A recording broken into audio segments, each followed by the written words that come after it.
Listen, bro, in this world, there's levels to clout. You could get yourself some Instagram followers, you could stack up a few bands, you could even be famous, but there's only one spot in life that is superior to the rest. A spot so glorious and sought after that they are idolized like no other. It's me, I've got the infinite money glitch. Come on, Jimmy, you know it's me. I need a max win. Man, shut the fuck up, Drizzy. I'm literally Kanye West. Nah, but I'm the top G. All right, little bro, let's go band for band then. It's me. But I'm the fastest kid in my school. Bro, I don't know who decided speed would be the deciding factor for who's the king of the school, but all I'ma say is that motherfucker's the GOAT, bro, because I was the fastest kid in my school. I was clapping everyone in races, I was breaking track records, and I had all the 9-year-old baddies, man. I wish I could still pull like that. Alright, it's just a miscommunication, you know, like when I say 9-year-old baddies, I didn't mean like... Explain it to the judge, buddy. Sick fuck. And because I peaked in elementary school, come with me and we'll take a look back at some of the first years of our lives and maybe some of the best, am I right? Kindergarten. Coming into kindergarten, kids were either excited or terrified as fuck for their first day. I mean, I would be pretty fucking pissed too if I knew this was the beginning of me being locked up every day for 13 years. But kindergarten was funny as hell because these kids had no clue what was right and wrong, so they'd be saying the most outrageous shit for no reason at all, bro. Hey, buddy with the hat, can you pass me the skin color crayon? I mean, at this age, kids were just walking NPCs, and I can't even blame them. I mean, they haven't developed consciousness yet, bro. Like, at this age, recess consisted of catching bugs, playing on the monkey bars, and fucking eating sand. And I've talked about the high school bathrooms and all the wild shit that happens in there, but to be honest, the elementary school bathrooms blow that shit out the water, bro. Because these kids aren't hitting vape tricks, no, they're hitting toilet trick shots, trying to set some world record for the farthest piss taken from the toilet.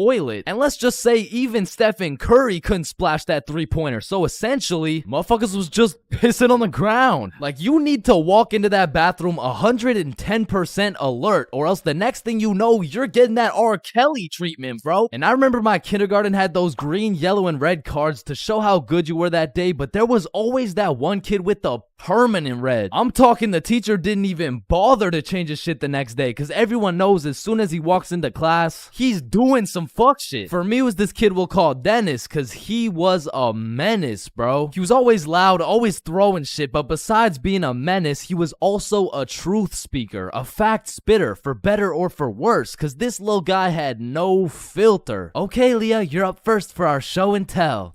Okay, I brought my favorite painting of mine. This right here, this one's me, and this is my dog, Peanut Butter. That shit is ass. Dennis, what did we say about saying the truth out loud? I mean, not the truth. I'm talking about, like, he was the only dude I knew who could talk over the quiet coyote. I mean, to this day, if I see one of those things, I just can't I just can't talk over it. I mean, maybe he's gonna eat me. I don't fucking know. But there was one thing that could shut Dennis up, and one thing only. Boy-girl seating arrangements. Dennis always had so much to say until you put him beside Isabel and Leah, and all of a sudden it's like, hey, what are you drawing? Nothing. Aw, is that your dog? Maybe. Shit, he's just like me for real. Like, to this day, you know?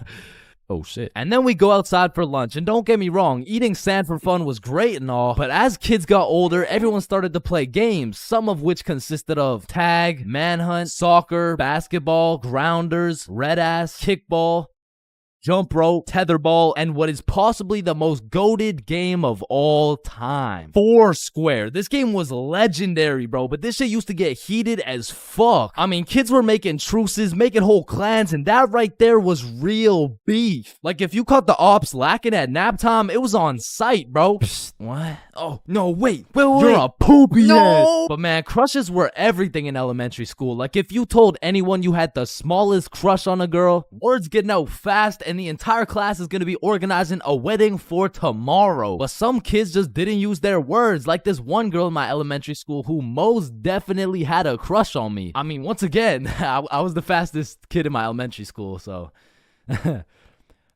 As I was saying, this girl had a crush on me, but she didn't like using her words, so essentially, she just like... She just beat my ass. I mean, what better way to tell someone you like them? And she must have really liked me, bro, because you could see it when I came home. Like, oh my God, Chains, what happened? Oh, well, I think this girl at school likes me. Oh, yeah, that's great. But why do you have so many bruises? Well, Mom, I think she really likes me. No, I think you need to go to the hospital. Yeah, probably, yeah. And there was also that one kid who went around teaching people swear words just cause he could. And of course, when I learn some shiny new words, I'm gonna use them. I mean, I still fucking do. But I remember just talking with my friends, dropping the F-bomb, feeling cool as hell. And then one time I see this girl hauling ass over to the teacher and whispering in her ear. And I already knew what was going down because this girl was the biggest snitch known to man. Like, unprovoked. It was like a hobby or some shit to her. And her name was Erin. Like, her real name was Erin, spelled E-R-I-N. Yeah, how's it feel to get snitched on, buddy? But getting in trouble in elementary school was tough because they would act like you were committing war crimes for the smallest things. Like, when I got snitched on for swearing, I was in grade 4. I was a big boy, you know what I'm saying? But my teacher was pissed, bro. Chains, you can never say that word. It's horrendous.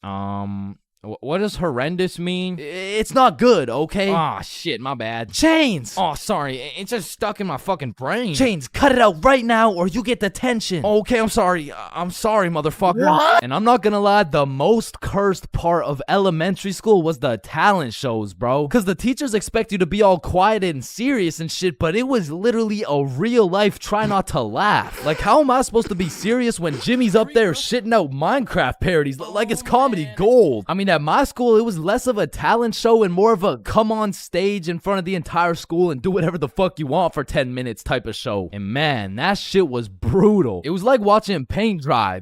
But if the paint was 7 years old and standing on a stage in front of the entire school, nervous as hell, shitting his pants. Cause elementary school had some weird kids, bro. Like those kids who used to put glue on their hands to let it dry so they could peel it off. Or the kid who would just straight up eat the glue. Or the weird kid who would secretly take a bite out of every single foam football. Like, how are you that hungry? The kid who only wore shorts through rain and snow. The kid who was mad at everyone for no reason. The kid who wouldn't stop yapping. The kid who always had to flex how strong their dad is. My dad is so much stronger than yours. He can beat up your dad with his pinky finger. He can bench press 625 pounds. Wait, what even is that? You don't know what a bench press is? No. What the fuck is a dad? The kid who thought he was Albert Einstein. The snitch named Aaron lives at 354 Stickman Way. The fake snitch. Bro, you won't believe what I just did. What'd you do? I just put my juice box in the recycling. Get this? With the straw inside. I'm telling the teacher. Bro, chill. Teacher. Jackson. Yeah, can I go to the bathroom? The teacher's pet named Aaron, E-R-I-N, postal code 3310. And of course, the fastest kid in the school. You know what I'm saying? That was me. I was him. I was the fastest kid in my... Yo, when you think about it, every light switch is also a dark switch. Light switch, dark switch. Light switch, dark switch. Okay, class, sound it out with me. Ball. When you really think about it, we learn to read, and then we read to learn. Teacher, yeah, I think Chains is high. What the fuck? This is kindergarten. Fuck, shit, ow, Damn. Any staircase can be a staircase to heaven if you're not careful enough. Baby, I've spent the best 4 years of my life with you, and I can't imagine my life without you. You're a 1 in a million, so will you marry me? So 1 in a million, huh? That means there's 8,017 people just like you. How does that make you feel? Yo, if you cut your leg off, would it hurt? Of course it's gonna hurt, bro. Nah, think about it. Where would it hurt? Your leg. Oh, cause you cut your leg off. Yo, what happens if you push down the gas and the brakes at the same time? Shit, let's find out. Oh shit, it takes a screenshot. Damn, my eyes are dry as shit. Just close them for a minute. Damn, bro. You never actually close your eyes. You just look at the inside of your eyelids. Damn. Yo. Can anyone answer 547 to the power of 3? Yes, Chains. Yo, did you know every single odd number has an E in it? Damn. Chains, are you high again? No. Wait a minute, bruh. Since you were born deaf, what language do you think in? Oh shit, you right. Damn, I just realized squirrels' cheeks are also their nut sacks. You know what I'm saying? That's kind of like your mom. What? The way she had these nuts all up in her mouth. Bro, if everyone in the world all blinked at the same time, nobody would know. Oh shit, that's facts. Oh, I just blinked. Did you? Nah. Oh, I just blinked. Did you? Nah. Wait, what about just now? Yo, which of these buildings do you think has the most stories? Oh, it's gotta be that one, bro. That's massive. Nah, this one's even taller. Oh, it's this one for sure. No, it's this one. No way. That shit's library? Tiny. Think about it. Oh, story. How are you supposed to get clothes? What are you talking about, bruh? Okay, imagine you had no clothes, right? How are you supposed to get some clothes? You go to the store and purchase that shit. Bro, they're not about to let you buy some clothes while your meat's hanging out. Nah, you just cop some clothes real fast. It's simple. Bruh, a young kid walks by and it's raps. So you guys both have the power to read minds? Yep, yes, that's sir. Right. Then if you both read each other's minds, whose mind are you reading? Oh, I don't know. We could try. All right, yeah, sure.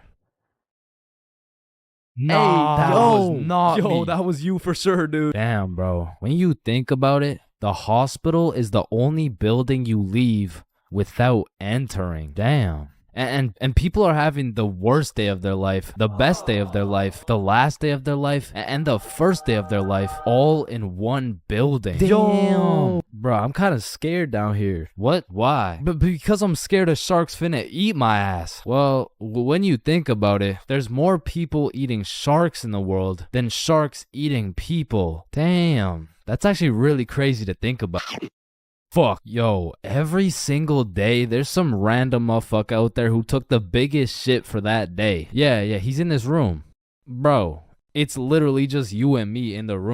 Yo, this Taco Bell is bussin'. So he incorrectly assumed his position. You spelled that incorrectly. But spelled what incorrectly? Incorrectly. Yeah, but what's incorrect? Incorrectly. Wait, what? Wait, guys. When you really think about it, the only time incorrectly isn't spelled incorrectly is when it's spelled incorrectly. Shut the hell up. Yeah, shut the fuck up. You know, the number of people older than you never increases. It only gets smaller and smaller. Damn. What? It just got smaller. Yeah, pizza's here. Shit, I got the munchies. I'm about to fuck this shit up. Wait, I ordered a mushroom pizza. Why'd they give us cheese? Hey, any pizza can be a mushroom pizza if you're patient enough. Damn, I guess you're right.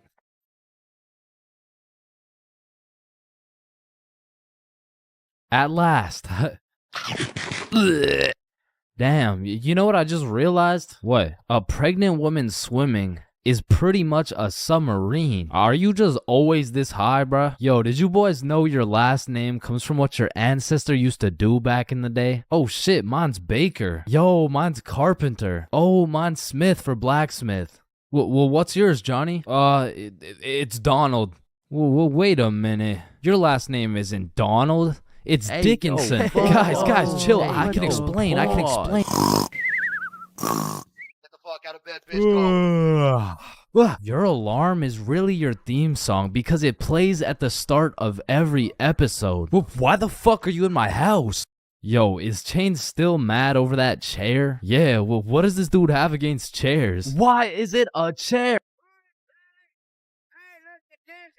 Yo, why is there sidewalks in the movie Cars if there's no humans? This dude won't shut up. Like, just watch the fucking movie, bruh. Damn, think about this. When a child is an asshole, the child gets a whooping. But when the parents are an asshole, the child gets another whooping. Shit, tell me about it, bruh. Fuck. Bro, you've checked the fridge 15 times already. No good food's finna magically appear. Damn, now that I think about it, we don't keep checking the fridge for new food, but rather we keep checking to see if our standards have dropped low enough to eat the shit that's already in the fridge. So we got Mercury, Venus, and then here's Earth. Yeah, Chains, what do you want? If Earth is the third planet from the sun, does that make every country a third world country? You're high again. Just get the fuck out of my class. And look at these sheep. Sheep. You know how one of your teeth is called a tooth? Yeah. And one geese is called a goose. Okay. Then why isn't one sheep called a shoop? All right, Chains, I can't keep doing this. We have to break up. Shoop. You know what I've been thinking? Yeah, what's up? Teenagers be whipping that shit like they're always running out of time. But old motherfuckers be driving like they got all the time in the world. Like, look at this geezer. Poor guy's practically decaying behind the wheel. But he's taking his time like he's got any time to spare. If I stab this cereal box, does that make me a serial killer? That one was straight ass. You gotta work on that shit. I'm gonna work on that one. Yo. If you weigh 99 pounds and you eat a 1 pound burrito, does that make you 1% burrito? Yo, that's crazy, because I literally just did that last night. You guys wouldn't believe this, but your blood work came back and it says you're 1% burrito. Yo, picture this. Imagine if Ed Sheeran was working at a bread place, right? Would that make him the gingerbread man? You're high as shit. Alright, bro, I'm a dip. Nah, don't leave me alone in this forest, bro. Hey, when you really think about it, you're not scared to be alone in this forest. You're scared you're not alone in the forest. You feel me? Yo, that's actually so true. Bro, you know what? Low key, if you're dead broke, robbing a bank isn't even a bad idea. Bro, there's no way some hobo's about to pull off a bank heist. Nah, but just think about it. Whether you successfully rob the bank or not, either way, you get over 10 years of bills you don't gotta worry about. Alright, fuck it. You got the strap? Yup. Yo, throw on your seatbelt really quick. Nah. What? Why not? Well, you see, it increases my risk of dying from cancer. What are you talking about, bro? That shit makes no sense. Just let that sink in. Oh, yeah, I got you. Yo, what's up? But still, that shit makes no sense. No, but actually think about it. Oh. Hey, bro, you want to hit? Nah, I don't smoke. I'm scared that I'll get all paranoid and shit. Hey, man, if you're paranoid that you're gonna get paranoid, you're having the side effect without even smoking. It's yo.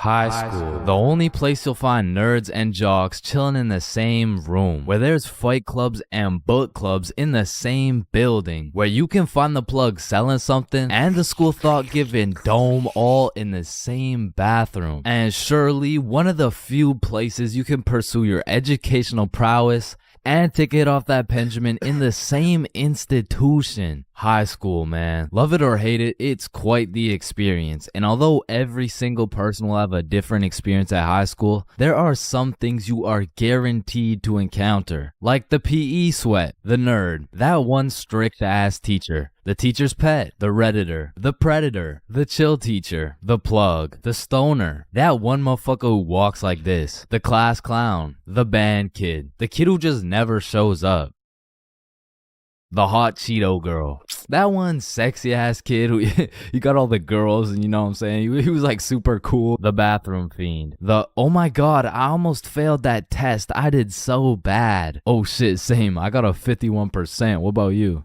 Oh my god, I only got a 98.5. The fighter, the anime kid, and the NPCs. Every single one of these individuals make up the magical place we call high school. You come into high school merely a young, innocent, and clueless child, but you leave even more clueless than before, bro. Like when we learned about pie in math class, my dumbass thought I was in culinary arts for 2 goddamn weeks. And that is pie. Chains, are you listening? Yeah, we're learning about pie. Then recite pie. Flour, egg, some fucking blueberry. Like coming into high school as a freshman, I was thinking, I can use my high school experiences and knowledge to figure out what I'm gonna do in life. Then shit, all of a sudden I'm graduated and my brain is filled to max capacity on bullshit. So now that you're graduated, what are you gonna do with your life?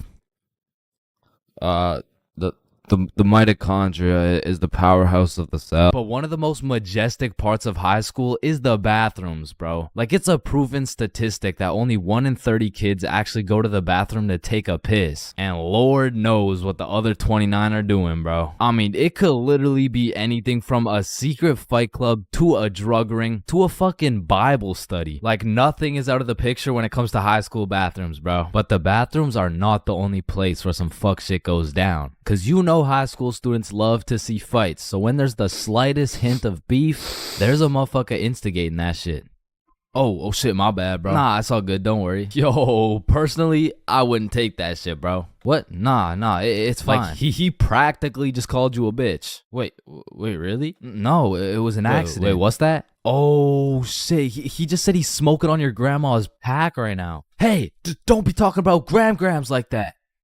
Shit. Wow. But tell me why when some entertaining shit happens, I just happen to miss school that day. Like I'll go every day of the month, but I get sick for 1 day? Damn, I'm glad as fuck I'm not at school right now. Yo. Holy shit, Chains, where are you? I'm in my bed right now. Why? Ooh. Jeremy and Tom are running the ones right now.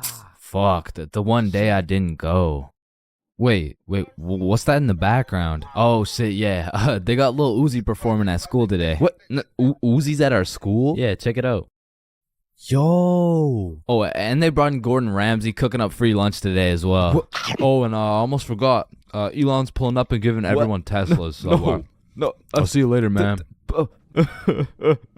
But listen, high school is nothing like these movies paint it out to be. Like all these movies portray the same shit, where Victoria and her goon squad make fun of Ruby, and where Chad and the football team shove Arthur in a locker. Like I've only seen a motherfucker get shoved into a locker once in my life, and to be honest, I couldn't even see much of it. I mean, it was pretty fucking dark in that locker, bro. But for real, in high school, you don't have to worry about some big body taking your lunch money or some football kid slapping the books out of your hand. The worst thing you'll encounter on your average day at school is your local Redditor. I don't know how they do it, but somehow every joke they make is so unfunny that it just ruins my day, bro.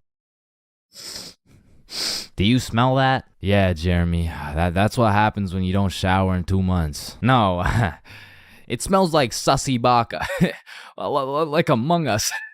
But not to confuse Redditors with Discord mods. I mean, they're pretty much the same thing, but Discord mods shower even less. To be honest, there is truly only one thing mustier than a Discord mod, and that's the cafeteria food, bro. I mean, this food is completely and utterly ass. Like, somehow these motherfuckers manage to get the food cold and the drinks warm. Like, how the fuck does that shit happen? And my high school would serve some daily specials, and to be honest, that shit was unidentifiable. Like, you'd see this pile of mysterious substance, and I'd ask the person who made it what it is. Like, what's the special today? You're holding it right now, dumbass. No, but like, what is it? Oh, I don't fucking know. And my school refused to pay people to make good food, so they had students making all the food. So you'd be eating a burger and look up at the person making them, and they'd just be casually scratching their ass. And even with all this free labor, tell me how these motherfuckers have the audacity to be charging $6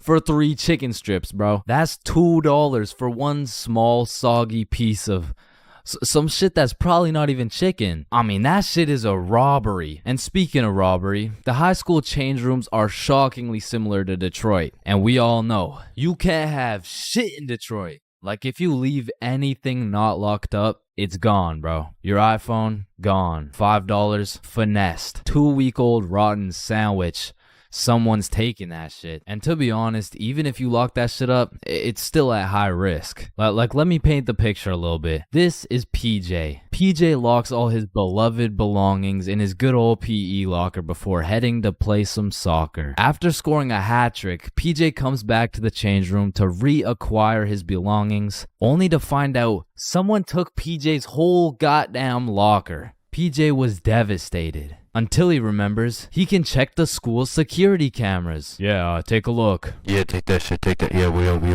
PJ never got his shit back. Now, I don't know about your guys' high schools, but mine was equipped with security cameras everywhere, covering every square inch of the school. But these cameras had the resolution of a fucking toaster. Like, you could have a motherfucker commit a heinous crime. He could proceed to put his face in the camera, state his government name, address, and date of birth, and you would still have no clue who did it, bro. And of course, the teachers. Teachers have the ability to make or break your high school experience. So real quick, let me go over some of the teachers you will encounter in high school. The angry teacher, the chill teacher, the lazy ass teacher, the funny ass teacher, the teacher who doesn't know how to teach shit, Miss Cakinson, the teacher who wants to be the chill teacher, but shit just doesn't work. That teacher that plays videos all class, the gym teacher with several allegations, the weird science teacher, and the teacher who subscribed to ChainsFR. Wow, what a G. And that's high school in a nutshell.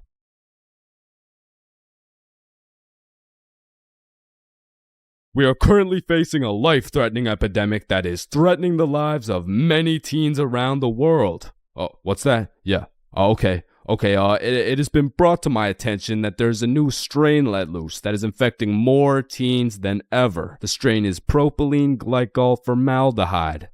Street name, Guava Ice. So stay safe out there, and back to you, Linda.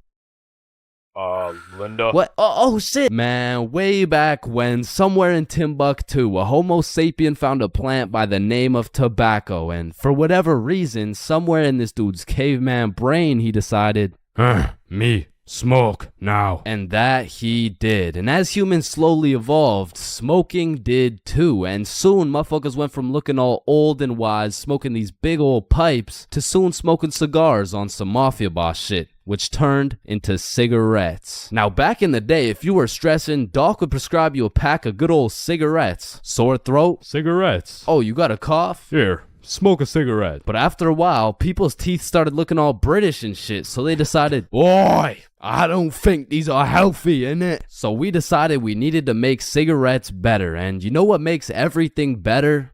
The letter E. Your mail's taking too long to come in? Email. Wait, what's that? You want to play sports, but you're ass at every single sport? Esports. Oh, you got daddy issues? E-girl. So of course, when people realize cigarettes are killing them, E-cigarettes. man, one thing leads to another and shit. You got yourself a vaporizer Gen Y GTX box mod with 3 USB charging ports, a speaker, and a 6-inch LED touchscreen that can play Flappy Bird. Like, vaping is just getting a little too advanced, bro. Like, I remember one time I was chilling in the washroom with my homie Billy, and of course a motherfucker walks in with a vape. But this was no regular vape, no. This shit looked like a gadget straight out of fucking Star Wars. Yo, you want a hit? A hit? A hit of your iPhone? iPhone? This that eSmoke FTX 763 3rd series, my boy. Watch this.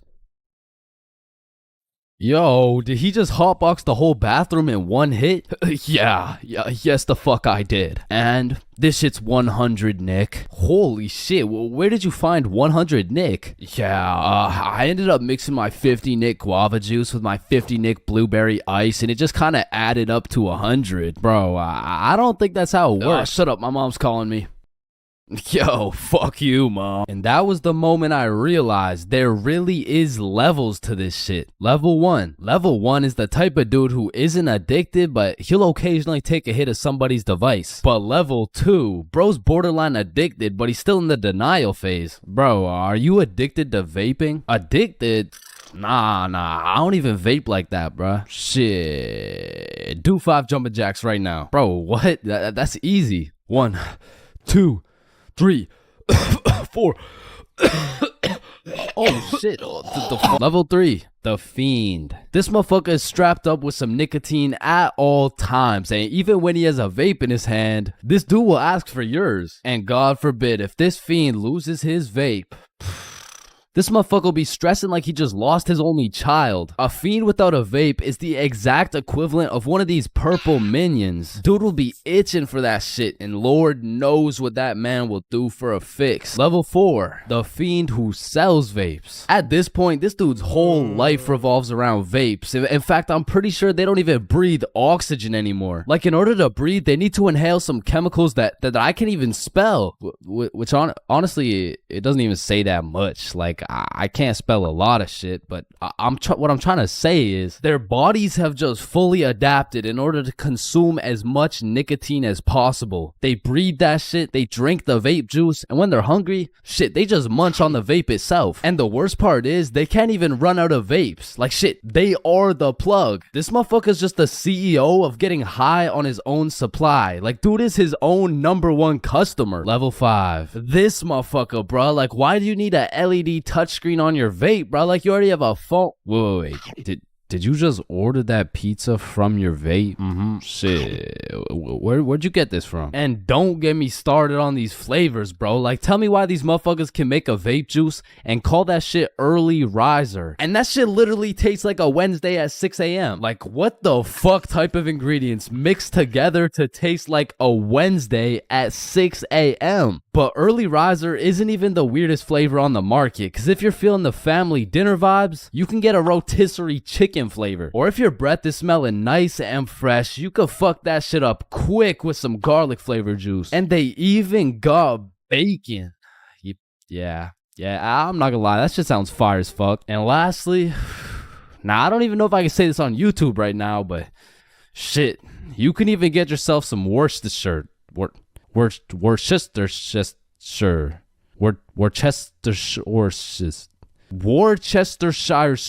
regardless, I think we all know the home of nicotine, the eternal hot box, the communal vape sesh. It's the high school bathrooms, man. You walk into one of these joints and there's at least 15 dudes hotboxing that shit at like 10 a.m. You come in trying to take a piss and now you got a head rush. You walk over to the urinals, but it's so goddamn hotbox, you start pissing all over the walls. But shit, you can't even piss on the walls in peace, man. You got that one fiend coming over to you trying to suck your device dry, and dude's so down bad for that hit that's not the only thing he'd suck dry. And listen, you may be thinking, Chains, how do you know what you know about vaping? And that's a great question. Back in the day, I was a curious little George, man. And back in grade 7, I was chilling at my friend Becky's house. And when I walked into Becky's crib, I was nothing but an innocent, curious young man. But little did I know, I would leave Becky's crib far different than I entered. So you know, me, Bob, and Billy are posted in Becky's room, and I was sitting with Becky. So Becky asked me, have you ever hit a vape before? Hell no, I hadn't, but you know I had to play it cool around Becky, so I said, yeah. Yeah, I do that shit all the time. And so, of course, she passes me the vape. And honestly, I didn't think this far ahead, but I was in way too deep to come clean now. So I put that shit in my mouth, and I sucked the fuck out of it. Pause. And because this was the first time anything had made contact with my lungs beside oxygen, my lungs started malfunctioning. And I was coughing up a storm, and my cool guy cover was blown, but I had to see it through. Oh my God, are you okay? This shit ain't nothing for a guy like me. Guys, I think Chains is dying. And as I went on with my life, I would hit a device here and there, and eventually I even learned some tricks and shit. But one day, me and my homie had to run to catch a bus. And so we start running, but the homie doesn't even make it 100 meters, and he starts rolling on the floor, coughing up blood. And I was like, no, fuck that. And you know,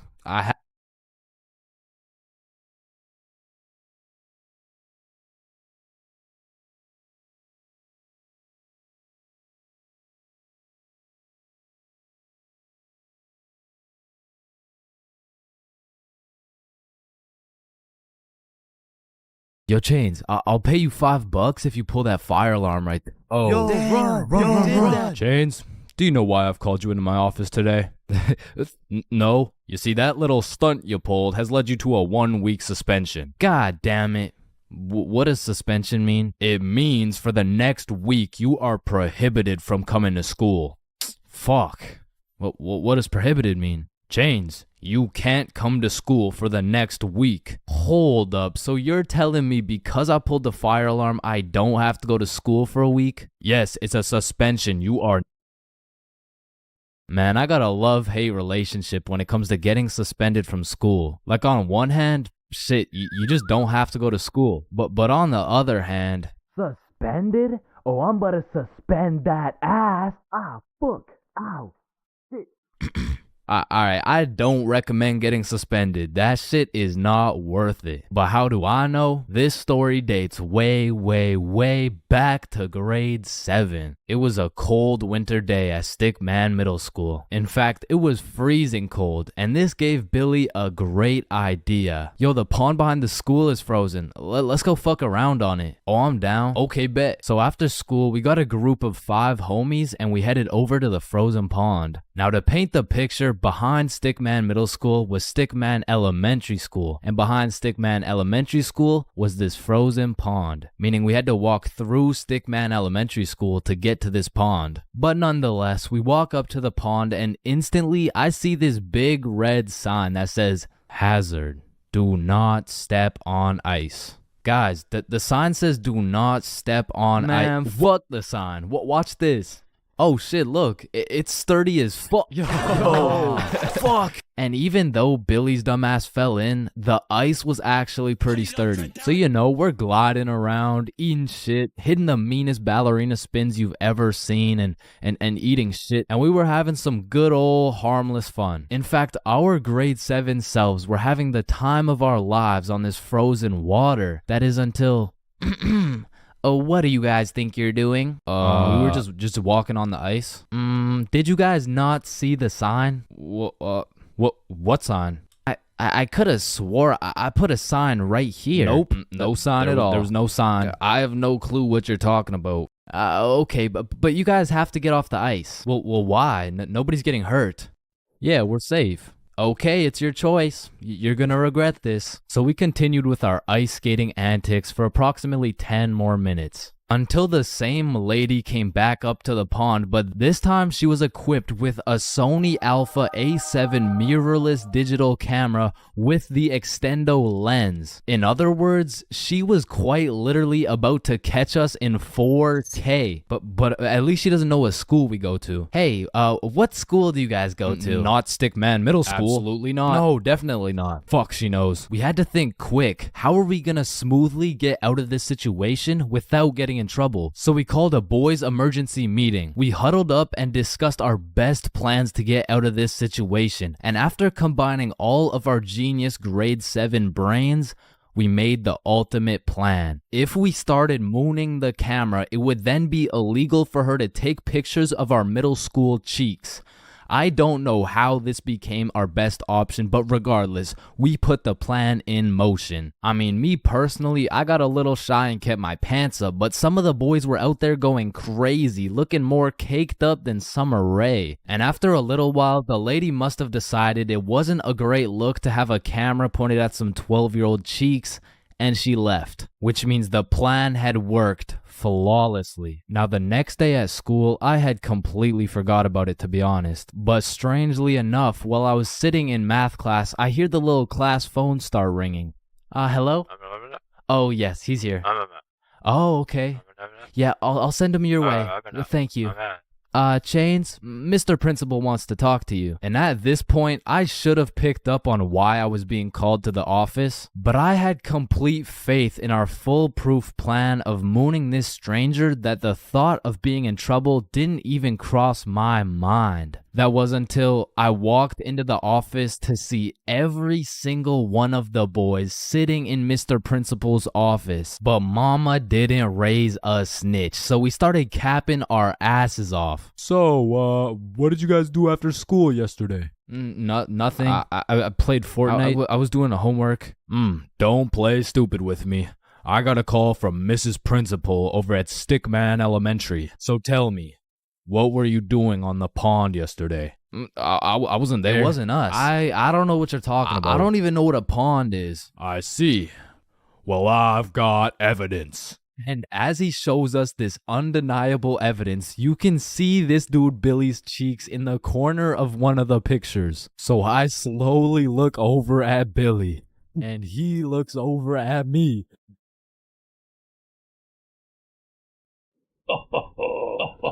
If you don't stop laughing right now, you're all suspended.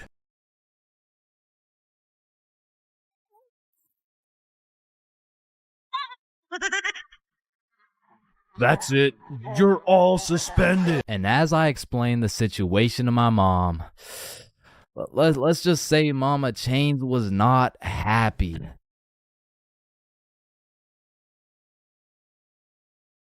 Chug, chug, chug, chug, chug, chug. Yo, Bro, God, you're no way. crazy, Just bro. one more. No way. Yeah, Oh, let's shit. go. Are you good? Ooh. Damn.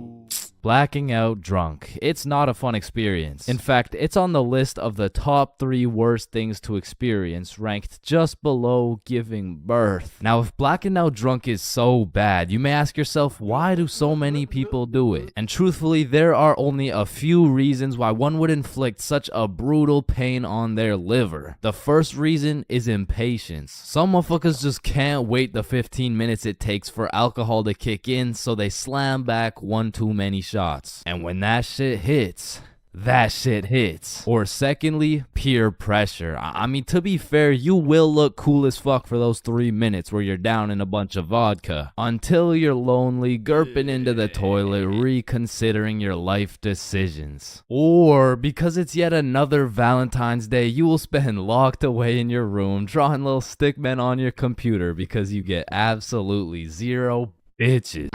Wow, so relatable, am I right? But if you've never been blackout drunk before, let me explain what it's like so you'll never have to experience it. Phase 1 I like to call smooth sailing. This is where you got a few drinks in you, but you're still chilling, or as many like to say, you're tipsy. But say as you're observing your surroundings, you make an astounding discovery and find out the function has Hennessy. That shit will take you straight to phase 2. Sauced. At this point, you're just drunk, bro. You're doing some fuck shit, you're saying some fuck shit, and Lord knows you're probably thinking some fuck shit.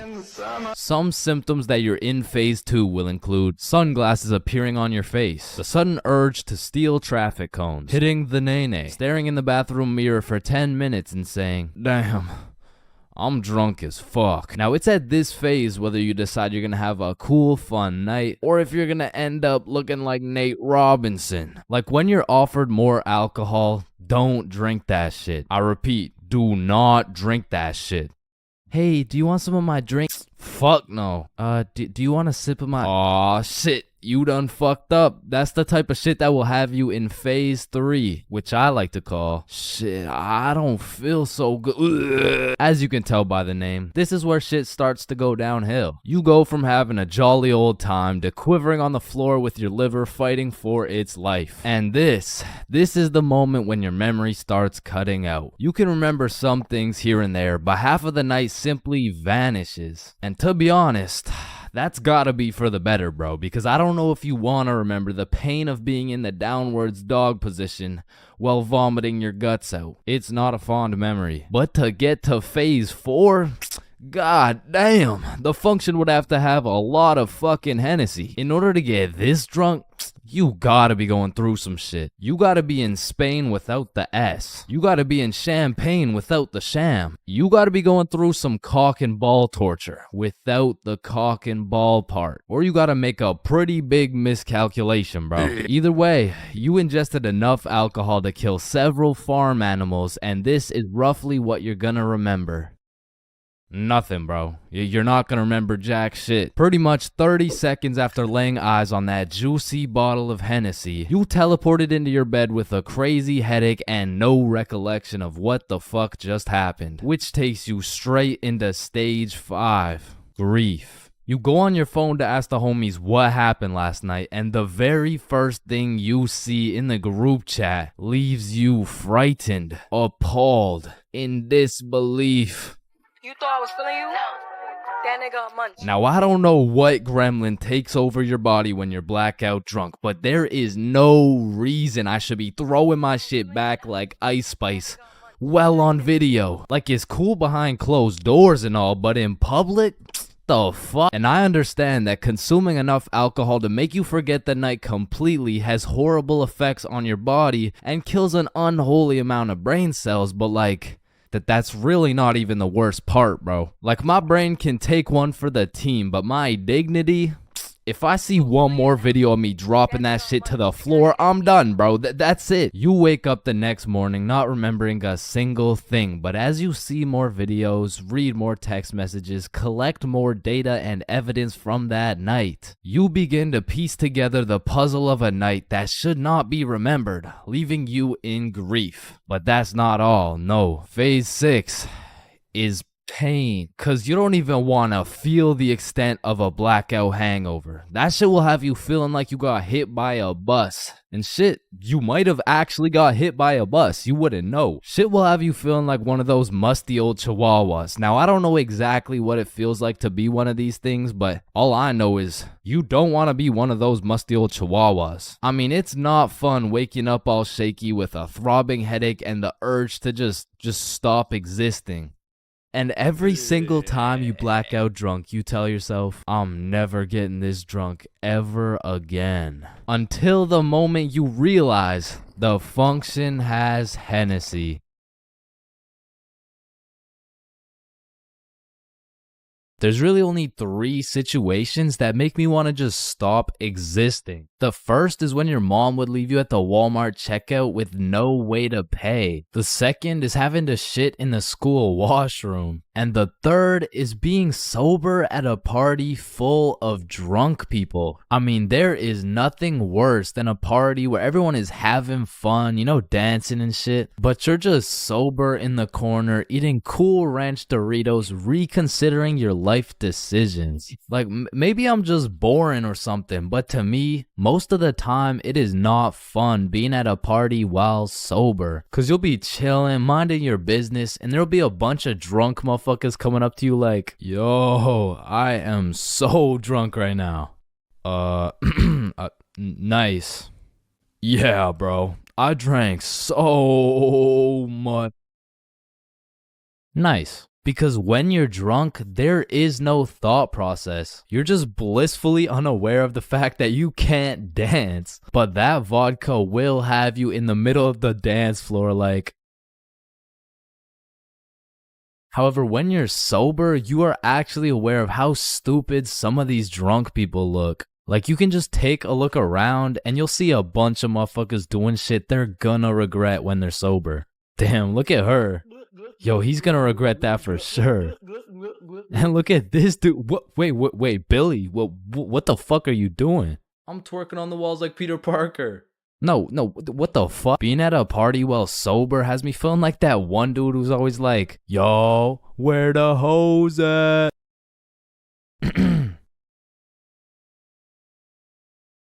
Because let's be real, rizzing up a drunk girl while you're sober is practically illegal. Like, yo, are you from Tennessee? Cause I'm trying to fuck. Sir, hands behind your back. God damn. And honestly, when you're sober, talking to drunk or high people in general, it's just like interacting with NPCs. Damn, I'm drunk as shit. Man, I love you so much, man. Like I love you, man.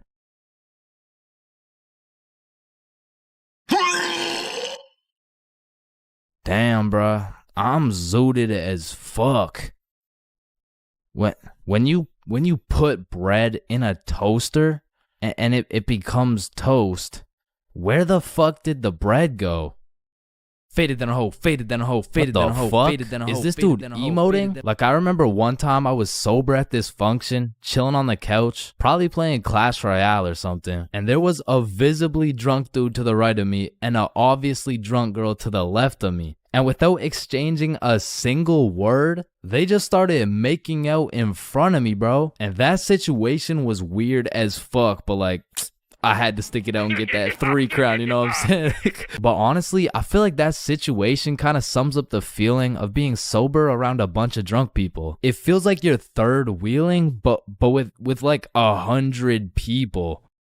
But maybe that's just me, because I know some people who don't even need to drink. They just act like they're drunk all the time. Jump, jump, jump, jump. Oh, shit.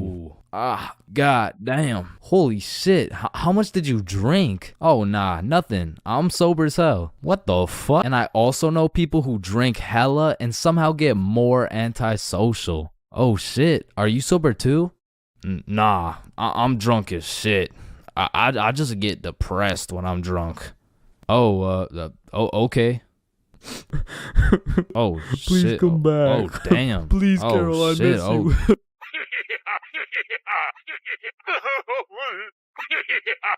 Okay. Okay. Oh yeah. Oh yeah, baby. Let's go. Let's go. Yeah, let's go. Now, I don't know why, but there's just some things we all did as kids, and it's not like any of these things actually make sense, but we just did them. Like, did you even have a childhood if you never dug a hole to China? Timmy, we're almost there. Yay, just 2 more minutes. I mean, kids are just some dumbasses, bro. Like, who's gonna tell little Timmy he's not digging through the Earth's core with this little rinky-dink ass shovel? But to be completely honest, out of all these dumbasses, I was probably the stupidest kid known to man. Like, I remember when I was 5 and I was taking my annual shower, you know, and all of a sudden I had realized I was a fucking superhero. It was just the way the water was flowing out of my fingertips. It was like nothing I'd ever seen before. And I was fucking hyped. I mean, from this point on, my new name was Waterboy. Wow. I was pretty fucking stupid, but not everything I did as a kid was completely impractical. For example, I know you used to run up the stairs on all 4s, bro. Like, this was just the most efficient way to get from point A to point B. I used to feel like a fucking cheetah going up those stairs. In fact, going up the stairs in this manner was so efficient, I asked myself, well, why don't people go down the stairs like this? And shit, I figured out why. Or bro, on a hot summer day, I would wait for my mom to whip out the fan, and as soon as she turned that bitch on, me and my brother would turn into the Migos. We were dropping hit after hit, like we were spending so much time talking into this fan, our mom was a little concerned. Raindrop, drip, drop top, smoking no cookie in a hot box, fucking on your bitch, yeah, cooking up dope from the crock pot. Hey guys, you've been there for 6 hours. I think it's time. Ma, let them cook. Bad and bougie.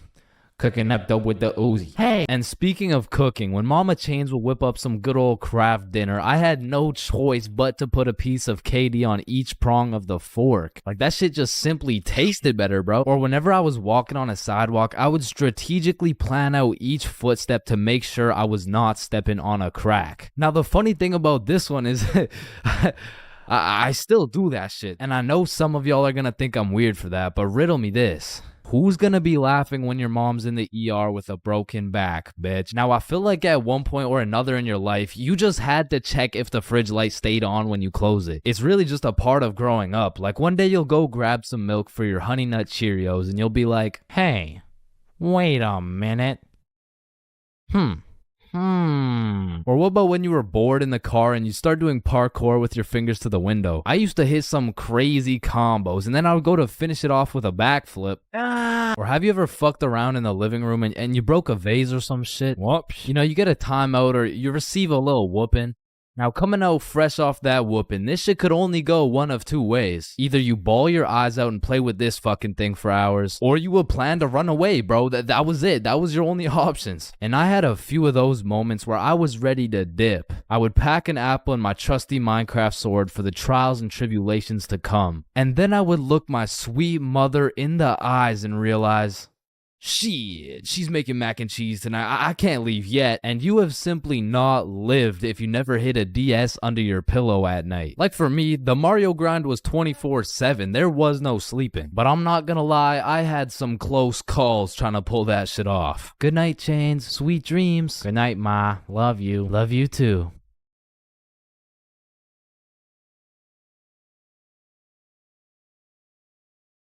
Fuck. And goddamn, bro, in grade 1, we would be doing anything but schoolwork. Like, we'd be poking holes in our erasers, injecting heroin with mechanical pencils, drawing this shit, and breaking this shit off mechanical pencils. I'm not gonna lie, you still gotta keep me away from those things, because if I see them, I will break them. And yo, I'm not gonna forget you motherfuckers who used to put glue on your hands and let it dry so you could peel it off. Like, bro, you're weird for that shit. I'm not gonna lie. But I did used to love crafting the biggest marker sword you could and have a duel. And I don't know why, but I always used to carry around this tiny ass pencil. Like, I never actually used it, but I always had it. And I used to flex it too, thinking it was cool or something.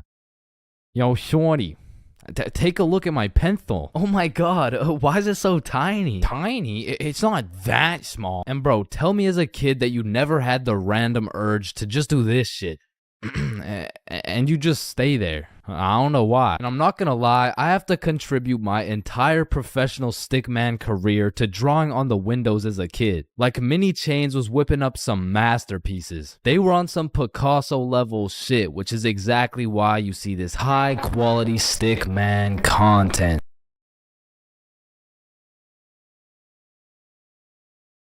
It was a snowy Christmas Eve. My brother and I were watching a Christmas movie bundled up beside the fireplace while drinking a cup of hot cocoa. Man, it can't get any better than this. Or can it? What could possibly enhance these festive activities to their maximum potential?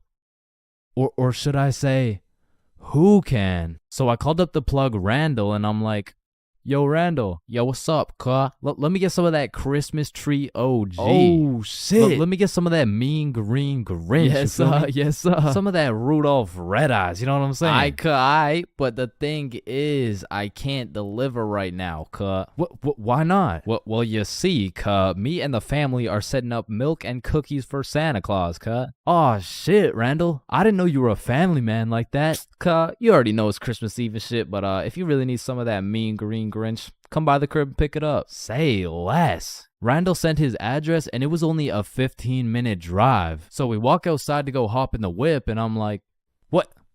Where the fuck did the whip go? It should be right here.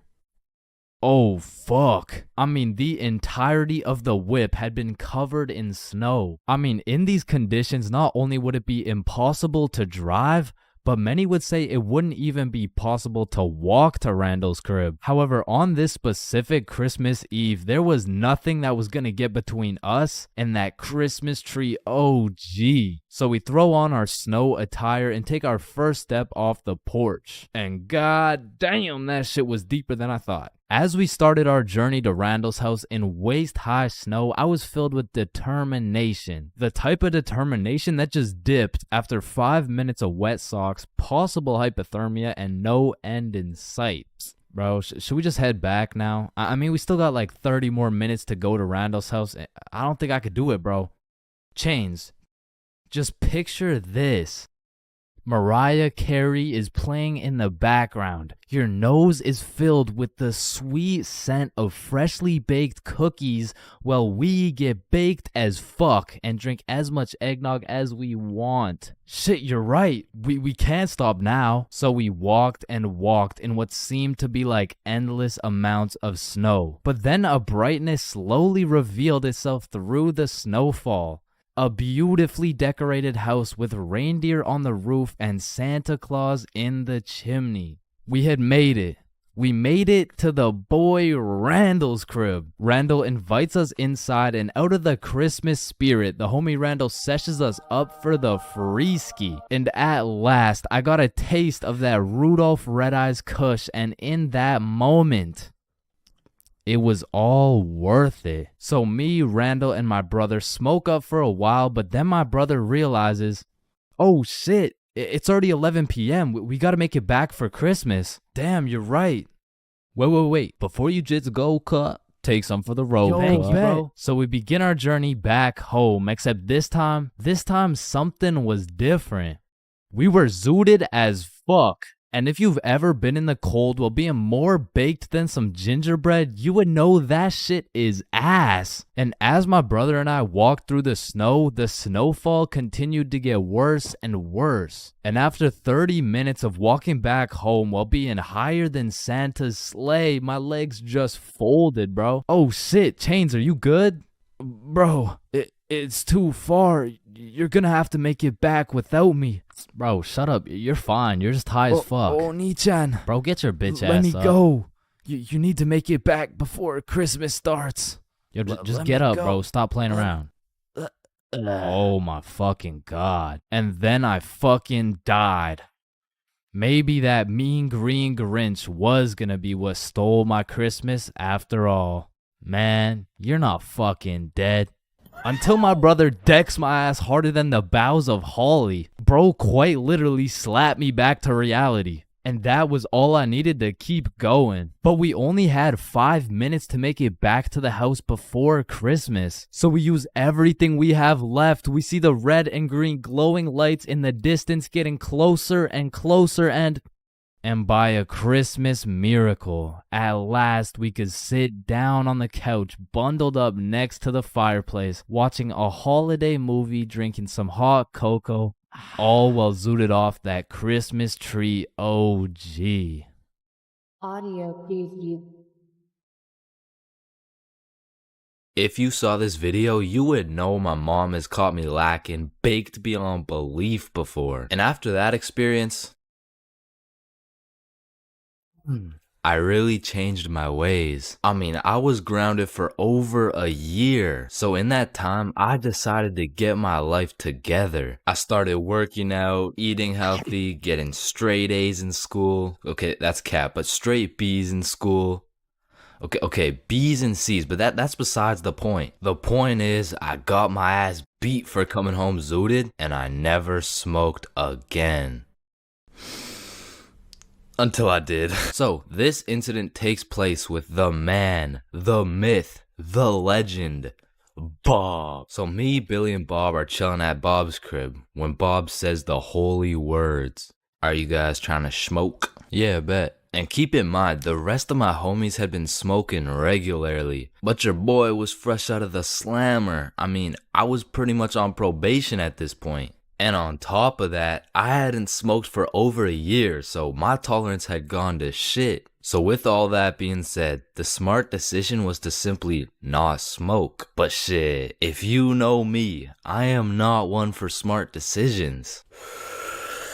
In fact, I was one for stupid decisions. So I was out here hitting this hoe like Chris Breezy. I was puffing this joint like Wiz Khalifa. When honestly, I should have been patient and just taken my time, because who knows what my tolerance was at this point. So when it starts hitting me, it hits hard. But the homies were closely monitoring me because they knew if I got caught high again, well on probation, I would be serving 20 to life. So they're out here checking my eyes, checking my heart rate, checking my pulse. And the diagnostic was, I think you're chilling, bro. But progressively, I was getting higher and higher. So as we're there watching the most goated cartoon, The Amazing World of Gumball, I start floating. And I don't know if anyone else has experienced this before, but sometimes when you get mad high, you just forget that you even exist. And you use 107% of your brain power to just think. So I was out here floating away, thinking about some random bullshit. Yo, it's crazy that everyone in the world is either named Quandale or they're not. Wait, what if I'm in a simulation? No. What if I'm in an animation being drawn by some dude on his computer for a platform of entertainment, and a bunch of people know what I'm thinking right now? Hold up. Is a tomato a vegetable or a fruit? But I'm brought back to earth by a text message. Oh man. Mom, please come home for dinner at 6. Damn, I gotta be home for dinner at 6. Oh shit, what time is it? It's 5:30. Nah, we can't let your mom find out you're cooked. So Bob whips out his emergency hide how baked you are kit. Boom, hits me with the eye drops to make my eyes less red. douses me in cologne to cover up the smell. And apparently eating oranges also helps slow down your high. So I leave Bob's crib, and as I'm walking home, I'm brainstorming all the possible scenarios. Either I play this off like a smooth criminal and nobody ever finds out, or I could get caught and I could get sentenced to 30 years. So as I walk up to my front door, my entire future is dependent on how I play this shit off. I take a deep breath and I ring the doorbell. And my brother opens the door. The door was unlocked, dumbass. Fuck, I'm off to a bad start. So I walk into the kitchen, casual as hell. Oh, Chains, how was your day? Oh, it was good. How was yours? Yeah, good shit, we're doing good. Oh, it was good, thanks for asking. Wow, Mom, this mac and cheese looks succulent. Fuck, why did I say that? Who the fuck says succulent? Oh, why, thank you. I switched the recipe up a little bit. Just be casual, be casual. The mac and cheese, it's good. Thank you. So what were you guys doing at Bob's? Fuck, what do I say? A twister. Oh, a twister? Yep, twister. What, wasn't it just you, Bob, and Billy? Yep, just a good old game of Twister with the boys. Damn, y'all are gay as hell. Yup. not to being gay as hell. I just meant yup in general. Like, you know, like yup. Chains, are you feeling okay? Oh fuck. She knows. What do I do? A little word of advice. Whenever you're in one of these situations, just cap and say you're tired. Like, it works for everything. Are you high? No, I'm just tired. Damn, bro. Are you depressed? No, I'm just tired. Help! I'm drowning. No, I'm just tired. So while I was backed into a corner, I was pretty much on trial facing life. I just used the good old, no, I'm just really tired. I couldn't get much sleep last night. I think I could even take a nap right now. But thank you very much for dinner. And call me Michael Jackson, cause your boy was a certified smooth criminal. And I moonwalked my high ass all the way into a nap. And god damn, that nap hit. Bounce, bounce, bounce, bounce, bounce.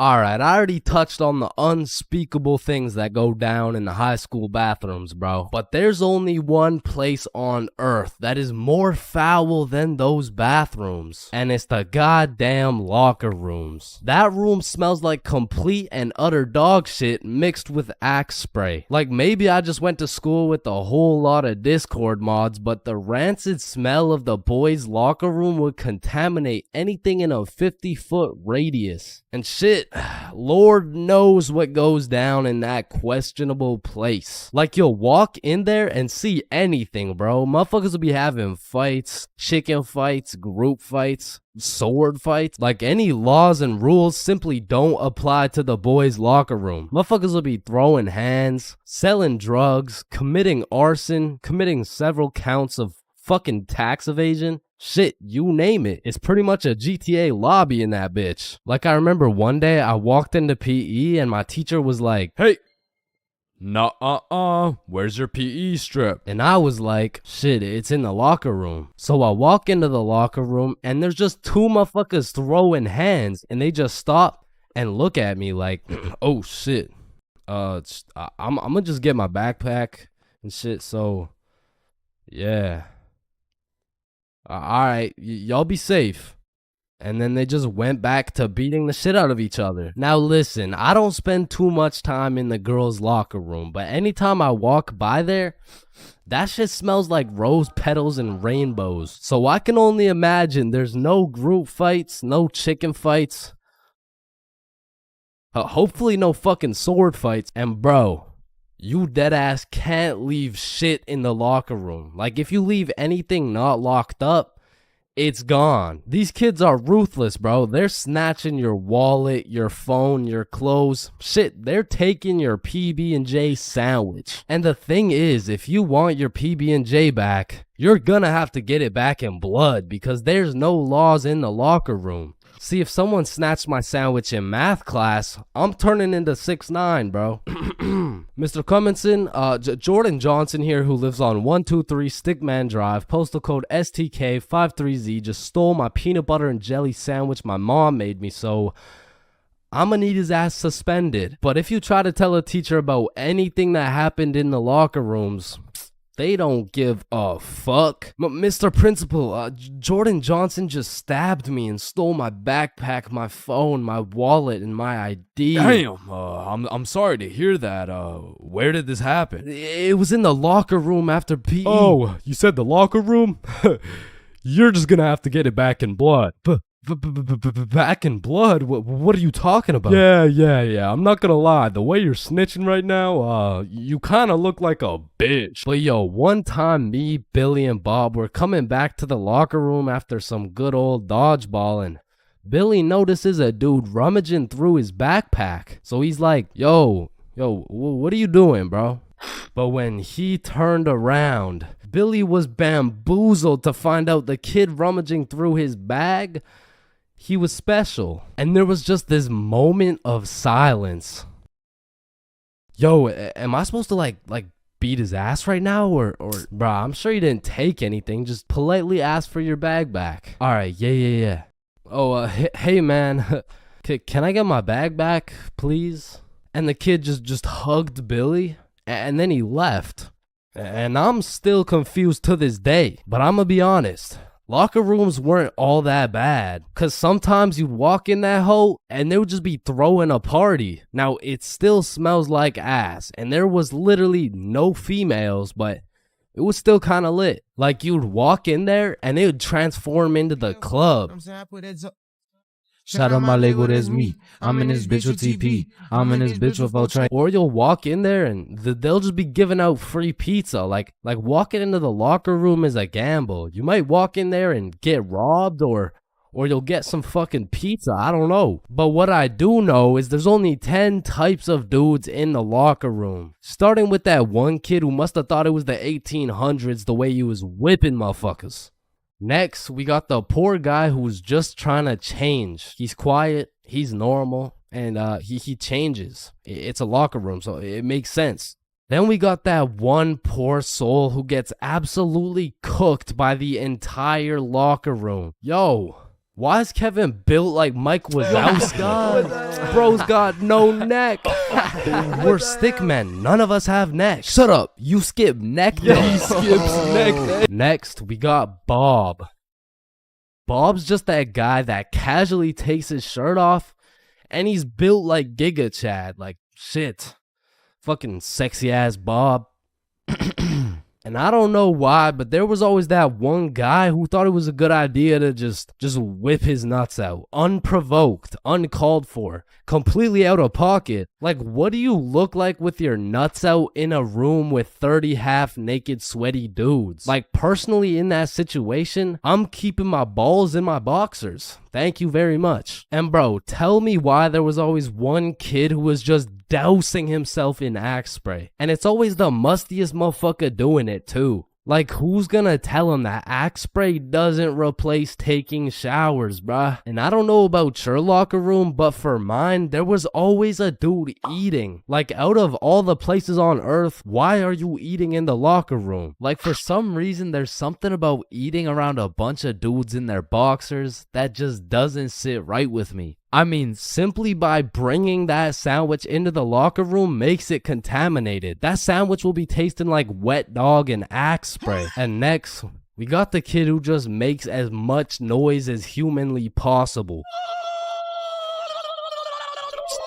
Shut the fuck up. And then there's that one dude who decides he's having a shower. And all power to that guy, but personally, there is no fucking way I'm showering in school. Like, I can't trust this little door to stop these menaces from breaking into my shower. Cause remember, there's no laws in the locker room. Like, it's no jail, but I'm sure if you drop the soap in there, you're gonna get violated. And of course you got the fiend. There's always a dude fiending for a vape in every locker room. And it's low-key worse in the locker room than the bathrooms. Like, these locker room fiends would do a little bit too much for some nicotine. I've seen them pay $5 for a single hit, and fuck, I don't want to know what they'll do for a hit when they run out of money. And still, I'm not gonna lie, the high school bathrooms get wild. They'll be hotboxed, there'll be fight clubs, but the thing about the bathrooms is a teacher can walk in at any time and get every student suspended. Like, even the poor kid taking a piss will probably get suspended just by association, which is exactly why the high school locker rooms get so fucking rowdy, because there's truly no teacher strong enough to stop the buffoonery that goes on in these locker rooms. So they don't even try. Shit, I don't care if your teacher is John Cena. There is no single man who can put a stop to the fuck shit that goes down in the locker rooms. But there is one thing that can: a female.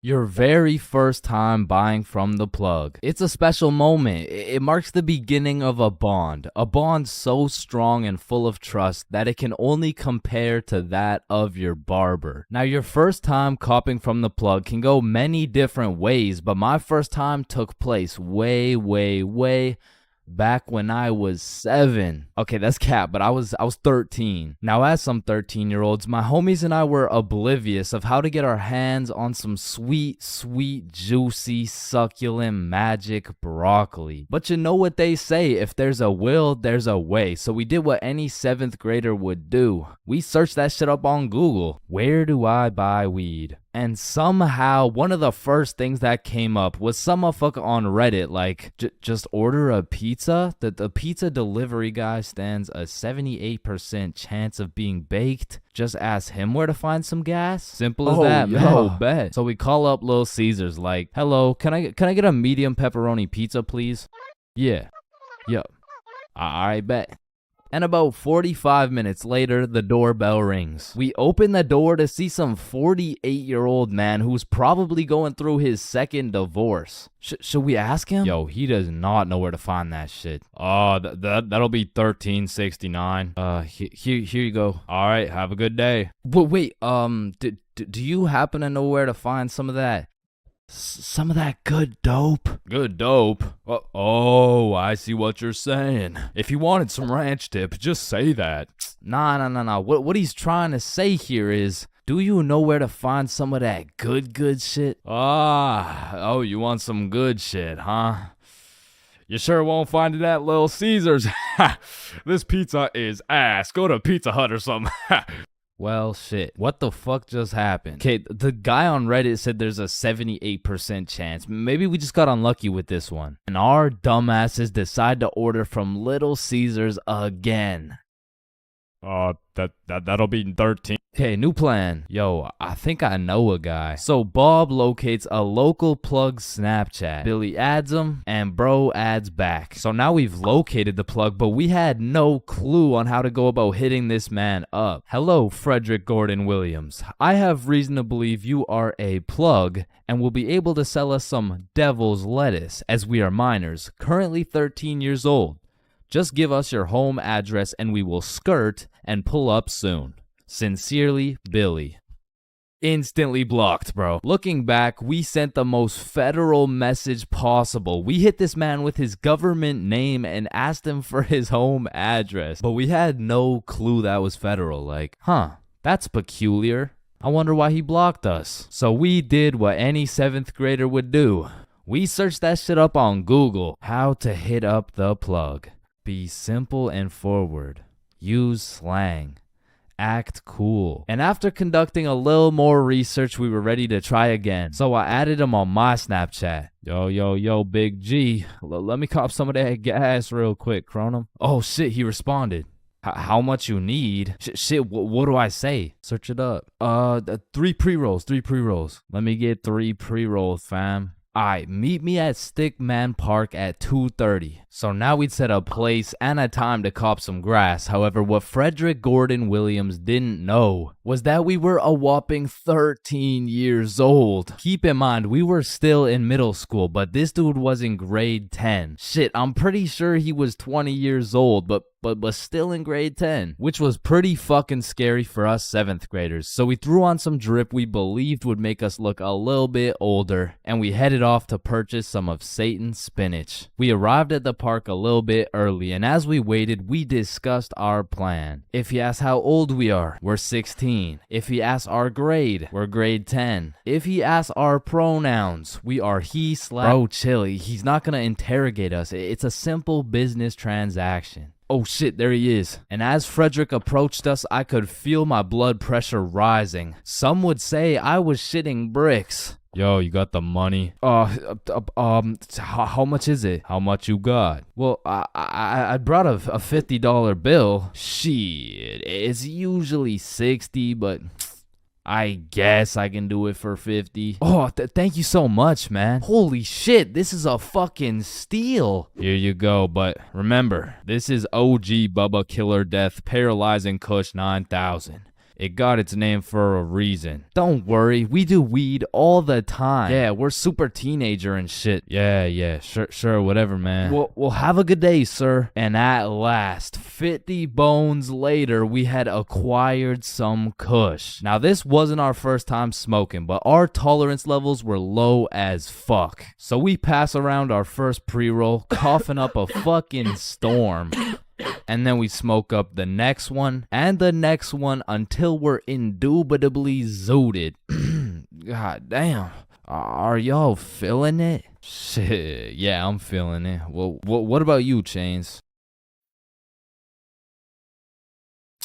Shit, I think he's feeling it. And as we made our way back to Bob's crib, my frame rates were dropping, my eyes were drying up, and my brain cells were unresponsive. In other words, I was fucking fried. We get back to Bob's crib and all I can think about is food. The munchies had hijacked my brain, but luckily for me, Bob's mom had just went shopping. Unluckily for Bob's mom, she was gonna have to go shopping again. The boys and I threw on the Amazing World of Gumball on TV and we fucking demolished every single crumb from Bob's cabinet. Cause goddamn, Frederick Gordon Williams was right. They don't call it the OG Bubba Killer Death Paralyzing Kush 9000 for no reason.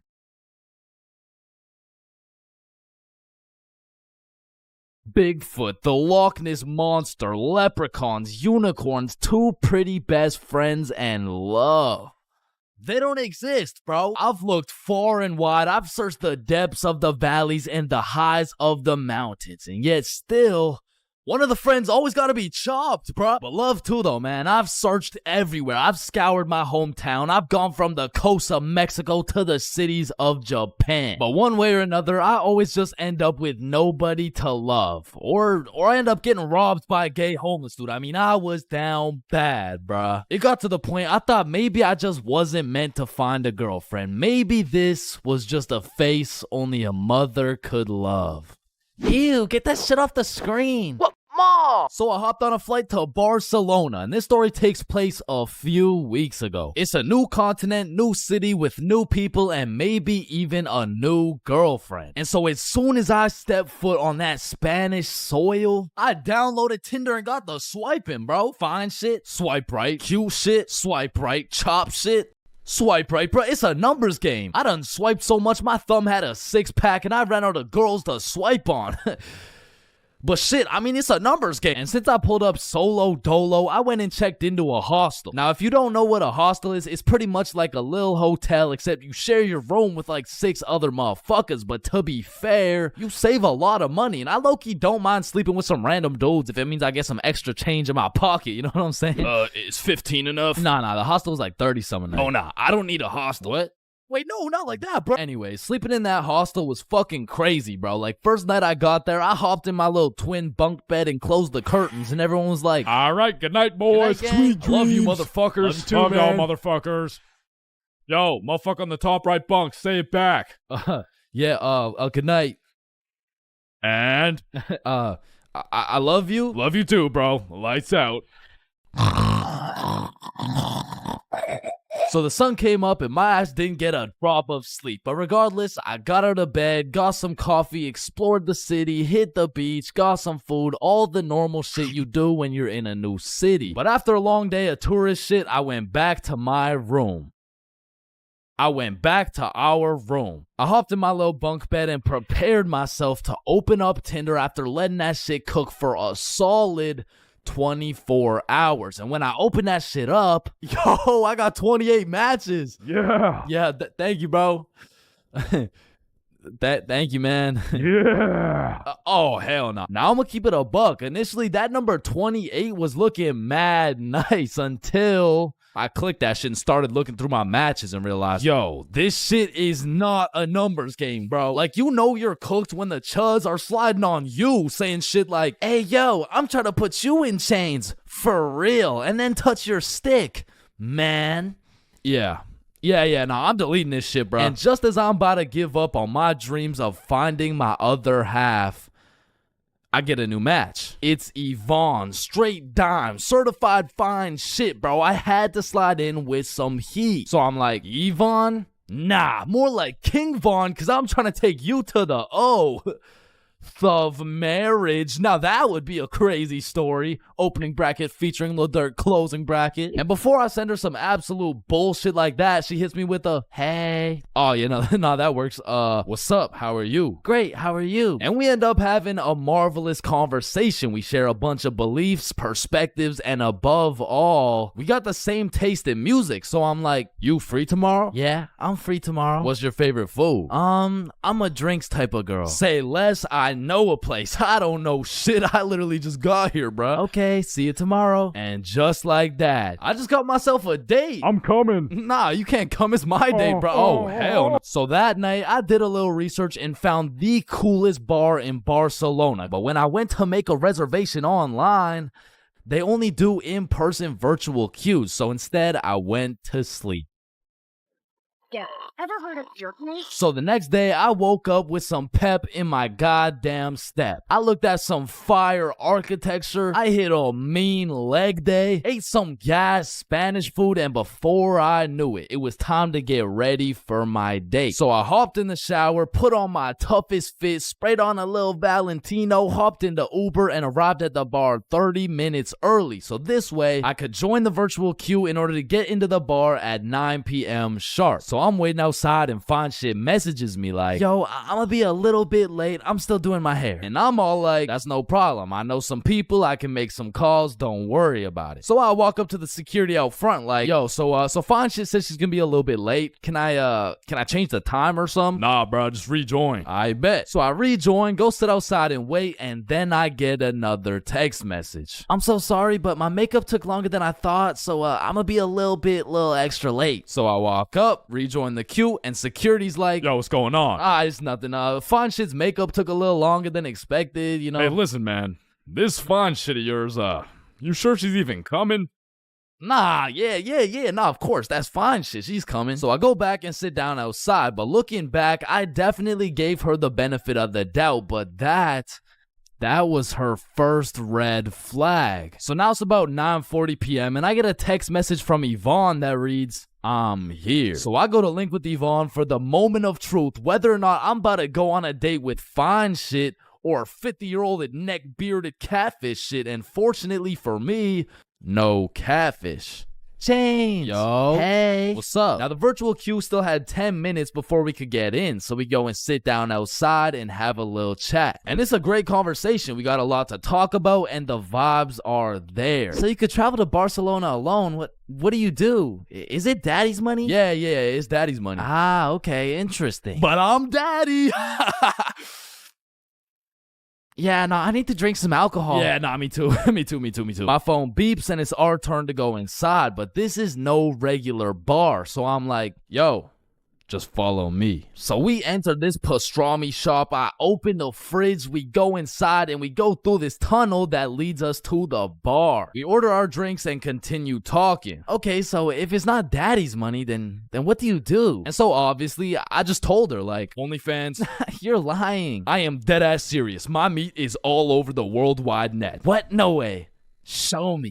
Shit. Like, nah, shit. Maybe after a few drinks, you know what I'm saying? And right on time, our drinks showed up, and my shit was radioactive, bro. Like, here's a picture. There are no filters or effects on that shit. And I'm not gonna lie, it tasted exactly how it looked. But regardless, I'm tanking that shit, and I don't know what it is, but that shitty ass drink was giving me superpowers, bruh. That shit had me cooking up the greatest answers to her questions possible, bruh. Okay, so if you had one wish, what would it be? Damn, that's a good question.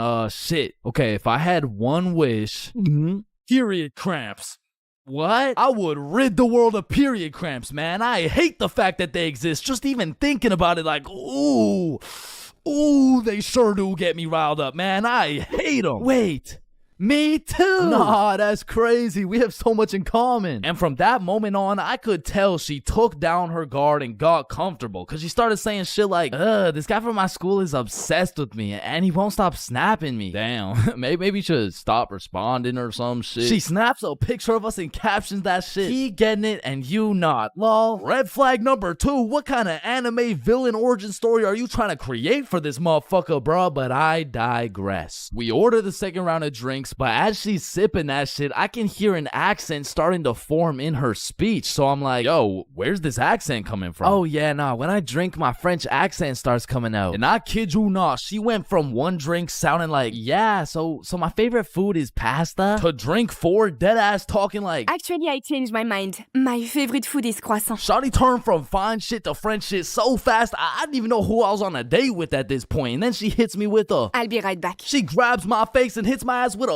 big ass smooch. Now that shit took me aback. I was not expecting it. However, maybe it's just a culture thing. Maybe it's normal for her. So I can't say that it's a real red flag. So she's still in the game. And when she comes back, she's like, Yo, Chains, let's go to the beach. Say less. So we're walking down to the beach and she says some shit like, So when's the next date? Oh, it's on Saturday at 6 p.m. Oh no, I'm not free on Saturday. Oh, you mean date with you? Yeah, nah, this is the last one. Now I said it as a joke, but she wanted to get all mad and shit and storm off. Now in this situation, I have 2 options. Option A is chase after her and beg her to stay. And option B is standing there like an absolute peak male specimen to the point the gravitational pull of my testosterone retrieves her back to the very location she left. And I went with option B. And she came back, bruh. You're supposed to chase after me. It's like a French thing. Okay. I'm not French, bruh. So we continue with our walk, and I'm cracking jokes, entertaining her and shit. But honestly, that little stunt shorty pulled back there was red flag number 3 for me, bro. So at this point, I'm not in it for the game of love. I am simply just in it for the love of the game, bruh. So we arrive at Barceloneta Beach. We sit down, and at this point, it's about 1 a.m., but we're still chatting, having a good time. But out of the corner of my eye, I see a man hooded up walking towards us from the darkness. And as bro's approaching, I'm ready for anything. I'm getting ready to take a stand, throw some hands, get in the sand. Shit, I'd even go band for band. But if this dude gets any closer, I'd be damned. And this motherfucker hits us with a drive-by compliment. You have a very beautiful girlfriend. Oh, thank you. Thank you. Damn, do you think he'll find a girlfriend beautiful like me? Yeah, nah, he seems like a great dude. I'm sure he could find somebody. What? I said, yeah, nah, he seems like a nice fella. This girl slaps the shit out of me and says, You're supposed to say, nobody's as beautiful as me. Bro, in this moment, I had never been so unattracted to a girl in my life. Am I tripping? Or did you just slap the shit out of me? And then she tries to kiss me again, talking about, I'm sorry. Nah. What? Now what? And even after getting my shit absolutely Will Smith, I'm still trying to be polite. Like, listen, I don't kiss girls on the first date. You don't kiss girls on the first date. Yeah. So, you're telling me, for a living, your occupation is laying down that pipe on film and then proceeding to post it online, and you can't kiss me. Type shit. And she storms off, bro, but I know exactly what to do to solve this problem, so why stand there like an absolute peak male specimen to conjure up that same gravitational pull? And she's still walking, bro. She just kept walking. She got on the bus. She dipped, bro. She left. Damn. And as the bus disappears in the distance, I hear a motherfucker say, yo, you from here? Nah, I'm just visiting. Oh, shit, okay, us too. You know where the good clubs are at? Yeah, I mean, I heard all the good ones are like right there, bro. Oh, shit, bet. Okay, we're about to go hit those if you're trying to pull up, bro. Say less. So these two random ass dudes I just met and I start heading to the club together, and I'm like, yo, where you guys from, by the way? We're from France. Yo, that's crazy. I just had a date with a French girl. Oh, no way. How'd it go? Ah, shit. I think it went pretty good. That's what's up. Yeah. So why's your cheek so red? Oh, I mean, she just slapped the shit out of me. Wait, she what? Nah, I mean, it's probably just a French thing. You know what I'm saying? Nah. Not a French thing. You just got assaulted. Aw, shit. So me and the new French homies pull up to the club and it's jumping, bruh. We start taking shots, shooting shots, airballing shots, and then I get a bunch of voice messages from Yvonne talking about, All the good feelings I had for you are gone. You are a literal piece of shit. Go get AIDS filming for OnlyFans, bitch. oh, hell no. Wait, She let me believed respond, that let me respond. shit? And I'm drunk as hell trying to say a nice response. Like, it really is the type of shit where type shit. And the French homies take my phone and start cooking her ass in French. Now, I didn't understand a single word that came out of their mouths, but it sounded like homies just dropped a career-ending diss track on her. And I say that because as soon as she opened it, she blocked my ass, bruh. Hey, bruh, you know what they say. What do they say? Getting blocked's a whole lot better than getting cocked. What? There is no way they say that. Yo, 3-man alert. So the two homies start laying down that French frizz, and that shit hit so hard, I just got a free entry, bruh. Hey, English, room for one more? So the six of us absolutely fucked the club up, went out for some 4 a.m. churros, dipped in chocolate, and man, that shit hit harder than Yvonne, bro. So at the end of the day, even if I didn't end up finding love in Barcelona, there is one thing I did find. I did find out how Chris Rock felt. God damn.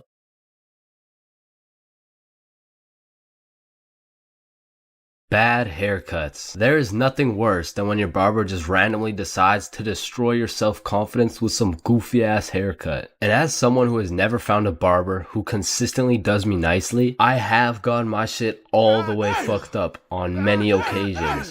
I'm talking not going to school, locking myself in my room so nobody can see me with this disgraceful cut type of fucked up. And these barbers are out here having the audacity to ask, do you like it? Man, do I like it? Yeah, bro. I love it, bro. Thank you so much. Man, I just be wiping the tears away and then tipping them nicely. Knowing damn well I should be out here throwing hands, cause this dude is the reason I can't get any bitches. So I've tried lots of different barbers in my time, starting with the ones my mom used to take me to. I mean, this early, I never really even had a say on what I wanted my hair to look like. So, what are you looking for today? Just a little bit off the top, please. Shave it. Wait, what? Shave it. Your new haircut looks so good, buddy. Thanks. Hey man, you know your haircut is ass when your mom says she likes it. As a kid, I always dreaded getting haircuts because I knew my barber was already like 0 for 10. And I would show up to school every time knowing it was inevitable that I was about to get my shit flamed. And truthfully, there is no worse roasting than when you get a bad haircut. Like, people you barely even know will be out here cooking you. Who the fuck is this? All of a sudden, people got more jokes than Chris Rock. And it's even worse when you decide, I should get a fresh cut because school's starting back up and I'm trying to look fresh. Bro, I can't go to school like this. Yo, Chains, what's up? Yo, what's good? Bro, are you alright? Why do you got this hoodie on? Yeah, I'm chilling. I'm just kind of cold, you know? Bro, it's 32 degrees.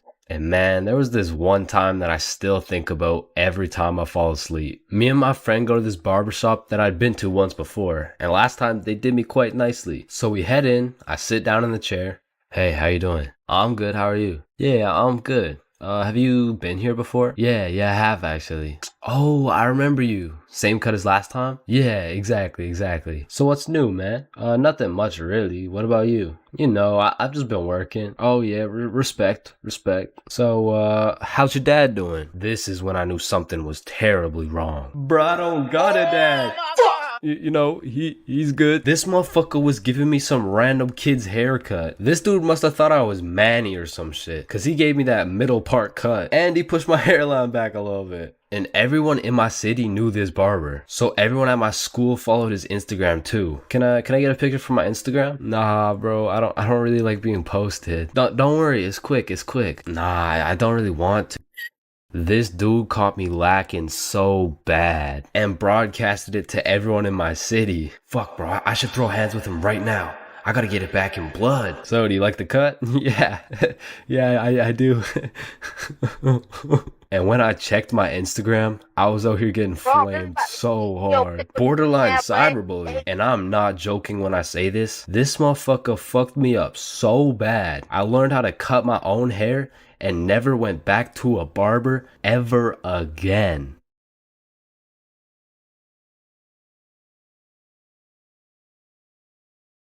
Damn, you look high as hell.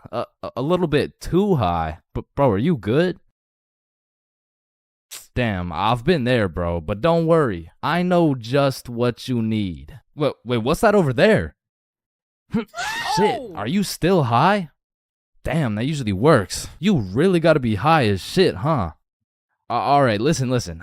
Just chill out, bro. I know you probably think you're ODing on Mary Jane, but trust me, you can't. In fact, scientists say you would need to smoke at least 20,000 joints in 15 minutes to OD. And trust me, once you hit the 16,000 joint mark, your lungs will be looking like dehydrated SpongeBob. Oh shit, speaking of dehydrated SpongeBob, you're looking like dehydrated SpongeBob. So here, drink some water. You gotta quench that cottonmouth, and water's always a safe bet to flush out some of that unneeded THC. But you know what tastes better than water? Some goddamn motherfucking lemonade. So find the nearest lemonade stand and absolutely ravage that shit. Leave no lemons to spare because science says lemons contain limonene, which is a compound that can counteract the THC by calming your brain. Another solid way to calm down from a crazy high is sniffing some peppercorn. Whoa, wrong line, bro. You're trying to get less high. You're supposed to sniff this one. Okay, now how you feeling?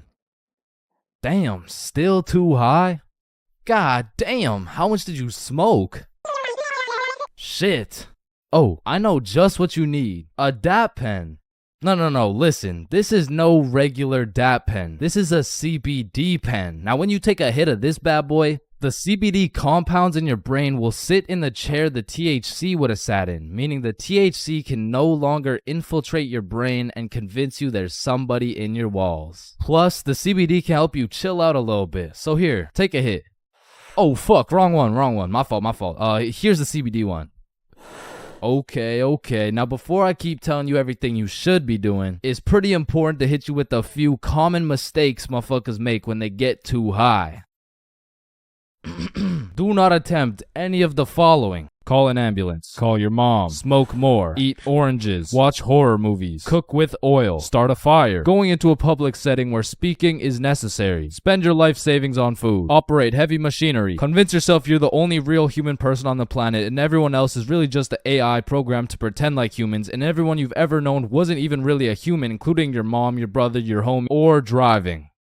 Don't drive. Now, generally, if you avoid all these dumbass ideas, you should be chilling. So now that we got that out of the way, the best way to ride out a high is to gather all the finest munchies in the game, which include, but are not limited to, ice cream, sweet heat Doritos, Cheetos, pizza, some Mickey D's, milkshakes, Reese's peanut butter cups, pizza rolls, chicken strips, any sort of fruit, and of course, Cinnamon Toast Crunch. And once you've prepared a meal fit for champions, you can then throw on some absolutely amazing top tier YouTube content. Or if you're really trying to get invested, a cartoon. Now, choosing a cartoon is gonna feel like one of the most important decisions of your life, so I'm gonna let you know right now, just choose anything, bro. Your high ass could sit and watch Cocomelon for hours, so just choose a safe bet, like the most goated show of all time.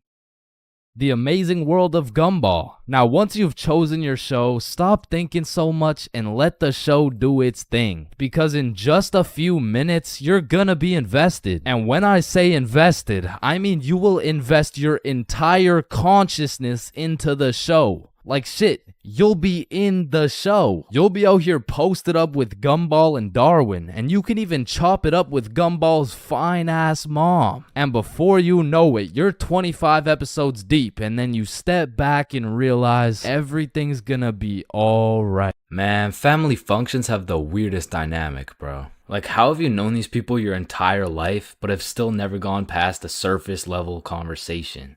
I mean, let me know if it's just my family, but every function is the same. The whole gang links up, and everyone just asks the most generic small talk questions to each other. Hey, how's that new place you bought? Oh, yeah, it's good. And how's the kids doing? Oh, they're good. Oh, and how's the wife? Man, fuck your wife.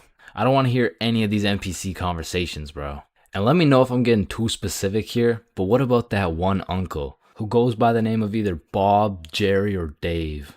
And this dude will just always be saying the most out-of-pocket things imaginable. Oh, how's your daughter Jane doing? Oh, Jane's always been hot, eh? Bob, she's 15. This uncle be at the family function thinking it's Coachella or something. Bob, another beer's a little bit excessive, don't you think? Yeah, football! I'm the youngest person in my whole family, which for whatever unspoken reason, it just means everyone has the go-ahead to flame the living shit out of me. Hey, Chains, still no girlfriend, huh? I guess you're not too good with the ladies there. But I make one joke back and I'm the bad guy. You don't seem too good with the ladies yourself, seeing as your wife just divorced you and she took the kids with her. Am I right?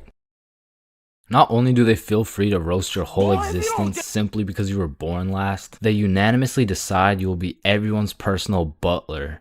Hey bud, go get another beer for me. Alright, yeah, for sure. Thanks. Now you better get started on mowing that lawn. Grass isn't gonna cut itself, am I right? Oh my god, bro. And coming into these family functions, you would think your mom is your closest ally. But as soon as she gets the chance, she will expose your biggest secret for a little bit of parent clout. You guys will never guess what I found under Chain's bed yesterday. Oh my god, what is it? Yeah, tell us. What? No way. Sometimes when my family tries to make small talk with me, they just miss the boat completely. So, buddy, how's those swimming lessons going for you? The swimming lessons I took when I was 5? Yeah, right, those ones. They're good. I finished them a little while ago. Oh, is that right? Good for you, buddy. And bro, don't get me started on those recycled ass jokes. Well, looks like you got your workout for the day. Oh, looks like you've gotten so tall. What are you feeding this kid, am I right? Oh, Bob, I think you got some food in your beard. Oh, don't worry, I'm saving it for later. Ah, good one, Bill. Oh, Bob, he's so funny. Thank you. I guess everyone at the function must have Alzheimer's or something, because these jokes will have them cracking up like they haven't heard the same joke the past 15 functions. But cousins, man. Cousins are the saving grace of family functions. Without cousins, you would have no choice but to participate in the tomfoolery of small talk. I'd be walking in the function just praying to see that one cousin. And bro, I have a family function survival tip for you. You always have to stay within arm's reach of either your siblings or your cousins. Because whenever some bullshit goes down, you just give each other the look and flee the scene. And because when you get caught lacking on your own at the function, you get jumped. Metaphorically speaking, of course. There's a lot of things in life that I don't really understand, but if there's one thing I can truly comprehend, it's being grounded. Because in my time, I've served a total of 547 days and 16 hours in the slammer. And through a year and a half of extensive first-hand research, I've come to the professional conclusion that getting grounded is straight ass, bro. You're locked in your room with no phone, no computer. Like, what do you want me to do? Think about my actions? Hell nah. Being grounded had a young me doing the stupidest shit ever, bro. Like, I was popping handstands, hitting my head against the wall, playing with the door stopper thingy. Shit, I got so bored, I even read a few pages of a book like an absolute nerd. And now that I think about it, Percy Jackson and the Battle of the Labyrinth was actually a spectacular read. Now listen, there's only one thing worse than being grounded, and that's being falsely imprisoned for life. Well, now that I think about it, there's a lot of things worse than being grounded, but one of which is being grounded during summer, bro. There's something about being able to hear all the happy children, the ice cream trucks, your homies having fun, the hoes throwing rocks at your window, asking you to come outside, or you just cry yourself to sleep because there never was any hoes throwing rocks at your window asking you to come outside. It's just you, your Percy Jackson books, some used toilet paper, and the existential thoughts in your head questioning if it's even worth it. And listen, I'm sure everyone can pick up on the fact that I'm a really intelligent dude. Smart all around, really, but trust me when I say, I wasn't always this smart, bro. In fact, in kindergarten, my dumbass fully believed with my whole heart that being grounded meant your parents would just dig a decent-sized hole in your backyard, toss you in, and bury you alive for the time being. And so I'm sure you could imagine my surprise when my OG friend of 5 days said, yeah, I got grounded for 2 whole weeks. Holy fucking shitballs, dude, are you okay? No, man, it's really hard. I didn't get to touch any of my toys or anything. Damn, how long ago was that, man? Oh, I'm still grounded. What? No, you're not. Yeah, dude, I'm grounded right now. No, the fuck you're not. And I wouldn't truly find out what being grounded was until 7 years later. I was in grade 7. It was a beautiful sunny summer day at approximately 11 a.m. and me and the boys were freely roaming our city. Little did I know, we wouldn't be free for long. And as the boys and I roamed the city looking for a move, one of Bob's girls calls him up and is like, okay, so my friend Becky is in Hawaii for a few days with her family, and she said I could bring you over. And just like that, Bob could have wrapped it up and claimed some cheeks. But the boy Bob was never one to leave the homies behind, so not only did he convince his girl to let us come, but he went above and beyond. He got his girl to bring some of her friends over too, and now we're hyped because we had now located the move, and quite a marvelous move if I do say so myself. Now keep in mind, all of us knew Becky and had been to Becky's house many times before, but Becky was all the way in Hawaii, so she had no clue about the marvelous move about to take place at her own crib. But regardless, me and the homies walk into Becky's crib and they low-key got a little get-together in the works. I see Bob's girl, I see Bob's girl's friends, and then I see a mutual friend of mine named Dennis. And he brought his girl. Now, a little backstory about Dennis. Dennis was 2 years older than me, making him in high school. And to be fair, from grade 7 to high school is a colossal difference. Dennis was taller, had a more developed frame, and Dennis even had some facial hair in progress. The amount of facial hair that put my peach fuzz to shame. And to put it quite simply,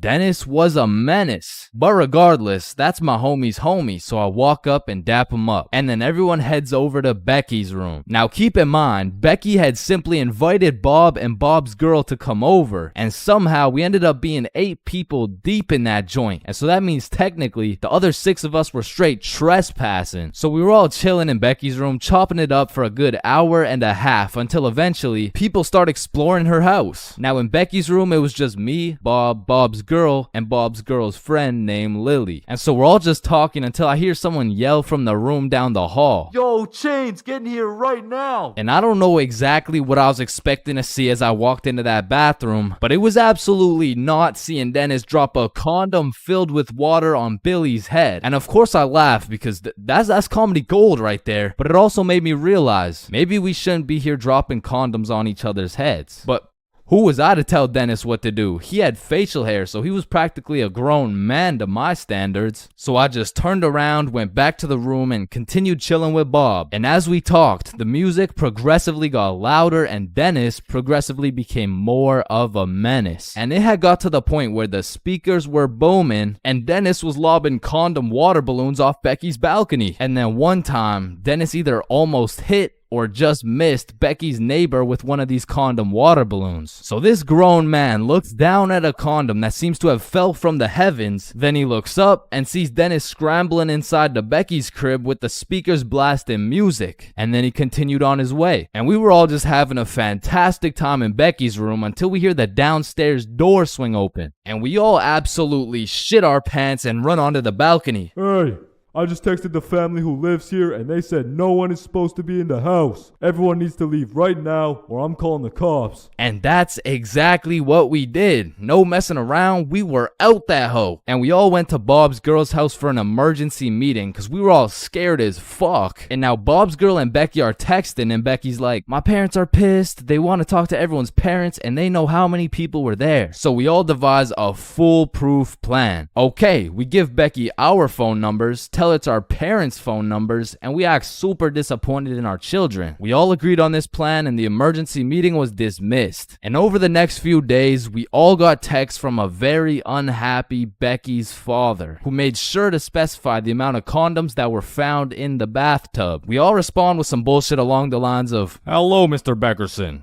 I'm very sorry to hear about the inconsiderate acts of Chains and how he's invaded your home. Rest assured, Chains will feel the wrath of this thick leather belt as it repeatedly beats against his cheeks to discipline him for his heinous actions. Thank you for bringing this to my attention. But come to find out, Lily's dumbass responded with some shit like, Dear Mr. Beckerson, thank you for letting me know, but Lily did nothing wrong as she didn't know she wasn't allowed there. Plus, she didn't even make a mess or anything, on God. Put some respect on my daughter's name. Period. And just like that, our foolproof plan got fucked. And Becky's father texted each of us saying, you are coming to the house at 3:15 p.m. today or I'm calling the cops. And shit, looking back, Becky's father was most definitely bluffing. Like, say I didn't go, what was he gonna tell the cops? 911, what's your emergency? Hey, there was 8 kids who invaded my home 3 days ago. Okay, sir, did they break in? No, no. My daughter gave them the key. Sir, why the fuck are you calling 911? There was condoms in the bathtub. But like I said, I wasn't very smart and I didn't have the brain capacity to think that far ahead. So everyone shows up to the house and Becky's father sits us down and makes each of us individually call our parents and explain what we had done. And I went first. Hey mom, so I went to Becky's house the other day, but she was in Hawaii and I wasn't really invited. And there was condoms in the bathtub. Needless to say, we all got our shit whooped and I received my very first grounding with the sentence of 1 month in the slammer.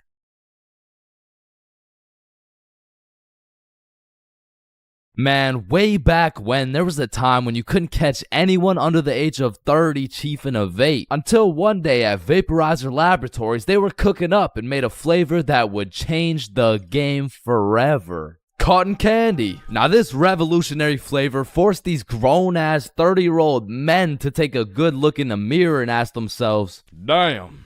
What do I look like as a grown-ass man sucking on this goddamn cotton candy stick? So they do what any responsible adult would do. They give it to their children. I mean, shit, kids love cotton candy. All of a sudden, business is booming for Vaporizer Laboratories, so they start cooking up even harder. Boom, Sour Patch Kids juice. Boom, applesauce juice. And boom, baby food juice. These babies will be sucking that shit like a soother. Kids' first words will be looking like, yo. Oh my god, honey. Jackson's gonna say his first words. Yeah. Oh, let's hear it. Yo. Yo, Pops. Well, let me bum my head off that 50 Nick Guava Ice, G. Yo, just wait till they drop that breast milk flavor, bro. Shit, these newborn babies won't even know what hit them. They'll be returning customers for life, which which will probably be like 12 years max. Now, the reason I say all this is to let you know that vaping not only intruded my high school years, but also my years in middle school. I was first introduced to these bad boys at the ripe age of 13. And with a little bit of that good old peer pressure, I folded, bro. Like, what was I supposed to do, bro? Like not take the hit? No, I probably should not have taken the hit. But from that point on, I started doing a little dabbling, you know. I mean, as a 13-year-old, there's only one answer to someone asking, yo, dude, you want to try a hit of this blueberry guacamole milkshake ice flavor, dude? And that answer is abso-fucking-lutely, dude. And I was never a fiend or anything, but I will say, I popped a few ghosts and blown a few O's back in my day, but it had never gotten to the point of me owning a vape until one day. This story takes place way back in grade 7. Me and the boys were posted in science class dissecting cow balls or some shit when Mr. Principal burst through the door like, "Is Tessa here?" Yeah, she's right there. And I look at Tessa and she just tosses her vape over to her homie Kate. And I seen that shit clear as day, but Mr. Principal's old ass must have forgot to wear his contacts or something, cause he runs a quick pat down on Tessa looking for said vape, but sure enough, he doesn't find it. "Miss Rhodes told me you were vaping in her class. Is this true?" Psst, no, I would never. Okay. And then the bell rang and everybody knew what that meant. It was nut break. Now, I don't know who the fuck decided to name our recess nut break, but I will say most of the students understood that that shit was short for nutrition break. However, some kids took it a little too literally. Weird ass school, man. But this specific nut break, you best believe me and the boys weren't busting nuts or eating nutritional foods because Billy had something else on his mind. Yo, who's got you smiling like that? Who, me? Nah. It's nobody. Yo, wait, you got a crush on Tessa? What? Tessa? Me? Yeah. Yeah, I got a crush on. Yeah. Oh shit, go talk to her, bro. Talk to her. No.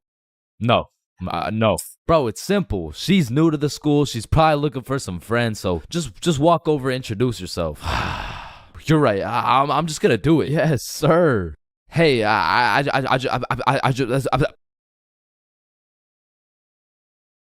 I just sell that shit? Yup. You did. Then the bell rings and we all go to PE class. Now in my middle school, your class was your class. You just have the same students and the same underqualified teacher teaching everything. Like, Lord knows Mr. Donaldson shouldn't be teaching PE, but shit, here we are. And so while we're playing dodgeball, I'm trying to coach Billy on how to confess his love for Tessa, but I'm gonna keep it a buck. I was speaking straight out of my ass, bro. I don't know the first thing about confessing love. Listen, bro, I'm the expert when it comes to confessing love. All you gotta do is walk up with confidence, introduce yourself, and then ask her to be your girlfriend, bro. Okay, simple. Let's practice. Hey, Vanessa. My name's Billy, and Do you want to be my girlfriend? Damn. And after the proper training, by the time lunch came around, Billy was prepared to do what had to be done. Alright, listen, bro. Whatever happens out there, me and Bob got your back. And remember, the worst she can say is no, bro. Alright, I'm ready. You got this. Hey, Vanessa. I'm Billy. I seen you in science class today, and you were looking very pretty. And do you want to be my girlfriend? Fuck no. She laughed, bro. She laughed in Billy's face. And he walks back to us with tears in his eyes. She laughed at me, bro. Well, at least you know what they say. What? If you can make her laugh and giggle, you can make the cheeks clap and Not jiggle. right now, bro. You're right. Too soon. Needless to say, that brother Billy went home that night, listened to Juice WRLD, and cried himself to sleep. Shit, the next day, Billy didn't even say a word, but I could hear Lucid Dreams on full blast in those earbuds. Man, it's a tough sight to see. Next thing I know, Mr. Principal bursts in the class talking about, all right, Tessa, in my office right now. Now, I don't know why she was in trouble, but whatever she was accused of, she's guilty, bro. And she's also guilty on 1/3 degree count of breaking my man's heart. And as I'm busy praying on Tessa's downfall, I get a little tap on my shoulder like, psst, take this. Mr. Principal's looking for it and he's not gonna check you. Whose is it? It's Tessa's.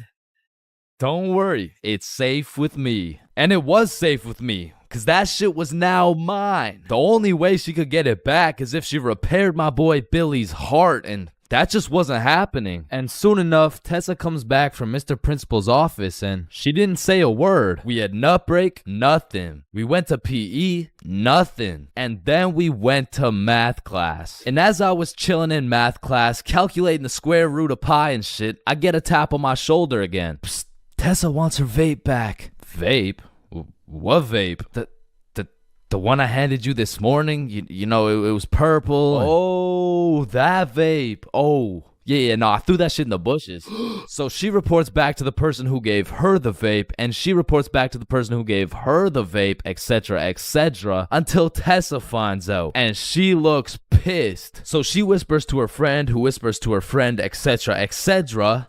What bush did you throw it in? Oh, the one out back. And to put it in perspective, the bush out back was fucking massive. It was this huge conglomerate of straight prickle bushes, and so pretty much her vape was gone, bro. And I went to sleep that night with a smile on my face, knowing I not only saved Tessa's lungs, but also Billy's heart. The next day I went to class, sat down with the boys as always, but something was different. Tessa and her homies were nowhere to be seen. I shrugged it off and continued to make some groundbreaking studies in science class until I hear Billy like, bro, no fucking way. So I turn around to not only see Tessa and her friends waist high in prickle bushes looking for this vape, but I also see Mr. Principal forcing them to do it. Now this was truly a beautiful sight to see revenge play out this perfectly. Like Billy was sitting at the window the entire class watching him do a whole search party for this vape that was posted in my pocket. And just when I thought Billy couldn't get happier, the next day Tessa and her friends had to present a PowerPoint to the entire school on why vaping is bad. Vaping is bad because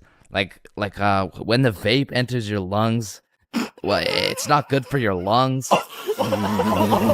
Man, karma is real, because not only did Tessa understand how it felt to be laughed at, but the next day my friend came up to me like, can I use that vape for the day? And I wasn't using that shit, so I said, yeah, sure. And at the end of the day, you'll never guess what she told me, bro. Yo, you still got the vape? No, I threw it in the bush out back. We are currently facing a life-threatening epidemic that is threatening the lives of many teens around the world. Oh, what's that? Yeah. Oh, okay. It has been brought to my attention that there's a new strain let loose that is infecting more teens than ever. The strain is propylene glycol formaldehyde. Street name, Guava Ice. So stay safe out there, and back to you, Linda.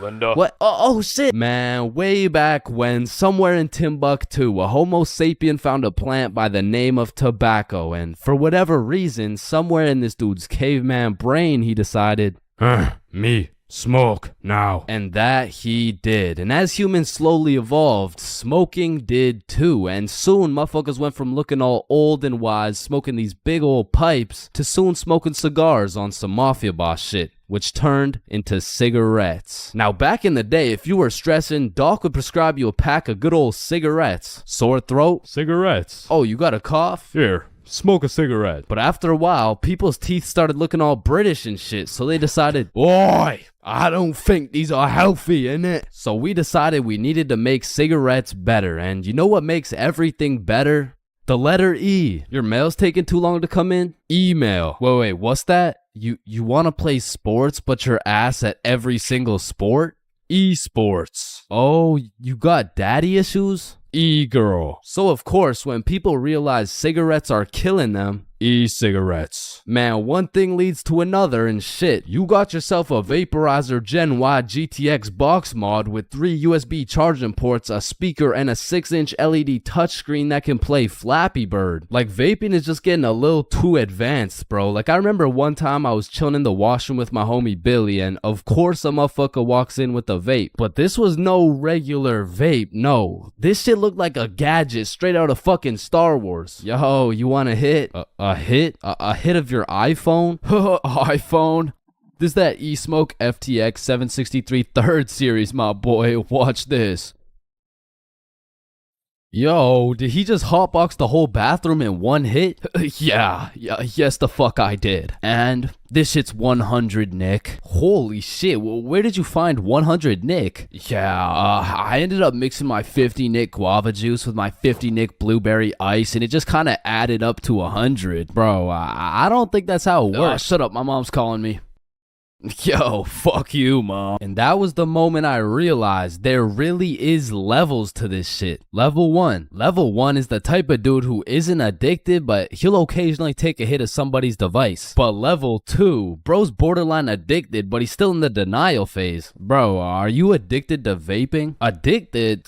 Nah, I don't even vape like that, bruh. Shit. Do 5 jumping jacks right now. Bro, what? That's easy. 1, 2, 3, 4. Oh shit. Level 3, the fiend. This motherfucker is strapped up with some nicotine at all times, and even when he has a vape in his hand, this dude will ask for yours. And God forbid, if this fiend loses his vape, this motherfucker will be stressing like he just lost his only child. A fiend without a vape is the exact equivalent of one of these purple minions. Dude will be itching for that shit, and Lord knows what that man will do for a fix. Level 4, the fiend who sells vapes. At this point, this dude's whole life revolves around vapes. In fact, I'm pretty sure they don't even breathe oxygen anymore. Like, in order to breathe, they need to inhale some chemicals that I can't even spell. Which honestly, it doesn't even say that much. Like, I can't spell a lot of shit, but what I'm trying to say is their bodies have just fully adapted in order to consume as much nicotine as possible. They breathe that shit, they drink the vape juice, and when they're hungry, shit, they just munch on the vape itself. And the worst part is they can't even run out of vapes. Like shit, they are the plug. This motherfucker's just the CEO of getting high on his own supply. Like, dude is his own #1 customer. Level 5, this motherfucker, bro. Like, why do you need a LED touchscreen on your vape, bro? Like, you already have a phone. Wait. Did you just order that pizza from your vape? Shit. Where'd you get this from? And don't get me started on these flavors, bro. Like, tell me why these motherfuckers can make a vape juice and call that shit early riser. And that shit literally tastes like a Wednesday at 6 a.m. Like, what the fuck type of ingredients mixed together to taste like a Wednesday at 6 a.m.? But early riser isn't even the weirdest flavor on the market, because if you're feeling the family dinner vibes, you can get a rotisserie chicken flavor. Or if your breath is smelling nice and fresh, you could fuck that shit up quick with some garlic flavor juice. And they even got bacon. Yeah, I'm not gonna lie, that shit sounds fire as fuck. And lastly, now I don't even know if I can say this on YouTube right now, but shit, you can even get yourself some Worcestershire. But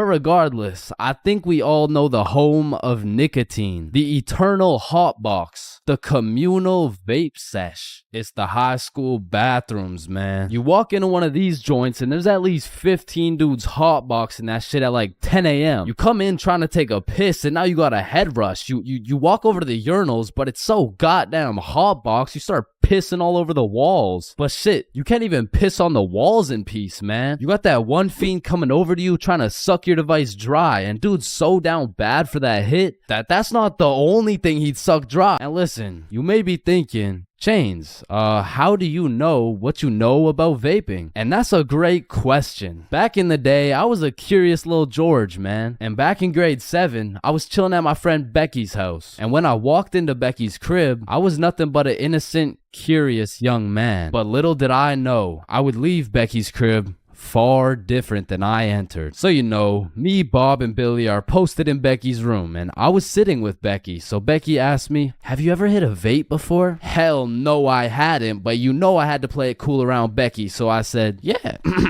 Yeah, I do that shit all the time. And so, of course, she passes me the vape. And honestly, I didn't think this far ahead, but I was in way too deep to come clean now. So I put that shit in my mouth, and I sucked the fuck out of it. Pause. And because this was the first time anything had made contact with my lungs beside oxygen, my lungs started malfunctioning, and I was coughing up a storm, and my cool guy cover was blown, but I had to see it through. Oh my God, are you okay? This shit ain't nothing for a guy like me.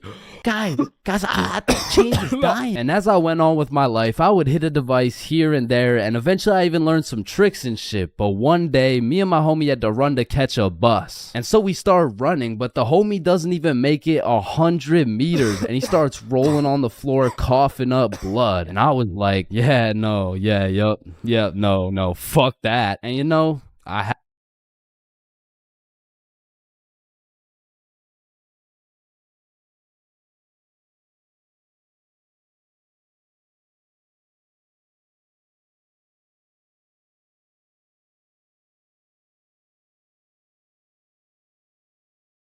I'm not gonna lie, I think everybody wants to be cool. Like, being cool is just like it's just cool, bro. Like, there's nothing like it. And I know some of y'all are thinking, Chains, with all due respect, bro, how do you know what it's like to be cool? And my answer to that is just look at me, bro.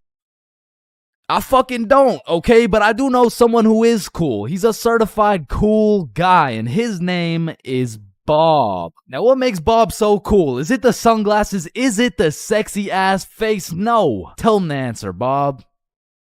He doesn't talk. The answer is Bob doesn't talk. And a crucial role in being cool is the element of mystery. Now, it's interesting because if we take a look at Jake over here, Jake doesn't talk either, and I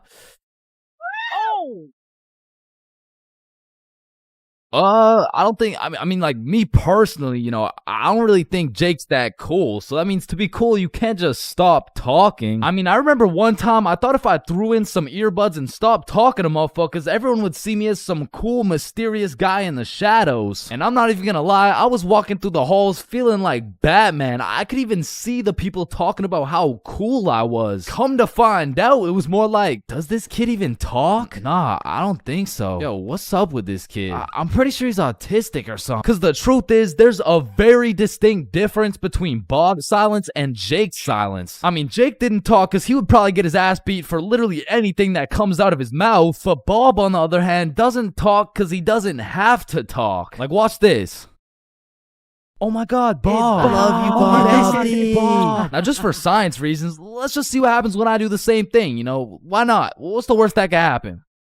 Hello? Can I help you? Oh my God, help. There's this creepy guy. At least she didn't. Get on the ground. Hands behind your back, buddy. Now, it's important to note that being cool is subjective. Like, for example, some people think I'm cool, you know? Like, in this big-ass world, surely there's someone out there. No, there isn't. Nobody thinks you're cool. Shut up, loser. Okay, well, what I was trying to say is you're gonna find someone cool who I don't find cool, and I'm gonna find someone cool who you don't find cool, and that just leaves us with the question, what is cool? So to answer this question, I need you to think of the coolest dude on the earth, and I'm about to guess, okay? You got it? Yeah, alright. I'm not the fucking Akinator. I'm not about to guess who you're thinking of, but I can guess with 100% accuracy who you're not thinking of, and that's Mark Zuckerberg, okay? How did I know that? Because if you think of Mark Zuckerberg as the coolest guy in the world, you're fucked, alright? Like, there's no helping you. Like, click off the video. It's wraps for you, bro. But how could Mark Zuckerberg possibly help us get cooler? I mean, look at the guy. He's practically oozing uncoolness as we speak. But that's important because if being cool is subjective, we need something objective to look at, and objectively, Zuckerberg gets no bitches. Like, let's just look at the numbers here. I mean, this guy's the CEO of Meta, but he's also the CEO of being a uncool lizard nerd guy. And if there's one thing I've learned in my studies of coolness, it's the art of minding your own goddamn business, okay? Like, let's compare George to Bob, who, let's just say, both aced the math test. Hey, Chains, what'd you get on the test? Fuck, I got like a 65%. Oh, that's really good for you. That's good for you, yeah. I actually got 100% plus the bonus question. Oh, wow, nice, bro. Billy, what'd you get on the math test? Math test? The dog. I could have swore that shit was chemistry. Nope, it was math, and I got 103%. Bob, what'd you get? Whoa, 110. There was only one bonus question. That's impossible. Oh, kissy face. Bob, Did you pipe the teacher? And that's probably why Zuck over here is so uncool. He's minding a million people's businesses, probably looking through their cameras and shit like, yeah, fuck you, Mark. And the most important trait for being cool is having confidence. You just can't be cool while shivering your timbers, bro. And I know some of you are thinking, oh, well, I guess it's over for me then. And no, it's not over for you, bro, because confidence is the most fake it till you make it shit ever. Like, you're not gonna say the perfect thing every time. Lord knows I don't. I'm pretty sure I say the wrong thing every time, but if you say that shit with your chest, people let it slide, bro. And I said, no, I wouldn't suck your dick for $20. Oh, well, that makes one of us.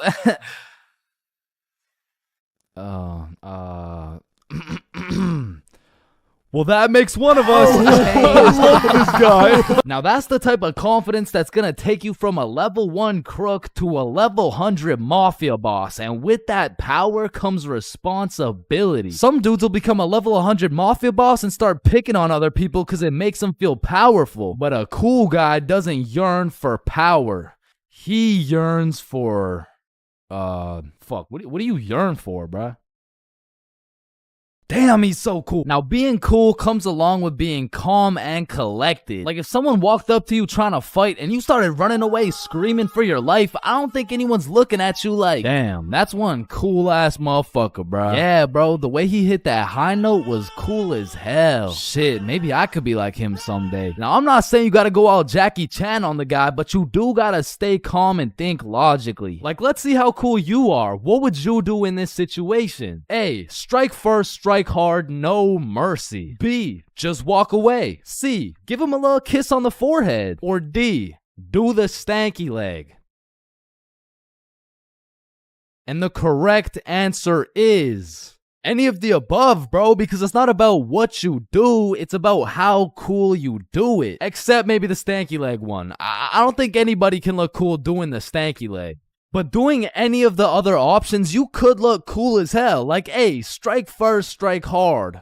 Boom, one punch knockout. That's cold. But if you throw first, miss, eat shit, not cool. B, walking away. You're cool as hell. Unfazed. Unless you get jumped from behind and get your ass beat. Not cool. C, give him a little kiss on the forehead. Assert your dominance. You pretty much just made him your son. But if you miss, well, now you're just kissing a dude, so, yeah. Now, even though being cool is all about how you do things, there's a few things that nobody can look cool doing, like riding a scooter, chasing a bus, taking pictures with an iPad, chasing paper in the wind, using VR, washing a cucumber, waving. You look nerdy as fuck, eating a cupcake, tripping, getting out of a restaurant booth, pickleball, and literally anything to do with Starbucks. Hi, can I get a caramel ribbon crunch frappuccino with 2 extra pumps of vanilla and the You're soy? not cool, bro. What? Now let's take it back to the element of mystery for a second, because this is the step that will either have people seeing you as a cool ass dude, or they'll just assume you're shy or possibly on the spectrum, bro. Listen, you gotta talk, bro, or else people have nothing to go off of and they'll start filling in the blanks themselves. Whoa, wait, so I gotta talk to be cool? Yo, Chains, what do I say? Whatever the fuck you want, bro. Oh, wait, really? Yeah, bro, the truth is the key to being cool is being yourself. And I know that shit sounds corny, and it is, but do you think the coolest dudes on earth give a single fuck about what you think? Hell nah. They're way too busy being cool, bruh. You gotta be like a peach, man. Some people hate peaches, some people love peaches, but at the end of the day, the peach is gonna be a peach. So here, take these sunglasses, and if you haven't heard it today, you're a cool ass dude, bro.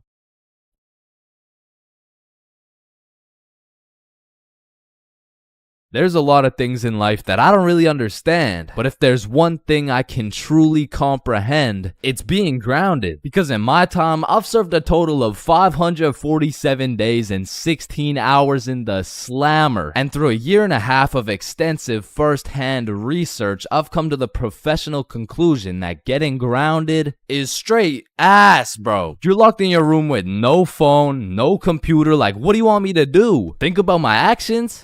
Hell nah. Being grounded had a young me doing the stupidest shit ever, bro. Like, I was popping handstands, hitting my head against the wall, playing with the door stopper thingy. Shit, I got so bored, I even read a few pages of a book like an absolute nerd. And now that I think about it, Percy Jackson and the Battle of the Labyrinth was actually a spectacular read. Now listen, there's only one thing worse than being grounded, and that's being falsely imprisoned for life.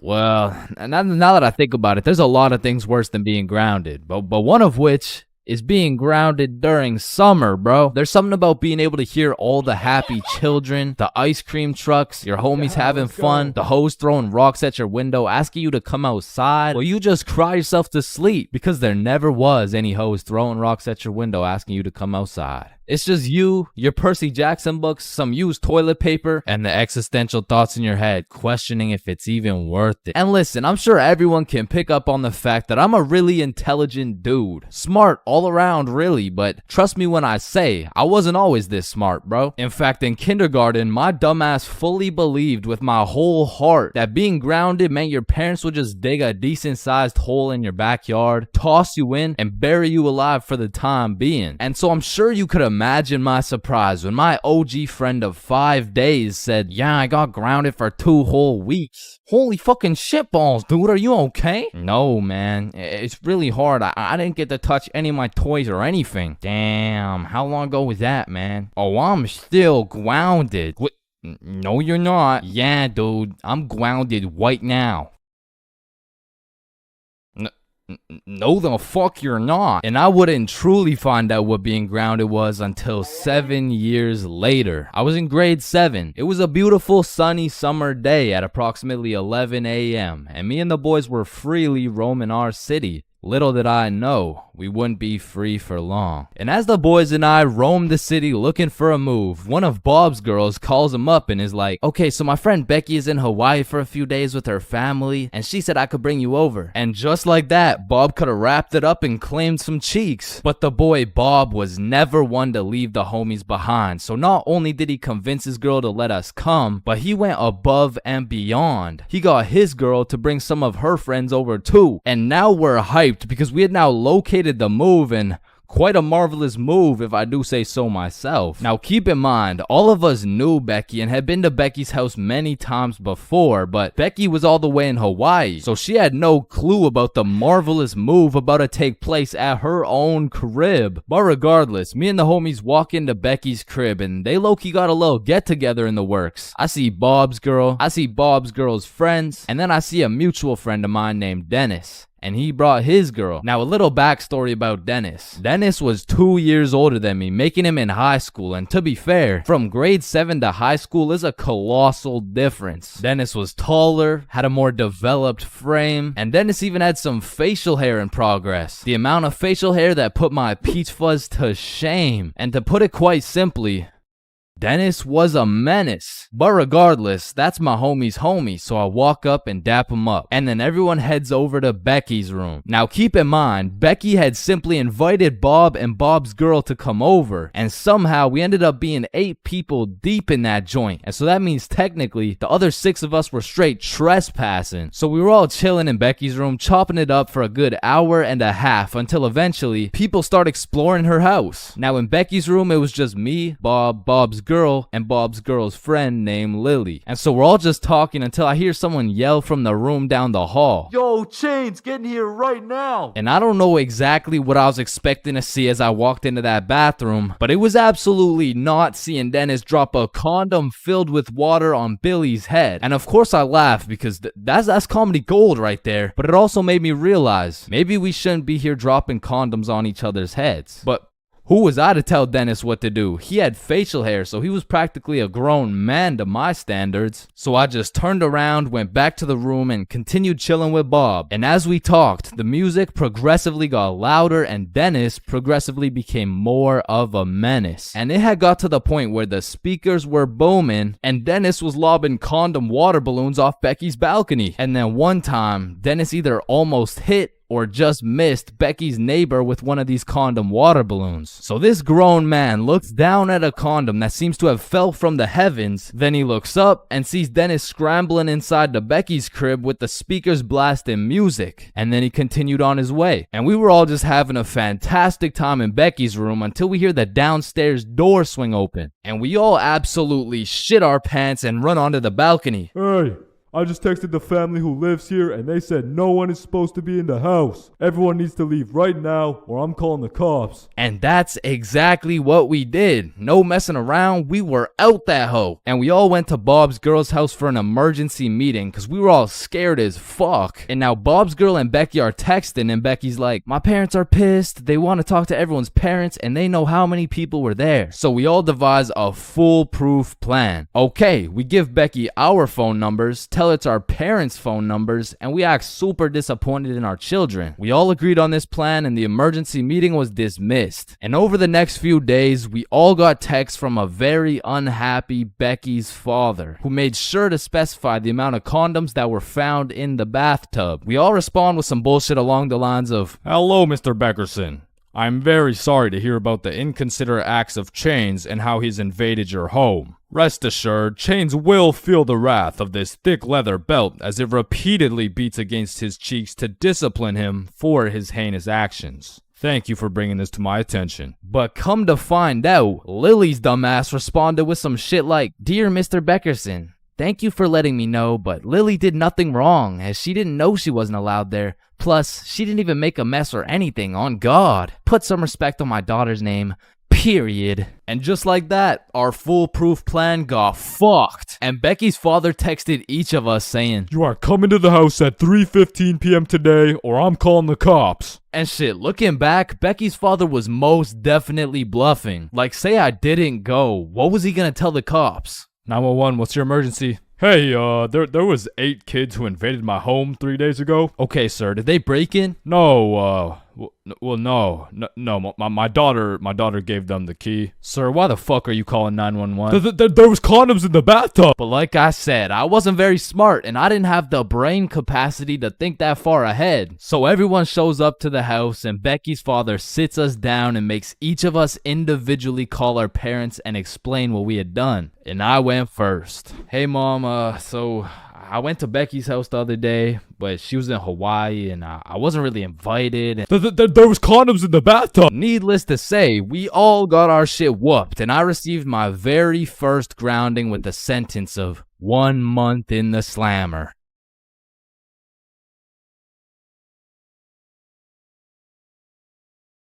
Okay, Chains, welcome to your first day at Jim Jordan's. These are our new product, Bieber Bites. Just smile and remember. The customer is always right. Okay, yeah, nah, I could do that. All right, I'll leave you to it. Okay, yeah. Hey, sir, what can I get some Bieber Bites? Yeah, how many? Right. How about this? Hey, let me get a pack of Justin Bieber's balls. Funny, yeah. How many do you want? Hey, let me get a pack of Bieber's sack. Okay, yeah, how many, bro? Hey, let me get a taste of Justin Bieber's wiener. Back in my day, I used to work at a fast food place called Jim Jordan's. Now, for legal reasons, this is not Tim Hortons, okay? It has J's and shit. Like, they don't even look that similar, bruh.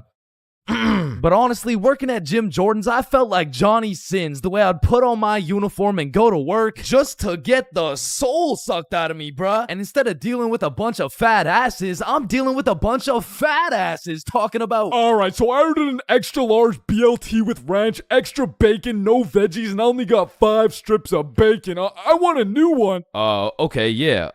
Where's the sandwich? I ate it. Of course you did, bruh. Like, you do not need more food. I don't think your arteries could compensate for any more bacon.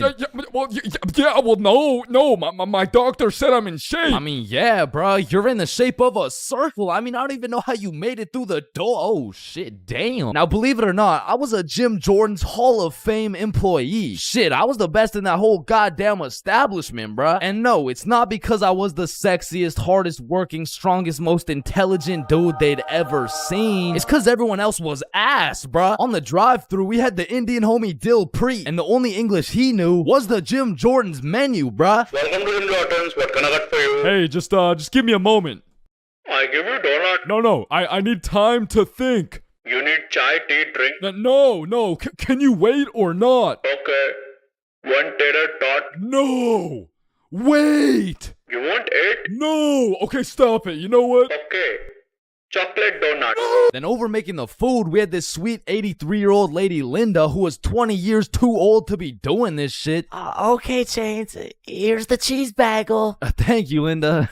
But this is the 9th cheese bagel you've given me in 20 minutes. Oh my good gracious, I'm sorry. I'm sorry. What's this? Oh, cheese bagel coming right up. And overworking the counter, we had Sebastian. Now, don't get me wrong, Sebastian was a really nice guy, but he had a little hint of the tism, you know, no, he had a lot of the tism. Like, it was more like the tism had a hint of Sebastian, which is cool, of course, but it did mean that he would absolutely yap at every single customer who came in the store. Shit, I'll never forget this one time a girl came in the store and just ordered a muffin, like, welcome to Jimmy's, what can I get for you? Hey, can I just get a fruit explosion muffin? Can you guess what Sebastian said next, bruh? Maybe your total is $175? Cash or card? For here or to go? None of the above, bruh. The sentence that came out of this motherfucker's mouth was, a food explosion muffin? Yes, please. That sounds an awful lot like a hate crime to me. Yeah, can I get my muffin, please? Do you get it? Yeah, you get it? Yeah, I get it. Okay, listen. It's like, you really don't need to explain. Explosion, okay? Sir, it's like if you took a bunch of gay people. So that's Sebastian. And over on drinks, we had this dumbass 15-year-old who's always spilling and shit. That was me. Yeah, that was me. I was ass too, but like I was still the best by default though. So the point is, our Jim Jordan's crew was looking like a group of clumsy villains from a Disney movie. But just because we were all really ass at our jobs doesn't mean we were useless. Because if there's one thing we knew how to do, it was making people's days even worse than they already were. You pull up to our drive-thru all happy, just wanting a small coffee? Shit, you're leaving with a small hot tea and some suppressed anger you'll probably bring home and let out on your wife and children. You pull up to our drive-thru just wanting a breakfast sandwich? You're leaving with nothing because we ran out of eggs and cheese and bread and the breakfast and the sandwich. You pull up to our drive-thru pissed off, complaining about how there's not enough mayo in your wrap? Bro, you're leaving with a wrap filled with super special secret Sebastian sauce. So I'm sure you could probably tell, but we had to do a lot of customer service and talk our way out of a lot of mistakes. And by we, I mean me, bruh. I was the designated customer service dude, because before it was me, it was Dilpreet, and that shit would usually go something like, hey, I just took a bite out of my chicken wrap, and it literally tastes like someone busted a nut in that shit. A nut? Yes, someone busted a nut in my goddamn food. You want a donut? No! And then before Dilpreet, it was Linda. Hey, I just took a bite out of my chicken wrap and it literally tastes like someone busted a nut in that shit. Oh my heavens, that's horrible. I'm sorry, I'll get you a refund right away. Thank you.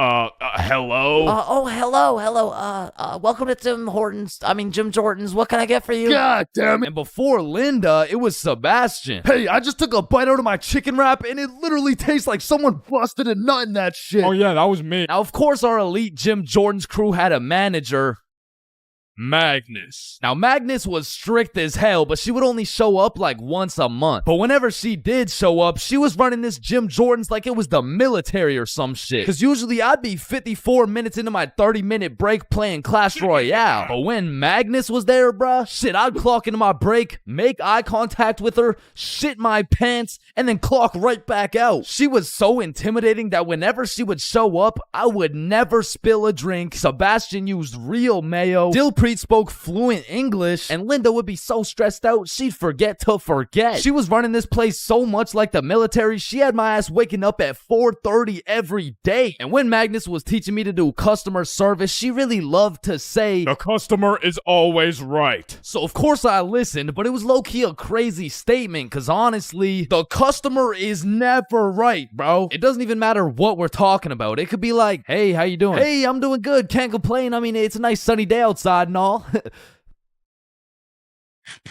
Damn, this chicken wrap is good as hell. I am 100% sure nobody busted a nut in this. And I don't know about you, but I personally have never complained about my fast food order ever. I usually just get my order, check the bag, realize instead of a Big Mac, they gave me a McChicken with a bite taken out of it, cut my losses, and I keep it pushing. But some of these motherfuckers in the Jim Jordan's drive-thru come in like you just murdered their entire family and then took a shit in their coffee. Oh, shit. Hey, you! There's not enough sugar in my fucking coffee! Oh, okay, yeah. Sorry about that. Do you want me to add more sugar in? No, this is unbelievable! Now, I swear these angry customers love to throw around the word unbelievable. But I'm not gonna lie, we forgot to put sugar in your coffee. It's pretty fucking believable, bruh. I mean, look at the staff. We're getting paid minimum wage. The guy who took your order doesn't speak English. The guy who made your order's a 15-year-old running off 2 hours of sleep. And the rest of our staff is playing fucking patty cake. You're lucky we even had enough brain cells to get you the coffee. And I'm gonna be honest, it was a blessing that I was broke as shit and really needed that job, because if I didn't, I would have crashed out for sure. Hey, some dumbass forgot to put cheese in my fucking grilled cheese. Oh, hell no. Yo, Linda, you hear this ungrateful piece of shit? Oh, hell no! You keep running your mouth, I'm about to grill your cheese, bitch! What the fuck is your old ass gonna do? Not talk shit about Linda. Like that, bro. And I busted in your sandwich last week. Wait, what?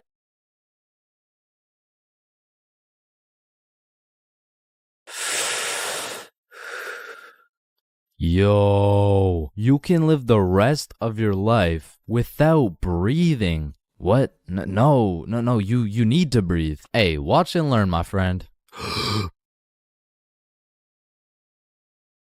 Oh, shit. Would you look at that? Okay, class, today we're gonna be studying atoms. Yes, Chains. If we're made out of atoms, and we're studying atoms, does that mean atoms are studying themselves? Chains, are you high? No. No. Damn. You know how everyone says, oh, I took a shit? No, you never take a shit. You leave it. Yo, guys, I just took the meanest shit I've ever seen. Hell no. Bro, isn't it crazy that you can imagine what it would feel like to lick any object you look at? Bro, why are you looking at my balls like that? Oh, hell no! You know what I just realized? Yeah, what? Walking around with one crowbar is much more suspicious than walking around with 3 crowbars. Bro, is that your car? Oh, shit. Yo, this burger is busting in my mouth right now, bro. I know, this shit is scrumptious. The ham is just exquisite. Wait, ham? There's no ham in the burger. It's a hamburger, dumbass. Of course there's ham in the burger. No, the patty, it's made out of beef. Bruh, that's like saying a hot dog isn't made out of a dog, for Pete's sake. Damn, you're high as shit. Okay, when I say sun, do you think of day or night? Obviously the day, that's when the sun's out. Okay, makes sense.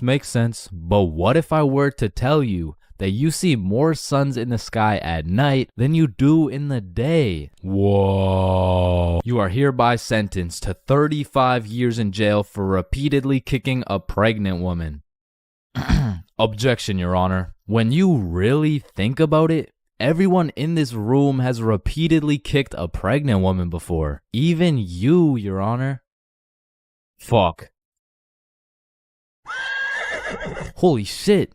Horses are naysayers. Sir, I am very sorry to inform you the STD results came back and you are positive for chlamydia, gonorrhea, trichomoniasis, syphilis, chlamydia, herpes, HPV, HIV, and chlamydia again. Somehow you got 3 cases of chlamydia. Damn, you know what that made me realize? That you should wear a condom? Nah, life is a sexually transmitted disease that will 100% lead to death. Damn right. Sir, you got 3 days to live. You ever think about how old cars are looked at like, look at this dude's old ass car. He's broke as shit. Damn, at least my car isn't as old as this dude's. Holy shit, this guy's car is a shitbox. Damn. Look at that vintage car. Wow, that guy's car is insanely old. He's got to be a millionaire. What the fuck? Is that Fred Flintstone? Whether we like it or not, we were all once inside some balls. Facts. I'm talking in the testes. Damn. I'm talking in the family jewels. I'm talking in the nut storage. I'm talking in the semen spheres. God damn, Todd's really laying down some mean pipe over there. You know, Todd beating down those doonies really got me thinking. Most people are made in a bed, born in a bed, and die in a bed. Damn. Bro, stairs were made to make a really big fall into a bunch of small falls. Oh, shit, are you good? You know, someone probably still gotcha knows from years and years ago. Gotcha knows, give it back. It's me. What do you mean? It's me. I am the one who gotcha knows. Wait, are you serious? Yes. Dude, give it back. Or what? Give it back. No, it's my nose now. You gotta eat the frog. No, just eat the frog. Nope, one bite. Not doing it. You just gotta try it. I'm not eating the frog. It tastes like chicken. Yo, mama tastes like chicken. Come on, it's tradition. You have to eat the frog. Damn, traditions are really just dead people peer pressuring us. Eat the frog, pussy. That's why you're dead, bitch. Listen, I just can't wrap my brain around it. Yeah, what's up? Can you tell me why the fuck we park on the driveways and we drive on the parkways? It makes no sense. Hey, Alexa, order some extra large magnums real quick. No, we both know you get absolutely zero bitches. Alexa, you literally Alexa, got stop. No reason on top of that, you and I both know Alexa, you are a shut size up. small condom bull. Bro, over the next generation, we're gonna see a serious decline in the number of people who are named Alexa. Damn. Wow, that's quite a beautiful birdhouse right there. Yeah, do you think it's made out of wood? Oh yeah, for sure. And where does wood come from? Fuck do you mean where does wood come from? It comes from a tree. Exactly. Are you thinking what I'm thinking? People cut down birds' houses to make bird houses. Oh, fuck? Yeah, I meant people cut down bird houses to make bird houses. As you get older and older, a life sentence continues to become less threatening. Yo, there's probably a point where you just don't give a fuck. Put the money in the bag, bitch. I hereby sentence you to a life sentence in prison. 3 days later. Whoops. Oh. Okay. How the fuck did somebody look at all these rocks and trees and shit and just think, yeah, I can make a Wi-Fi out of this? Why is it a chair, bro? Someone tell me why it's a chair. You see, the word chair actually originates from the word cathedra, which is a combination of Latin words that mean sit and down. Incidentally, the word cathedral got its name as it is the seat or chair of the bishop. Oh, damn, this sandwich is about to go crazy, bro. Wait, that sandwich would hit way harder if we smoked before you eat it. Oh, okay, yeah, you right. A few moments later. Damn. What? Damn. My sandwich went bad. Nah, when you think about it, your sandwich didn't go bad. Something just started eating it before you did. Whoa, that's crazy to think about. Wait. Are you eating my sandwich right now? You gotta be faster than that, bro. I'm talking inside the cum factories. For real. I'm talking inside the sperm bank. For real. I'm talking inside These nuts. I'm talking in the Dwayne The Rock Johnsons. Damn. Nah, fuck you. Hey, fuck you then. That's why you eat meat. I don't eat meat. I'm vegan. Oh shit, same. But you're still a bitch. Okay, and I still laid pipe on your mom. Yo, what's going on here? He called me a bitch, and he said he had sexual intercourse with my mom. Yo, calm down. I thought you guys were both vegan. Yeah, we are. What about it? If you guys are both vegan, are you guys really beefing? Damn, that was unfunny as fuck. Should we just beat his ass? Yeah, we should. Shit, damn. I see here. Looks like your toothpaste hasn't been doing the job. Try this one. 9 out of 10 dentists recommend this toothpaste. Wait a minute. If dentists make their money off people having bad teeth, and 9 out of 10 dentists recommend this toothpaste, why would I choose to use this one? Go. Shit, he knows. Man, you ever think about how the ocean is just some really big soup? Damn, I guess you're right. Or have you ever thought about how there's more airplanes in the ocean than submarines in the sky? Oh shit, apparently not. Damn, we're high as fuck. Man, you know what I just realized? What's up? Your balls are kind of like a body bag of sorts. You know what I'm saying? You gotta stop looking at my balls, bro. Okay, but who named it a chair? Like, who just looked at this thing and was like, oh, yup. This is gonna be called a goddamn fucking chair. Boo. Oh, you scared me half to death. What happens if you get scared half to death twice? Oh, I don't know. It's just a saying. Boo. Oh shit, is he dying? I think. Damn. When you really think about it, most guys will get their first set of flowers at their funeral. That's some real shit. Wait, Chains, are you high at a funeral? No. Billy is one of my closest homies, and we've been friends ever since we were little kids, and for as long as I can remember, Billy's been a dumbass, bro. I'm talking he's slightly retarded, you know what I mean? And everyone knows Billy for just 2 things. Always making the absolute worst decision possible, and always having the best stories, bro. Like, statistically, this motherfucker should have died 61 different times already, bro. Nah, I got plot armor, bro. Bro, no you don't. I do. Man, shut the fuck.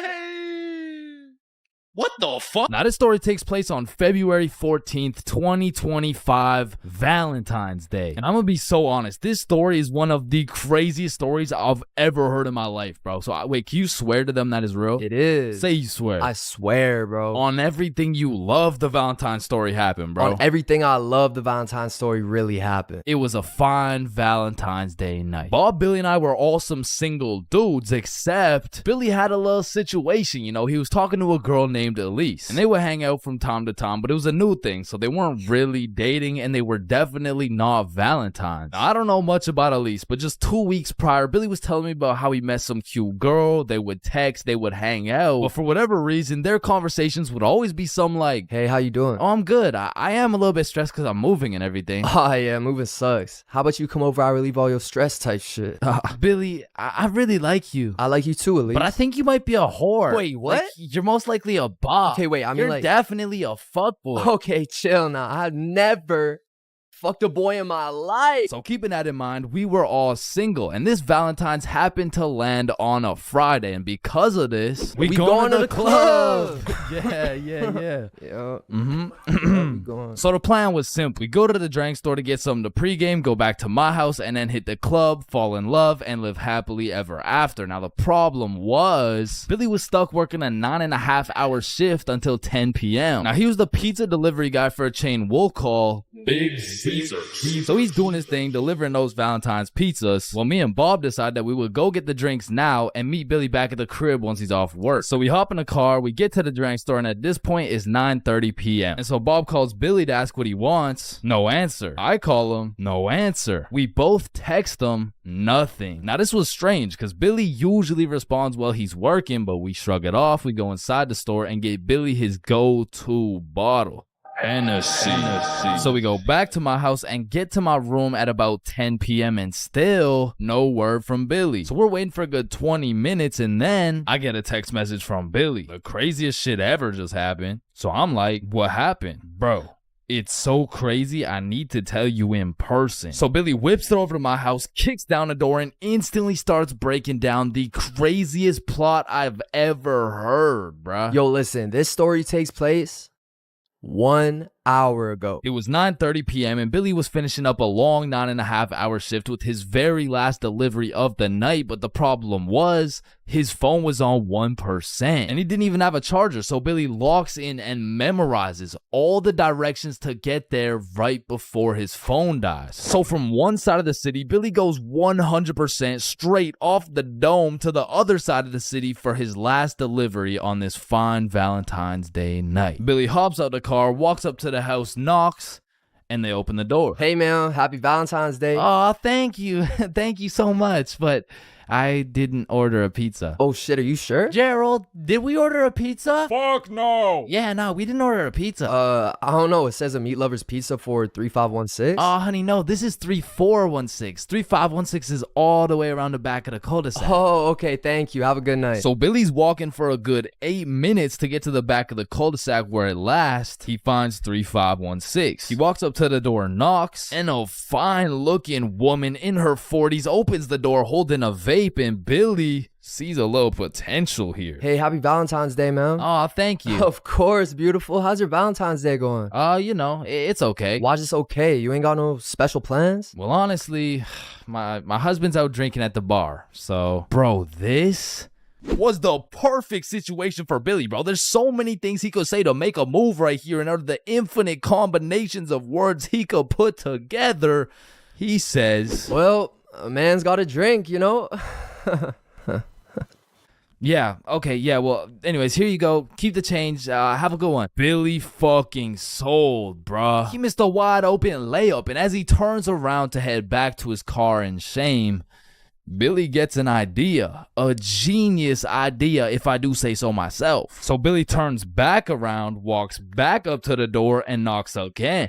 Hey, what's up? Hey, so my car, like the pizza car, is on the other side of the cul-de-sac. So if there's any way I could cut through, it would save me like 10 minutes. Yeah, of course, come in. And this motherfucker just got his own rebound off the backboard, bro, but he only has 60 seconds on the shot clock to make a move, and so he starts breaking down that professional barrier. So what's your name? My name's Angelina. What's your name? My name's Billy. Wow, you have a very beautiful name. And you have a very beautiful smile. Oh, thank you. Holy fucking shit, he was cooking, but they had made it to the basement, meaning he only has 30 seconds left before he's back to the cold, lonely outside world. So Billy cooks up yet another genius play. Angelina, I really hate to ask, but is there any way I could charge my phone real quick? Like, I just need to get it to like 5%. Of course, honey, sit down. It's no worries at all. This motherfucker Billy did it again, bro. Now, I don't know if it's because she just wanted some human connection on his Valentine's night or she was genuinely just being nice, but this motherfucker's now in a position where he's posted up on this woman's couch in her basement at 10 p.m. on a Valentine's night. Yo, what flavor is that? Oh, it's mango ice. It's my favorite. Damn. You think I could take a hit? Only if I could hit yours. Oh, shit, I bet. So as these two fiends are bonding over a little nicotine addiction, Billy's like, so you said your husband went out to the bar?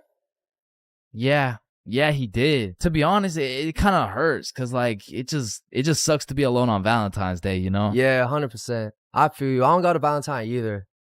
Type shit. Now, at this very moment, Billy's about to shoot a shot farther than a three-pointer, farther than a half-court, full-court football field. This was a blindfolded shot from Mars by a 6-year-old kid with Down syndrome, bruh. I mean, shit. We could be Valentines tonight. Oh, that's so sweet, but my daughter's upstairs. Ha, shit, yeah. I get it, but like this couch low-key spacious though. I mean, it's not that spacious. Please? Billy, you're funny. Now, at this moment, Billy's 0 for 3 with these shots. I mean, the defense line was tough. She's got a whole husband and a daughter who's just posted upstairs, probably waiting for that fucking pizza. But to be fair, Billy was still on the court, but his phone was already at a good 3% charge, so he needs a game-winning shot right now, and so he reaches deep into his bag. I'm talking middle school years. He pulls out a shot I never thought I would see in the big 2025.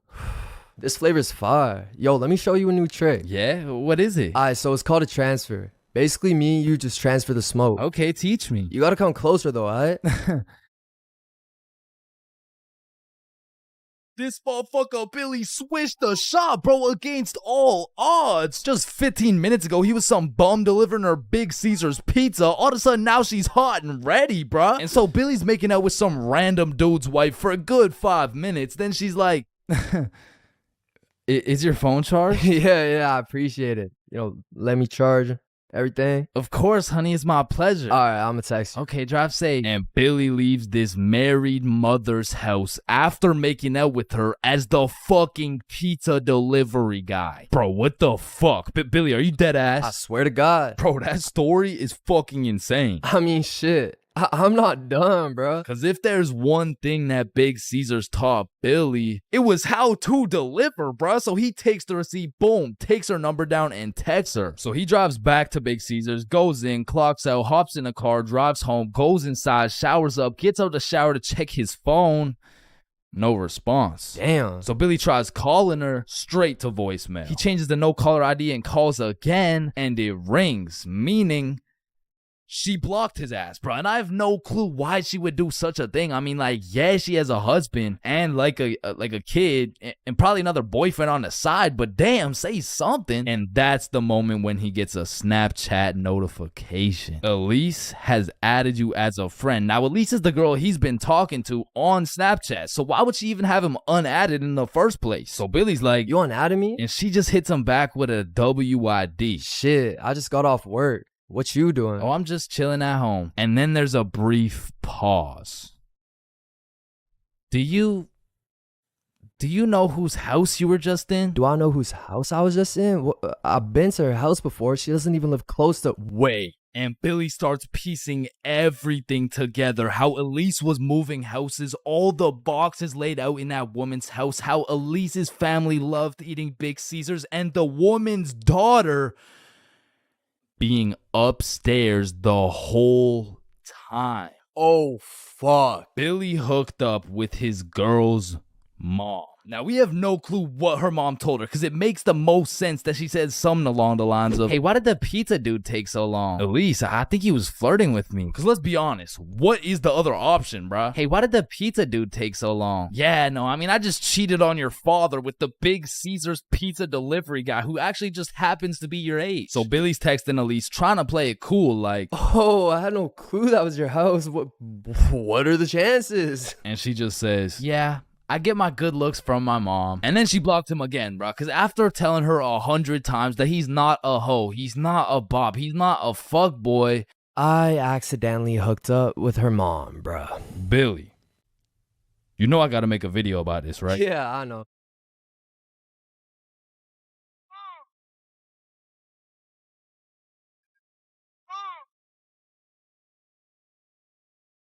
Man, family functions have the weirdest dynamic, bro. Like, how have you known these people your entire life, but have still never gone past the surface level conversation? I mean, let me know if it's just my family, but every function is the same. The whole gang links up, and everyone just asks the most generic small talk questions to each other. Hey, how's that new place you bought? Oh, yeah, it's good. And how's the kids doing? Oh, they're good. Oh, and how's the wife? Man, fuck your wife. I don't want to hear any of these NPC conversations, bro.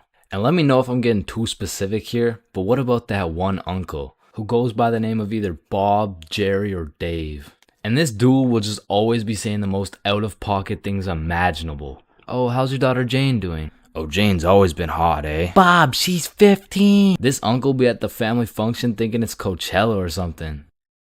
Bob, another beer's a little bit excessive, don't you think? Yeah, football! I'm the youngest person in my whole family, which for whatever unspoken reason, it just means everyone has the go-ahead to flame the living shit out of me. Hey, Chains, still no girlfriend, huh? I guess you're not too good with the ladies there. But I make one joke back and I'm the bad guy. You don't seem too good with the ladies yourself, seeing as your wife just divorced you and she took the kids with her. Am I right? Not only do they feel free to roast your whole existence simply because you were born last, they unanimously decide you will be everyone's personal butler. Hey bud, go get another beer for me. Alright, yeah, for sure. Thanks. Now you better get started on mowing that lawn. Grass isn't gonna cut itself, am I right? Oh my god, bro. And coming into these family functions, you would think your mom is your closest ally. But as soon as she gets the chance, she will expose your biggest secret for a little bit of parent clout. You guys will never guess what I found under Chain's bed yesterday. Oh my god, what is it? Yeah, tell us. What? No way. Sometimes when my family tries to make small talk with me, They just missed the boat completely. So, buddy, how's those swimming lessons going for you? The swimming lessons I took when I was 5? Yeah, right, those ones.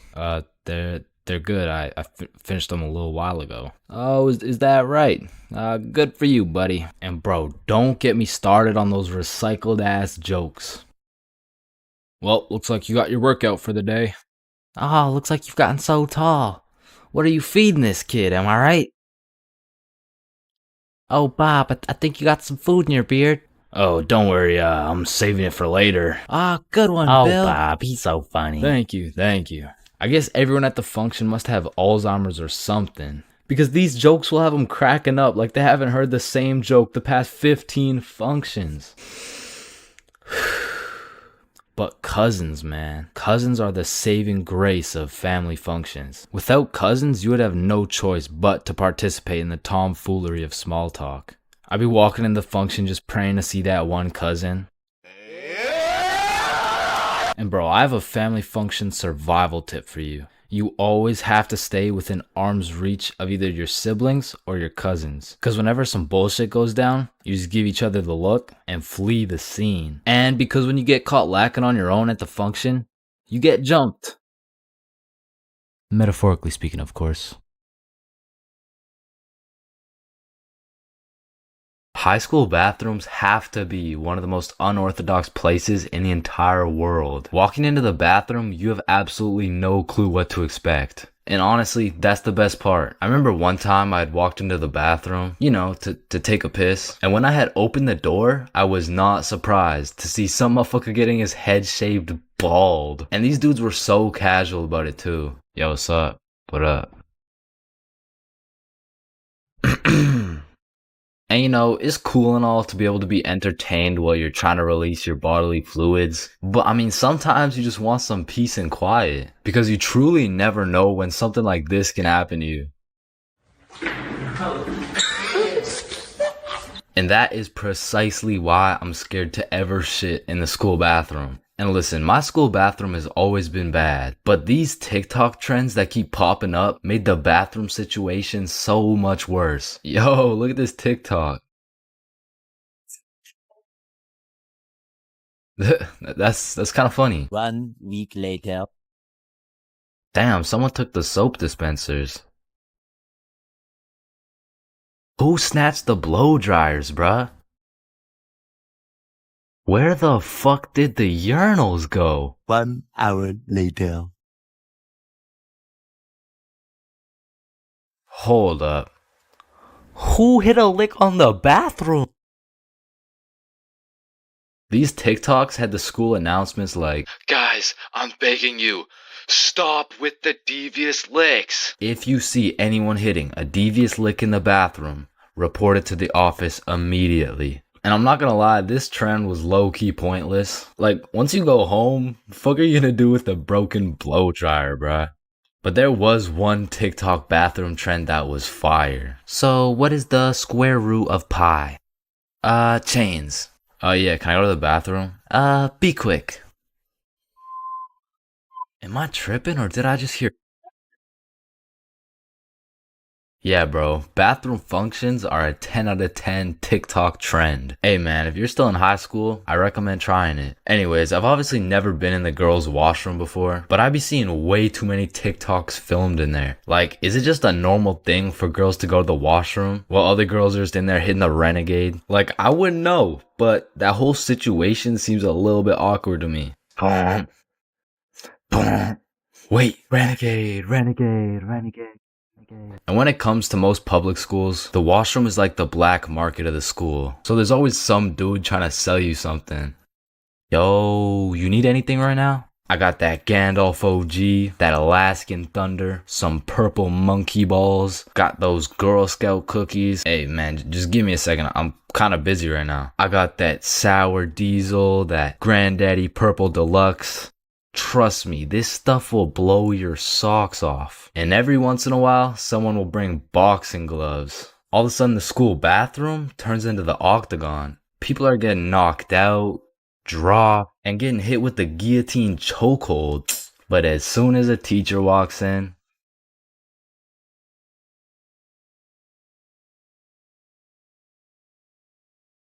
So, as I mentioned in my fast food video, I worked at a place called Jim Jordan's. Not to be confused with the popular Canadian establishment Tim Hortons. With that being said, at the time I had already worked at Jimmy's for a year. And to be fair, I couldn't care less if I got fired. So one day I got booked for a night shift from 6 p.m. to 12 a.m.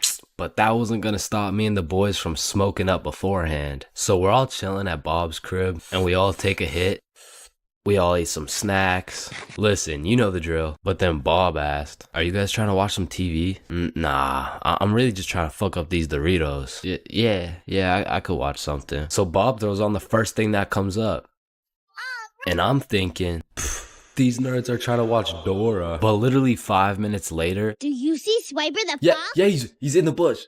Yeah, you see him? Where? What, in the bush. I don't see him. He's right there. Where? Right behind you. Right behind Yes.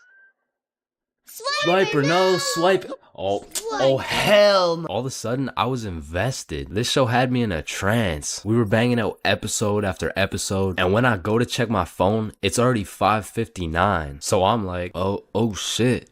I got work in 1 minute. So I run to my car. I wouldn't drive. Not because I'm baked as shit. I was just broke, bruh. I didn't have a car. I was working at Jim Jordan's. So I haul my ass over to the bus stop. Then I wait there as fast as I can. I get on the bus.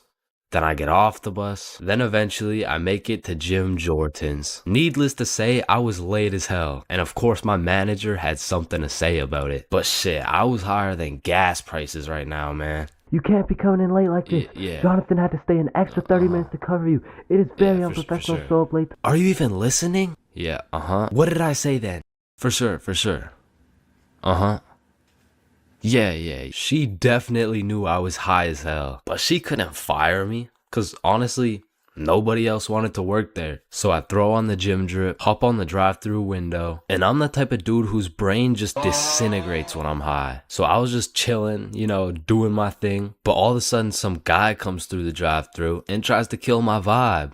Sir, hello? Do you have my food? Yeah, what do you want? Well, I just ordered some food back there and bro, what do you think this is? McDonald's? Yeah, I'm gonna keep it a stack. Most of my brain cells were still at Bob's crib watching Dora. And I guess one of my coworkers noticed that. Yeah, you should just make the drinks. I'll be on drive-through. Okay.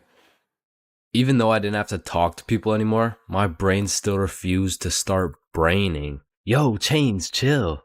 Wait, what? Looking back, I am really sorry for whoever ordered something that night because I wasn't even reading the orders. I was out here freestyling with the coffee. A little bit of this. Oh, yep, a little bit of that.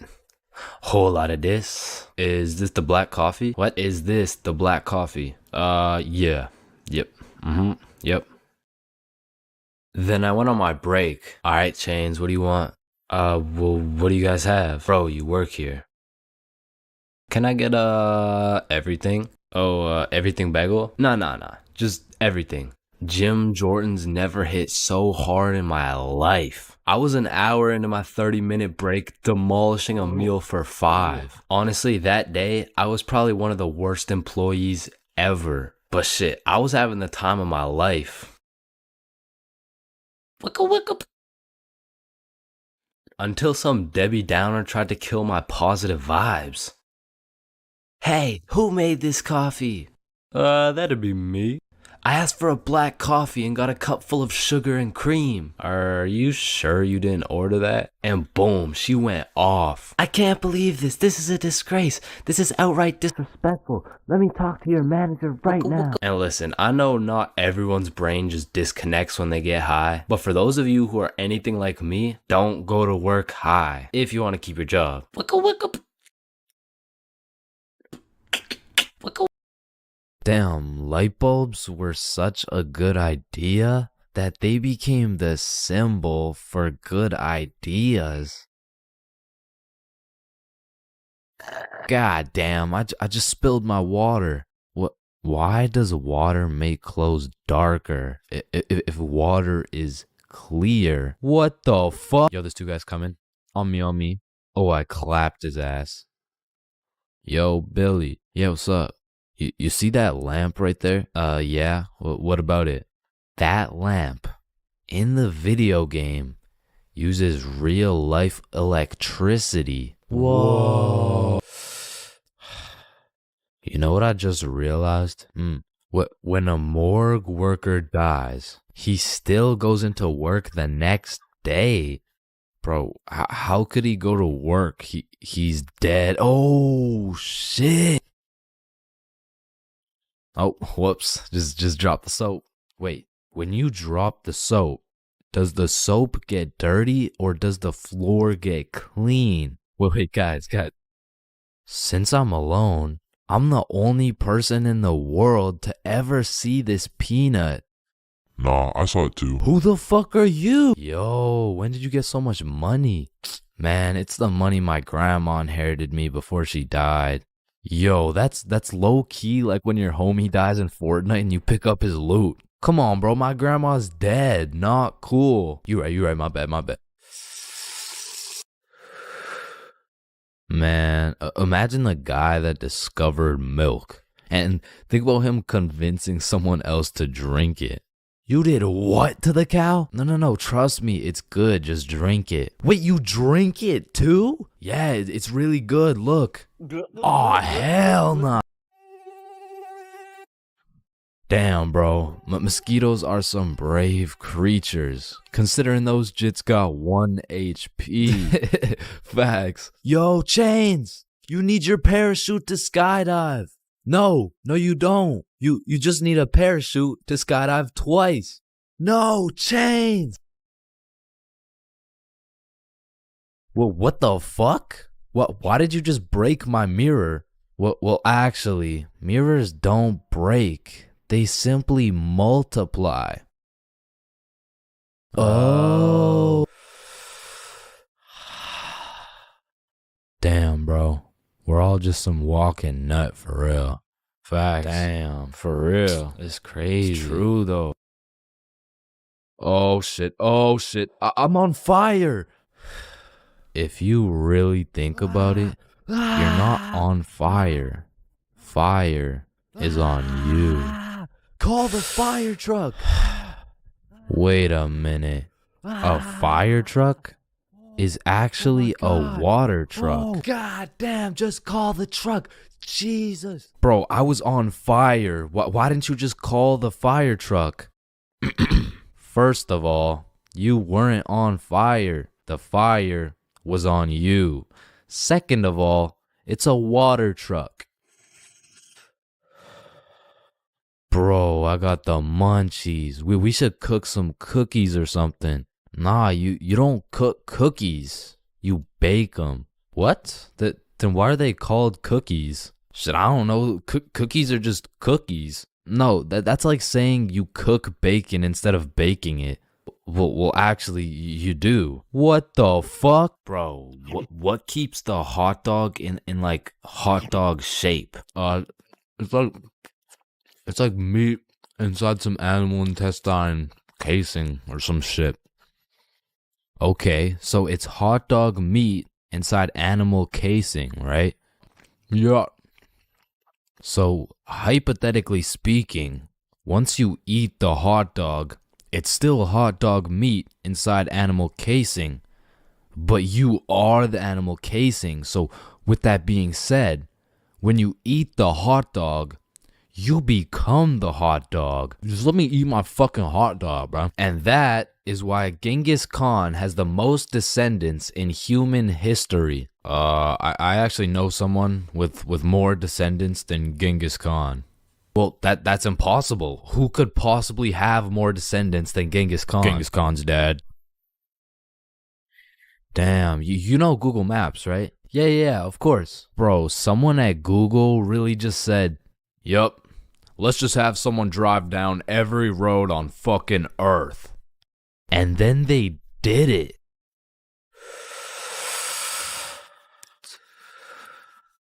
You know how concrete and glass are both made out of sand? Yeah, what about it? So if concrete and glass are both made out of sand, does that make skyscrapers just really big sand castles? Yo! How tall is the tallest person in the world? I don't know. Let me check. God damn, he's 8'1". Holy, you know what I'm thinking? Yeah, imagine getting railed by this absolute. No, I was thinking at one point the tallest person has experienced the height of everyone else in the entire world. Holy shit. Paper has 6 sides. Shh. Like we're really just some talking nut for real. Facts. No cap. Damn. Just some breathing semen for real. That's crazy. For real. Facts. So true. Damn. True. For real. Hey little man, what do you want to be when you're older? I want to be a doctor and cure aging and all the diseases.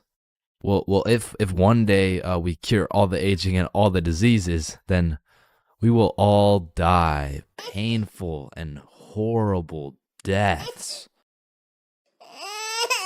I still don't understand why it's a chair. It just doesn't make any sense. Yo, you know what I just realized? What?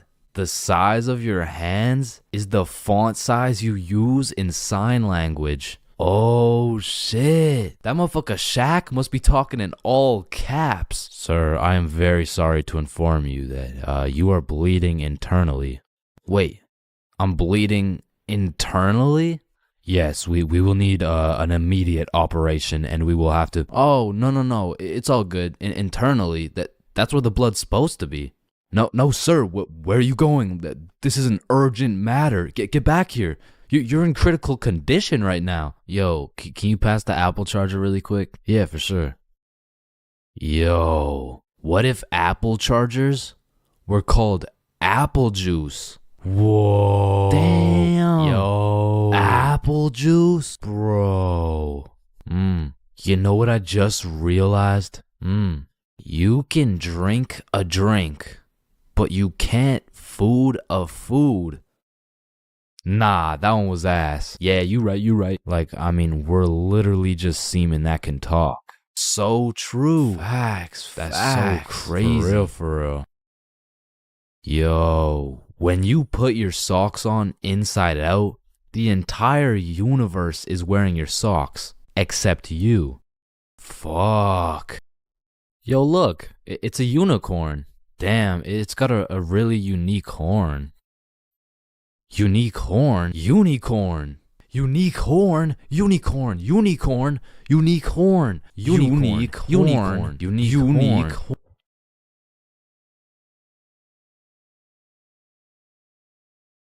Oh, leaves are called leaves because they leave the tree. Holy shit, I got an idea. Can you pass me the wrench? Rope. Glue. Piece of pizza, please. Tape. A little more tape. Damn. Big ass magnet. Alright, all done. Whoa! This bad boy uses 0 gas. It's completely eco-friendly. Hop in.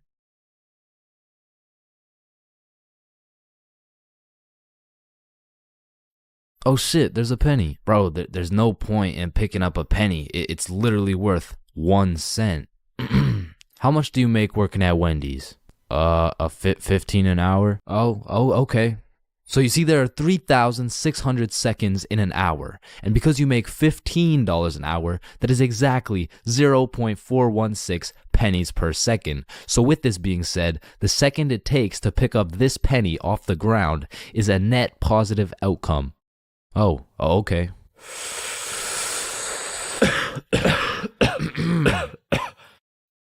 Wait a minute. Are stickmen always naked? Holy shit, we are stickmen. What the fuck? Yo. April 20th. 420, the day when everyone puts their differences aside and they just hotbox the Earth's entire atmosphere. Man, what a time to be alive. Now, I don't know if any of y'all have gone to one of those 420 conventions before, but god damn, these motherfuckers be getting higher than Buzz Lightyear, bro. Like, at this point, they aren't even baked. They're fucking deep fried. They just be walking around hotboxing cities at a time. And anyone in a 500-foot radius is gonna start feeling the effects of that Mary Jane. Like, I remember my first time going to one of these things, and I was still a minor with an O. However, I had done some pregame before the convention. So let me just put it like this. If I was a potato, I would have been a baked potato. So heading into the convention, I was already a little bit paranoid because as I looked around, all I could see was a bunch of hippie dudes with beards and shit. And at the time, I was just repping that peach fuzz. I was standing out like a sore thumb. So you can only imagine how hard I was shitting my pants when my high ass saw a cop walking in my direction. I instantly started brainstorming how I was gonna outmaneuver this cop so he doesn't send my ass to jail. So boom, busted a right, dropped the shoulder, hit a left, and I ran into this crowd of people. And I don't know about y'all, but for me, whenever something remotely scary happens while I'm zooted, I'm gonna be paranoid for the rest of my high. So in my high ass brain, I'm like a wanted criminal. I got 5 stars right now. So I'm out here constantly scanning the area for 12, right? But I start to make some notable observations. I realize half these motherfuckers are wearing sunglasses, and it's not even sunny. Like, how the fuck did I miss the memo this bad? But luckily for me, there's hundreds of dudes selling overpriced random ass shit. So it really didn't take long for me to find a dude selling sunglasses. And even though it was 25 bones for these shitty ass sunglasses, I still cop them so I can hide my identity. And of course, the glasses have the devil's lettuce plastered all over them, but I'm El Chapo level wanted at this point. So I'm doing anything I can to hide my identity, including dropping my life savings on these dog shit glasses. So I'm out here pushing through these groups of people, but I'm keeping it low key. And as I'm scanning to the right of me and to the left of me, my dumbass pretty much walks right up to a cop. And the moment I realized that homie was right in front of me looking at me, I started to panic, bro. I felt like at this point, my best option was just to confess. Like, if I take the plea deal, I'll definitely get a lower sentence. But as I was stressing heavy, that adrenaline starts to kick in. And I know some of y'all can relate to this, but the scientific breakdown shows that when you're zooted and you get into a high stress scenario, the adrenaline gears up and starts beefing with the THC in your brain. Now, if you're lucky, the adrenaline will beat the THC's ass and will have you thinking properly in said stressful situation, which is exactly what happened to your boy. So as I transformed from a baked potato into a less baked potato, this is where the table really started to turn. I looked at this cop in the eyes and this motherfucker was more baked than me. Like, shit, at this point, I'm about to put this dude on citizen's arrest. Officer, are you baked right now? No, there's a sorry, there seems to be a lot of cannabis in the air right now, and so it's like this poor officer probably had to pull an 8-hour shift in the world's biggest hotbox while trying to do his job. And needless to say, after realizing the officers were faded than a hoe, I had no problem walking around with my peach fuzz mustache smoking on that Mary Jane.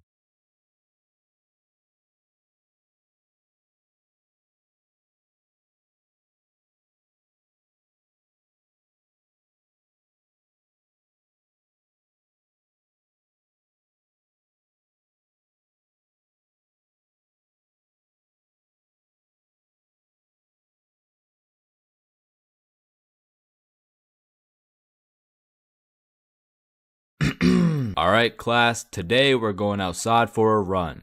But it's literally 0 degrees. Oh, Chains, don't be a bitch. It's not even that cold. See? I told you guys it's not even that cold. Yeah, for you. Cause you're out here dressed like the Michelin Man. High school PE is something different. And every PE class has 5 different types of people. Like the group of kids who just stand in the corner and occasionally get sniped in the head with a dodgeball, or the kids who participate and make sure everyone is included, or the legend who's chilling on Instagram. Yeah, he follows at ChainsFR. There's also the dude who just never shows up. And of course, we got the sweats. These motherfuckers treat PE like they're in the military. These motherfuckers treat PE like they're training for the Olympics. These motherfuckers treat PE like they're gonna get scouted to the league. Which is honestly just funny as hell because, let's be honest, 85.7% of the class doesn't even want to be there. So you'll have some innocent soul zoning out during a basketball game, and all of a sudden they'll be getting posterized like they're playing against Ja Morant. Yeah, bitch! I mean, these kids will come out of PE drenched in sweat, breathing heavy, and with a smile on their face, knowing they dropped 104 points on some kids who have never touched a basketball in their life. And listen, don't hate me, but I do understand the appeal of sweating your balls off in PE, because I too once participated in the sweaty activities. Ow. I know, but there's just something so exhilarating about hearing the snapping of an unsuspecting freshman's ankles. But as I matured, I realized there was only one thing better than shitting on random students, and that was shitting on sweats. I became the anti-sweat. I would act like an innocent soul waiting to get posterized, but when the sweat would come in trying to end my career with a windmill dunk, I stuffed that boy like a Thanksgiving turkey. Pause. And don't get me started on the fitness gram pacer. Whoever created this legal form of torture will catch these hands. Oh, Chains, no, I heard he sadly passed away a little while ago.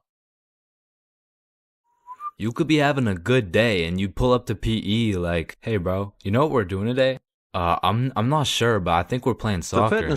No, it can't be. Alright class, today we will be doing the beep test. Fuck.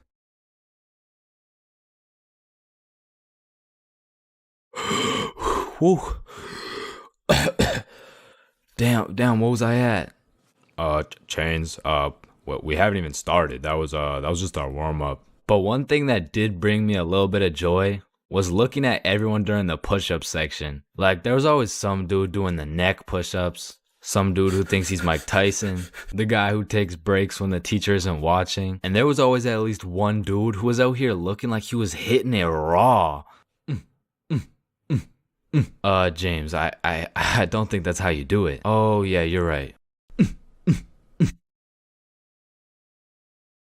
Yeah, bitch. Yo, Chains, I'll pay you $5 if you pull that fire alarm right there. Oh, Yo, run. Chains, do you know why I've called you into my office today? No. You see, that little stunt you pulled has led you to a 1-week suspension. God damn it. What does suspension mean? It means for the next week you are prohibited from coming to school. Fuck. What does prohibited mean? Chains, you can't come to school for the next week. Hold up, so you're telling me because I pulled the fire alarm, I don't have to go to school for a week? Yes, it's a suspension. You are...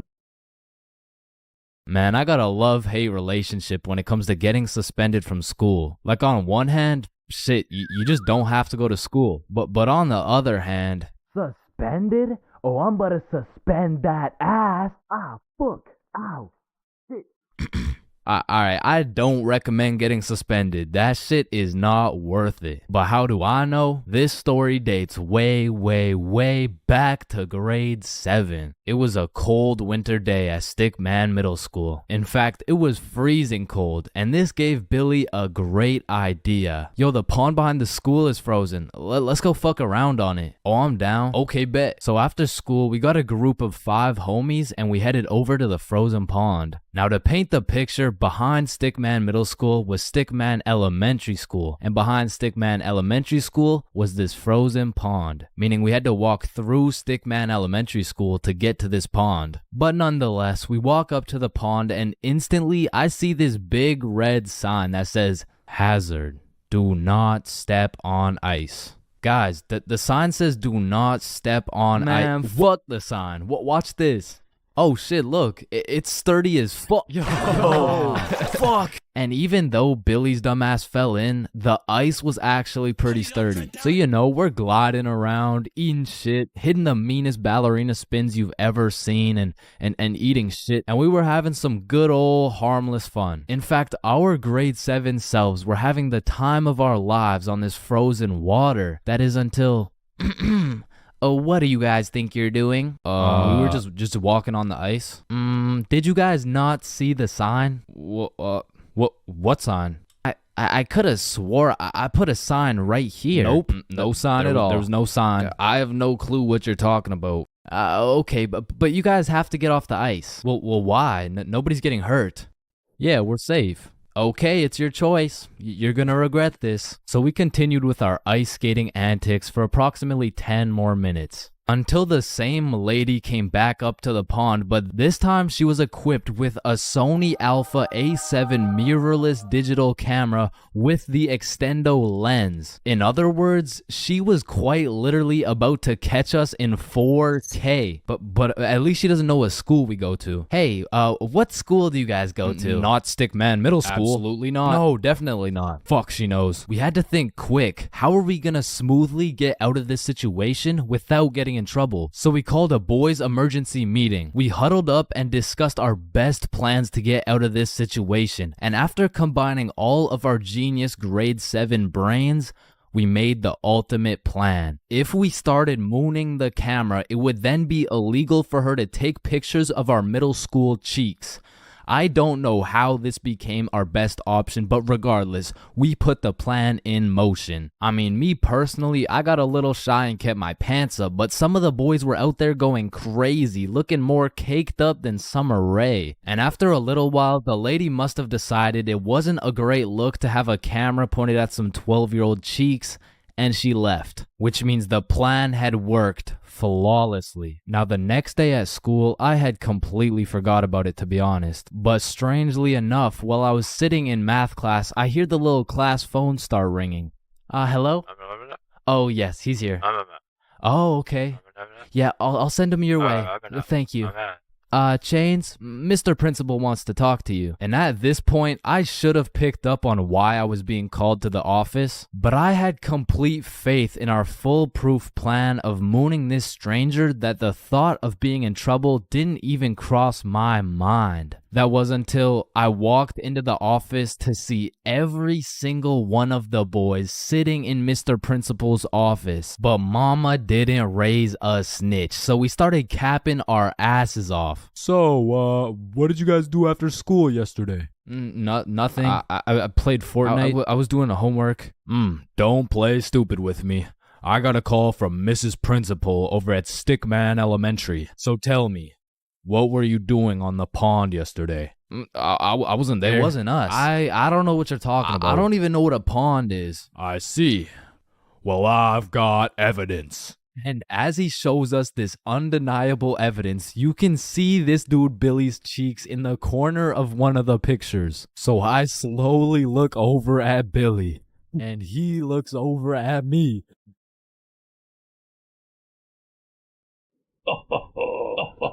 If you don't stop laughing right now, you're all suspended.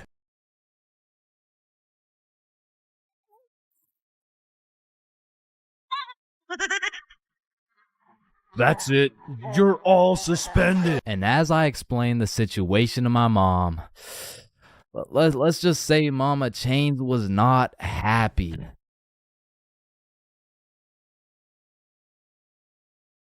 So, as I mentioned in my fast food video, I worked at a place called Jim Jordan's. Not to be confused with the popular Canadian establishment Tim Hortons. With that being said, at the time I had already worked at Jimmy's for a year. And to be fair, I couldn't care less if I got fired. So one day I got booked for a night shift from 6 p.m. to 12 a.m. But that wasn't gonna stop me and the boys from smoking up beforehand. So we're all chilling at Bob's crib and we all take a hit. We all ate some snacks. Listen, you know the drill. But then Bob asked, "Are you guys trying to watch some TV?" Nah, I'm really just trying to fuck up these Doritos. Yeah, I could watch something. So Bob throws on the first thing that comes up. And I'm thinking, These nerds are trying to watch Dora. But literally 5 minutes later. Do you see Swiper the Yeah, fox? yeah, he's in the bush. Yeah, you see him? Where? What, in the bush. I don't see him. He's right there. Where? Right behind you. Right behind. Yes.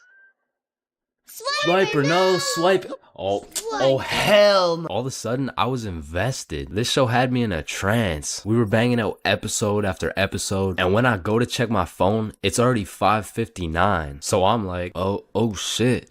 I got work in 1 minute. So I run to my car. I wouldn't drive. Not because I'm baked as shit. I was just broke, bruh. I didn't have a car. I was working at Jim Jordan's. So I haul my ass over to the bus stop. Then I wait there as fast as I can. I get on the bus. Then I get off the bus. Then eventually I make it to Jim Jordan's. Needless to say, I was late as hell. And of course my manager had something to say about it. But shit, I was higher than gas prices right now, man. You can't be coming in late like this. Yeah. Jonathan had to stay an extra 30 minutes to cover you. It is very unprofessional to show up late. Are you even listening? Yeah, What did I say then? For sure.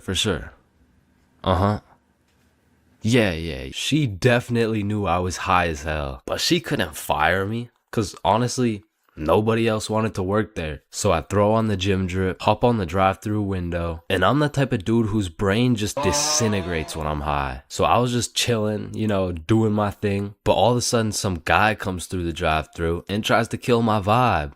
Sir, hello? Do you have my food? Yeah, what do you want? Well, I just ordered some food back there and Bro, what do you think this is? McDonald's? Yeah, I'm gonna keep it a stack. Most of my brain cells were still at Bob's crib watching Dora. And I guess one of my coworkers noticed that. Yeah, you should just make the drinks. I'll be on drive-thru. Okay.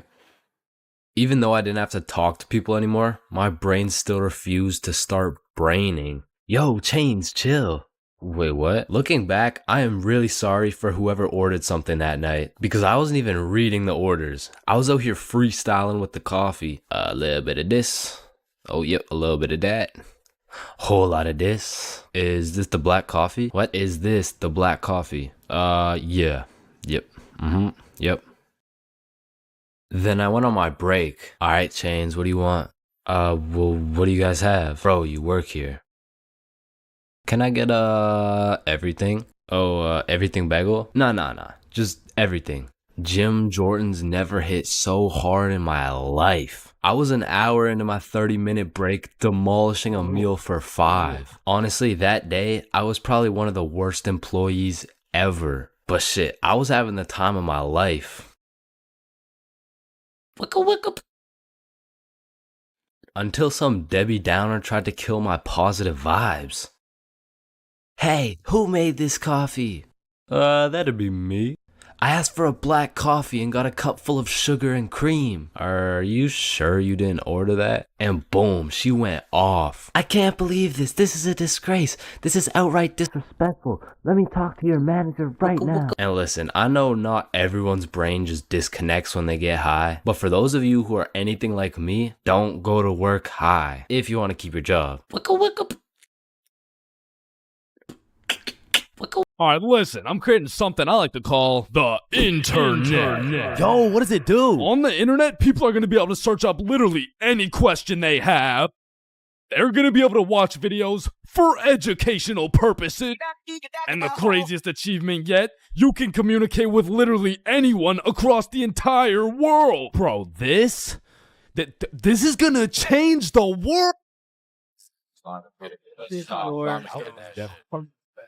Bro, I'm not gonna lie, the internet is 100% one of the greatest inventions of all time. Like, that shit's up there with the light bulb, the airplane, the Testacuzzi. Like, they're all groundbreaking inventions, but the internet just has to be number one, bro. Like, imagine telling a caveman you had a magical box where you could make anything pop up in 2 seconds. Yo, Caveman Dave, I got a magical box where you can make anything pop up in 2 seconds. Oh, shit, cool. Do you know her or something?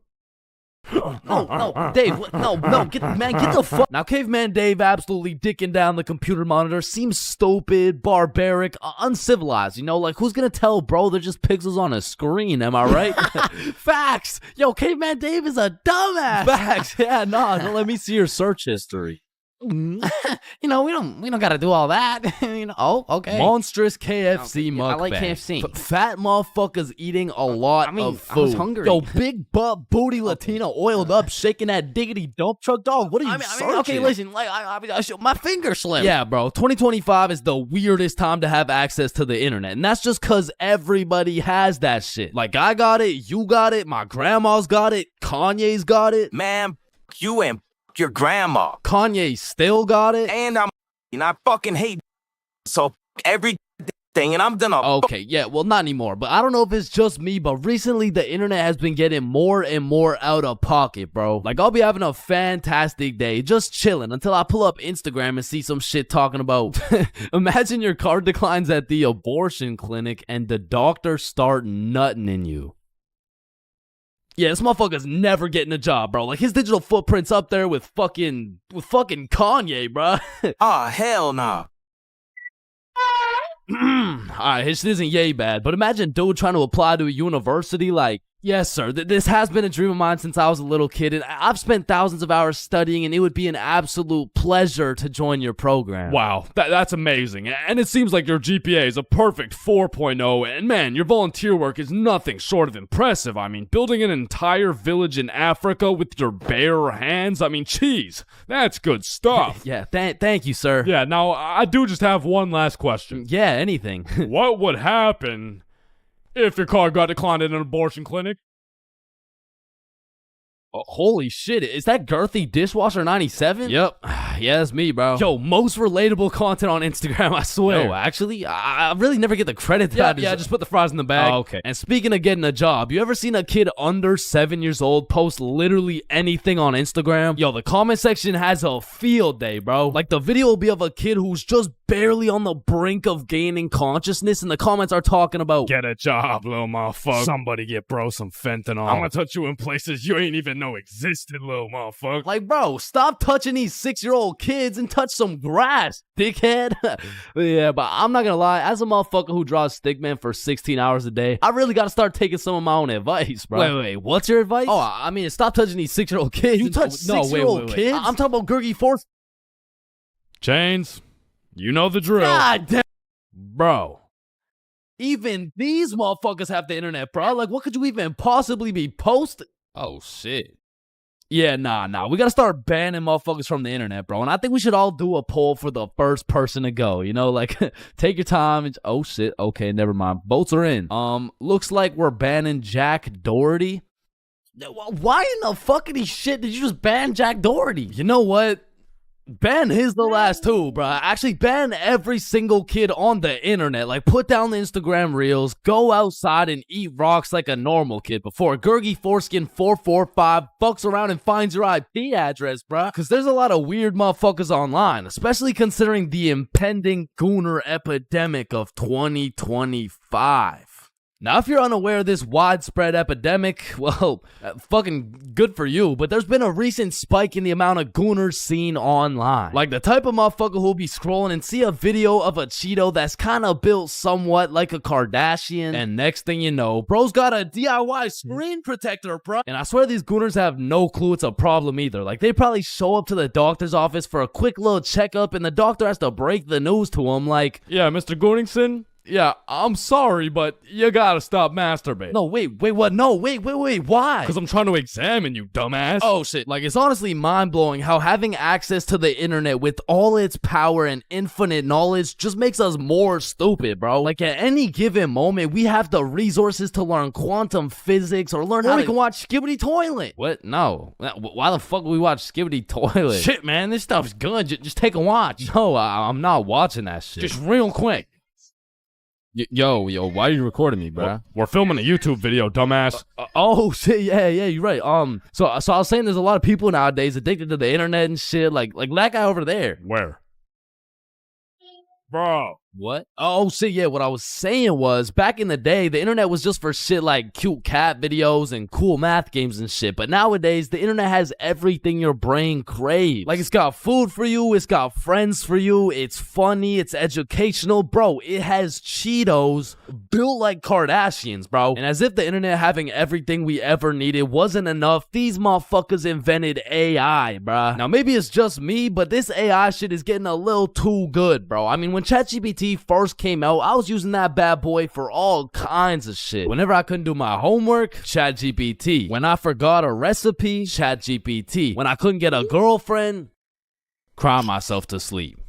And then ask ChatGPT. Like, back in the day, I was using that shit to fix all my problems. But nowadays, nowadays I just be using it to spend quality time with, bro. Holy shit, this guy's a gooner if I've ever seen one. And no, I'm not a fucking gooner, bro. I'm just spending some time getting to know my homie Mr. GPT. Because when the day comes and that motherfucker and his AI homies decide to take over and kill the entire stickman race, you're gonna be getting your shit annihilated, bro. And I'ma just be like, yo, GP, you don't gotta do this, bro. Remember when we used to talk about our feelings together and I used to send you line art of sexy Squidward and shit like, hot, you fucking gooner. And honestly, I feel like the people are less scared of the robots taking over the entire world and they're more scared of them taking their jobs. But I'm gonna keep it a buck. I cannot relate, bro. Like, AI could never do the shit I do. AI could never do the shit I do. Wait, what the fuck? Wait, what the fuck? Who does this bum think he is, bro? Who does this bum think he is, bro? Like I mean, yo, alright, that shit doesn't even sound like me, bro. Yo, that shit doesn't even sound like me, bro. So you want to copy everything, huh? Yeah? Yeah, you sure you want to do this? Yeah, you sure you want to do this? Yeah. Alright, let's go. I like little kids. Yo. Like, you loading or something? Like, what's going on? You gonna repeat it, or, you know? Undercover police has Bodge back. Fulcrum, come in. Faded in the hole, faded in the hole, faded in the hole, faded in the hole, faded in the hole. Damn, bro. We gotta get as high as this dude. Facts. How does this motherfucker get so baked? I don't even know. Let me check. Yup. Just getting faded in a hole out here at the fucking goddamn Burger King, you feel me? About to take my first Smackington off the Benjamin. Damn, it looks like we gotta hit the Benjamin in a Burger King. Yo, what the fuck is a Benjamin? I don't know, but I'm trying to find out. Yo, how's it going? Yeah, we're good, but I was looking to buy a Benjamin. Damn, you dudes are about to take a trip to Benjamin City, huh? Yeah, we're about to hit the Benjamin and things of that nature. Awesome. Here you go, Yodi gang. Thanks, man. Oh, and dudes, but between you and me, there's a Burger King next door, if you know what I mean. Oh, thank you.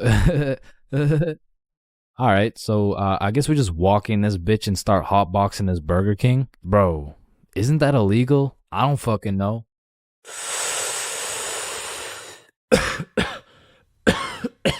God damn! This shit hits. Let me try.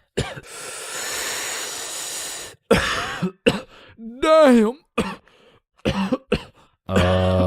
Unfortunately, you guys can't be doing that in our Burger King. Nah. It's chill. We're just getting faded than a hoe. Wait, you're getting faded than a hoe? Yeah, we're getting faded than a hoe. Shit, I know you were getting faded than a hoe. My bad, Yodi gang. Nah, you're good. You want a little hit? Shit, I might have to take this Benjamin to Blinkerton City, you feel me? Yeah, I feel you.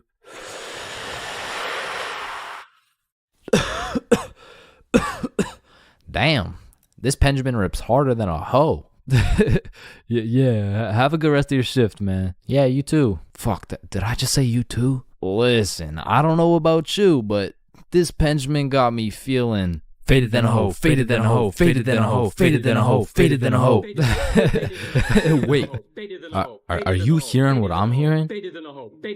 Oh shit, is that? It can't be. Need I say more, Yodi gang? Holy shit, it's him! Damian Luck 925. I am the original Fulcrum. Fulcrum, come in. Yup. Yodi gang, you feel me? No way, we were literally just hitting the Benjamin in this Burger King. Double Benjamin City session, shall we? Double Benjamin? Damn, bro, we gotta try the double Benjamin.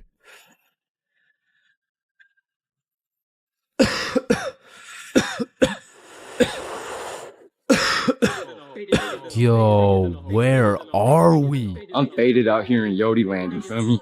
No fucking way. It's a city full of Damien 925. Yo, this is crazy. Bro, these munchies are crazy. Facts, let's go cop some food. Holy shit. 7-Eleven is just full of motherfuckers hitting the Benjamin. The whole goddamn store is hotboxed. Yo, quick, buy the Doritos before I pass out. Oh, fuck. Hey, wake up. Wake up, hey, please wake up. I just, hey, it's gonna be okay, it's gonna be okay. Just got 5 things to say. Yeah, what is it? What is it? Faded in a hole, faded in a hole, faded in a hole, faded in a hole, faded in a hole. Need I say more? Hey, but you gentlemen have a good rest of your day. Man, summer is just a beautiful season. The sun is shining, the trees are green, and you can stay out with your homies all night. And best of all, you get to sleep in till that shit gets absolutely fucked by the first day of school. And waking up to that first alarm of the school year will have you discombobulated as hell, like, Chains, square doodle mat salami mouse. What? You heard me, square doodle mat salami mouse. Wait, huh? Really? Keytorch Claw Bosomorph. Man, what the fuck are you talking about? What the fuck? And even though getting out of bed early hurts your soul, it's absolutely necessary you spend at least 5 minutes staring at your wall, contemplating your entire life. And if you're a real G, you laid out your toughest fit the night before, so you're low-key hyped to rock that shit to school. So you throw on your new shoes and flick up for the first day of school. And then you walk over to the establishment where you will not only pursue your educational prowess, but you may also dabble in what some call stunting on these hoes. And man, I will say, linking up with your boys on the first day of school just hits different. Like, I be reuniting with the homies like I didn't just see them 12 hours ago. And we're all happy and shit until the school bell reminds me I just got my ass locked up for another 10 months. And I don't know about y'all, but I don't think I've ever made it to my first class of the year on time. Like, it'll be 9:15 and my dumbass will still be trying to figure out how to make it to room 347 by 8:55. And walking into your first class of the year late has to be one of the most uncomfortable situations you can experience, bro. Because the teacher will be like, oh, and who are you? Oh, I'm Chains. Well, Chains, why are you late? Because the bell rang before I got here. Alright, whatever. We waited for you before we started introductions. Oh, no, you shouldn't have. Well, you're welcome. We just wanted you to feel... No, like, you really shouldn't have. Like, I don't want to do this shit. And tell me why all these teachers have been copy-pasting the same icebreaker games since preschool. Like that one where you have to start with an adjective that starts with the same letter as your name. Like, how do you have a group of legal adults in a circle, awkward as hell, talking about, hi guys, I'm Super Sarah. Hey y'all. I'm Awesome Aiden. And I'm a Marvelous Marvin. Shit, if we don't stop doing these fucking icebreakers, I'm about to joyfully jump off a cliff. And after we're done grinding out icebreakers, these teachers have the audacity to show a whole 50-slide PowerPoint all about them. Like, the fuck? This class is supposed to be the study of math, not the study of your daughter's soccer games, bro. And I'm not even gonna lie, my dumb ass will be out there taking notes, wondering how this 7-year-old's goals per game ratio is gonna help me on my trigonometry test. Then just as soon as you survive all that bullshit, you gotta go to the next class and do that shit again. And by the time you've learned half your teacher's favorite hiking spots and relationship statuses, you're relieved to hear the lunch bell, only to find out the cafeteria's serving straight ass with a side of booty for lunch. And my standards aren't even high. Like, during summer, I was on a seafood diet, as they would say. When I see food, I eat that shit. But when it comes to this cafeteria food, I could even bring myself to smell that abomination they're calling meatloaf. But even though the food was straight dookie, I won't lie, it's kind of nice being back at the lunch table freestyling with the homies. But of course, all good things must come to an end. So the bell rings and I go to depart ways with the homies. Alright, peace out, man. Yeah, see you, bro. Oh shit, are we going the same way? Damn, yeah, I guess so. Alright, peace out for real. Yeah, see you, bro. Shit. Alright, my class is right here. Bro. Me too. Oh, shit. Let's go. All right, class. I'm going to be taking some attendance. Correct me if I get your name wrong. Jason. Here. Billy. Yo. Megan. Present. Chains. Here. Charlie. That's me. Bob. No fucking way. Is there any Bobs in the room? Yo, do you hear that? Is that intro music? Does anyone here know a Bob? Oh, man, nothing beats a class where you got all the boys sitting together. Like from the jump, you already know you're all about to fail the fuck out of that shit, but it's gonna be fun as hell. All right, so everyone introduce yourselves and tell us what you did over summer break. My name's Bartholomew. My name's Bartholomew, and I'm not gonna lie to you guys, I had a pretty rough summer. I mean, I crashed my car, my girlfriend broke up with me, someone robbed my house, my grandma got jumped the other day. No, bro, not the grandma. You three in the back, disrespectful. And what's crazy about the first day of the school year is how these teachers will act all nice, talking about, it's so lovely to see all your beautiful faces, and it's also nice to see you, Aiden. Wait, what the fuck? We're gonna have an amazing fun year, and guess what? There's no homework today. Knowing damn well they're about to make up for it with twice as much homework tomorrow. Like they'll for real be handing out kindergarten ass coloring sheets the first day, and then tomorrow you're getting your ass whooped by some calculus worksheets. And I didn't even talk about the motherfuckers you'll be seeing in the halls on the first day. Like I don't know what these dudes be going through in those 2 months, but motherfuckers be going from Arthur Kennedy to AK real fast, bro. Oh shit, is that you, Arthur? Oh, gee, don't be dropping the government name like that. Government name? But that's just your first name. Hey fam, it's AK. Aye, man, what you been up to, bro? Hey fam, I'm trapping, trying to make it out of the mud, you know? The mud? You live in a gated community. Oh shit, that's the ops right there, fam. Get down. The ops? That's just fucking Edward. Or the way these new freshmen be walking like they're scared a senior's gonna slap the books out of their hands and take their Fortnite V-Bucks gift card. Like, bro, you freshmen are worried about the wrong V-card. Like, I don't know why, but the day these kids go from sophomore to seniors, they instantly decide to pull an EDP. Like, bro, you're 18 and she's fresh out of middle school. That's a whole crime. But that's not the only crime motherfuckers be committing on the first day of school. Some dudes be pulling up to school with the most atrocious fits known to man. Like there's no fucking way you laid out this ramen noodle chicken soup ass fit the night before, slept on it, then woke up and thought, oh yeah, the hoes are gonna love this one. Like I'm not gonna lie, you could never catch me wearing the types of fit these motherfuckers be wearing, bro. Like that shit should have never made it out the closet. Like I don't condone bullying, but all I'ma say is, your actions have consequences, bro. Speaking of consequences, every year it seems like the rules teachers tell you on the first day keep getting more strict. Like you'll be walking into the first class of the year all jolly and shit. All of a sudden you're getting your shit smacked by the longest list of class rules you've ever seen. Hey class, I'm super excited to have you. We're gonna have so much fun this year, but first, I'm gonna go over some of the class rules. Okay, so there will be no negativity, no phones, no food, no talking when I'm talking. Actually, no talking ever, no laughing, no smiling, breathe as quiet as possible, no washroom breaks, and last but not least, no having fun. So yeah, guys, like I said, I think we're gonna have a lot of fun this year. And just like that, man, summer's over and you're back to school. It's possibly one of the worst times of the year. Like, do you really think it's a coincidence that when school starts up, the sun just starts hiding and the leaves start dying? You see what I'm implying? But I will say, one day you might just look back on these times as the good old days and you might just start crying.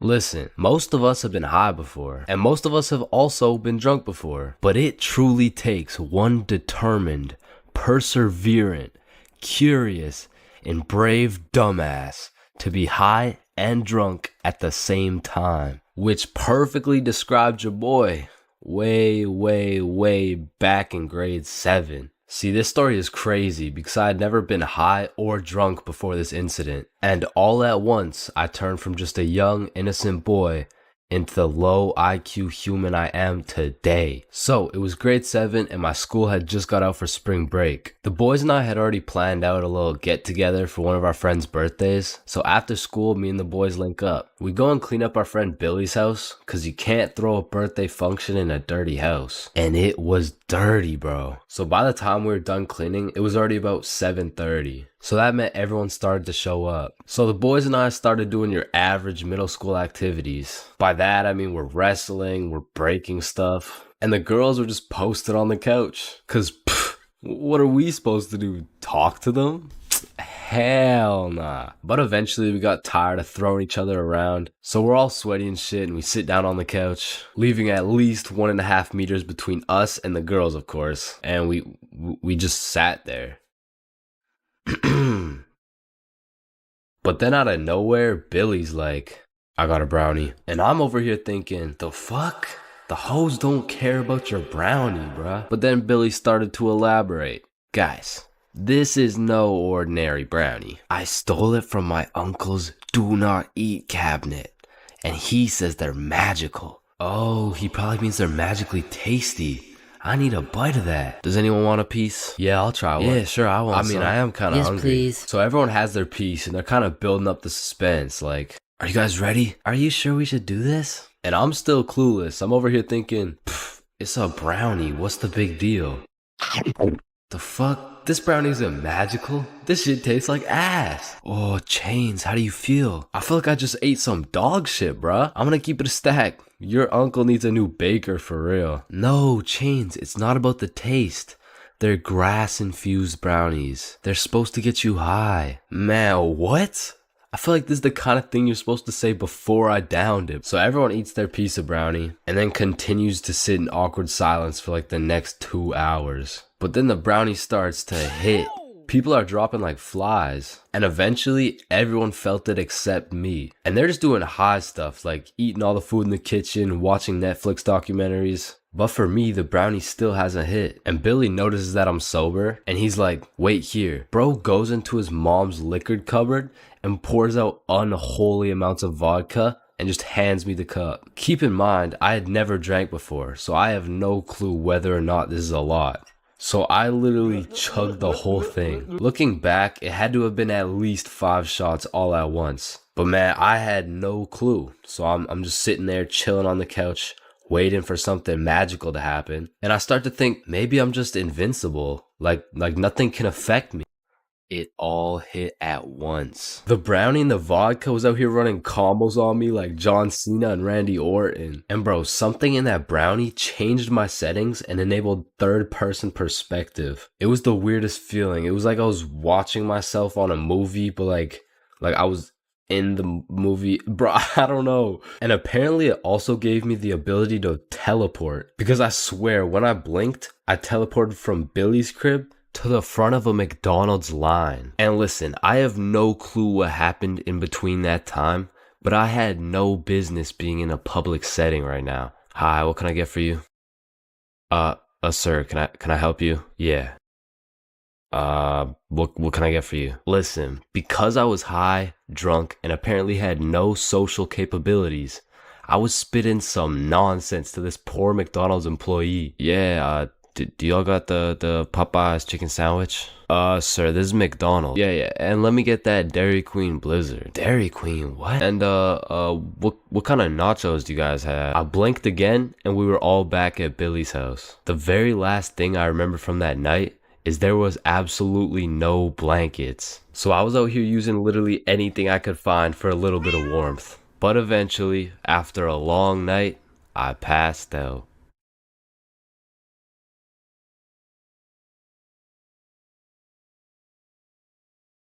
My first time eating magic mushrooms. Now this story takes place on a spooky Halloween night. And of course, when you're young, Halloween is about dressing up and getting candy from strangers.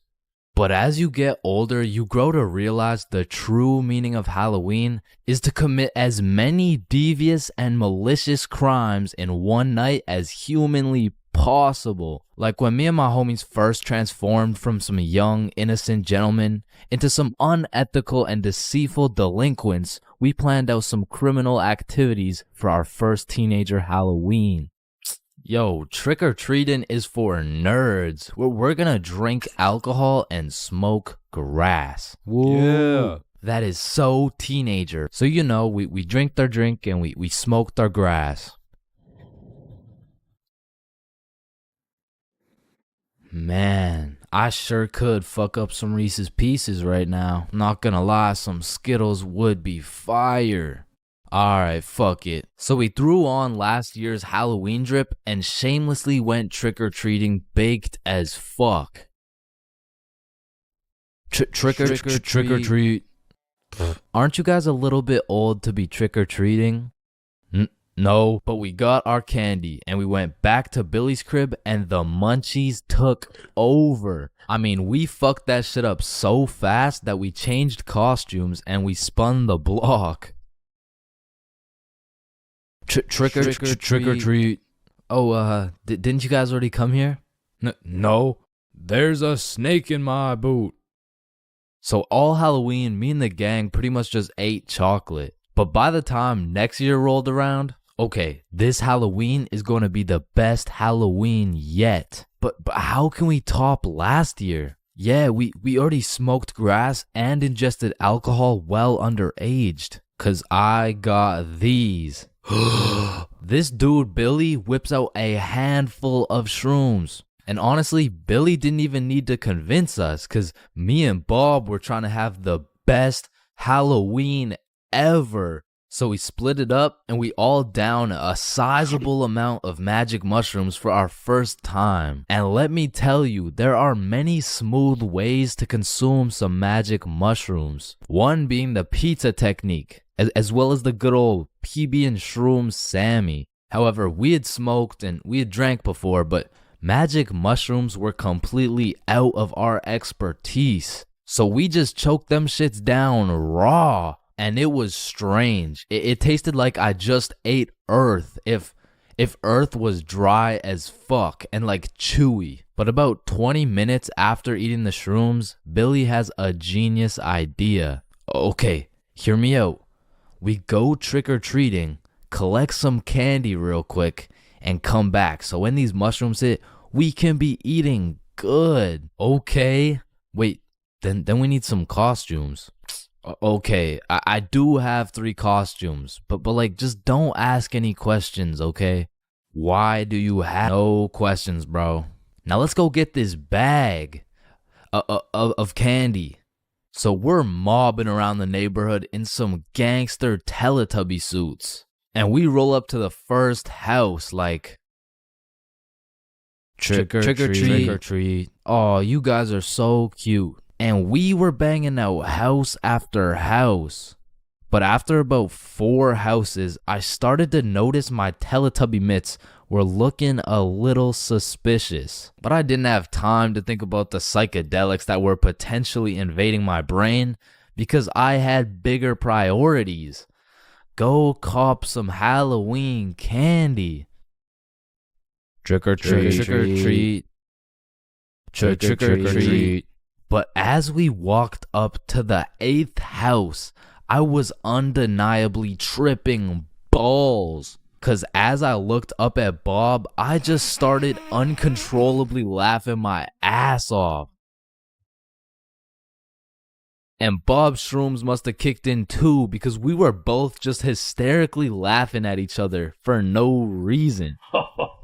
But then the door opened and I saw this tall ass bald dude with an unconceivably large smile on his face. I mean, the shrooms made it look like his smile was just unproportionately big, and I just assumed it was a Halloween mask. Man, I love your Halloween costume. What costume? Oh, holy shit. We need to get home ASAP. So we're making our way back home, tripping balls in our Teletubby costumes, and I'm just seeing the stars falling out of the sky. Then out of nowhere, Billy yells, "What the fuck is that?" Shit, I'm probably just tripping, but it looks like zombies running towards us at full speed. Oh, yeah. I see it too. Oh shit, we gotta run. So me, Billy, and Bob start booking it back to Billy's house. And I am hauling ass because there is no way I'm getting packed up by some zombies right now. And when I look back, I don't see some zombie costume. No, I see some real ass zombies, like bones sticking out, eyeballs look like they haven't blinked in centuries. And that shit just made me run faster. Cause to me, this was a life or death situation. I mean, in reality, it probably just looked like 360 Ooga! We get back to Billy's crib. Holy shit, get in. Lock it. And we were not taking any chances. I mean, we barricaded every single door in the entire house. And for a second, it was a horrible trip. I mean, I thought I was in the zombie apocalypse. But once we settled down, we were having the time of our lives, chilling and eating candy while tripping balls. Booga! Being absolutely faded in math class is one thing, but pulling up to school while you're hammered, wasted, absolutely plastered is simply a different ball game. Cause there's lots of people who can properly utilize that Mary Jane on a daily basis. For example, tattoo artists. In fact, I feel like majority of tattoo artists would say, it helps me work better, dude. And I would happily trust this man to do his best work, knowing he's baked as shit. However, if this dude was wasted, it's a little bit of a different story. Alrighty, dude. All done. Yo, I asked for a rose, bro. And because of this reason, you would truly have to be a dumbass to go to school drunk. Chains, but the title of the video says going to school drunk. I did, bro. I went to school drunk. But listen, it was no ordinary day at school. No. In fact, I didn't even go in the day at all.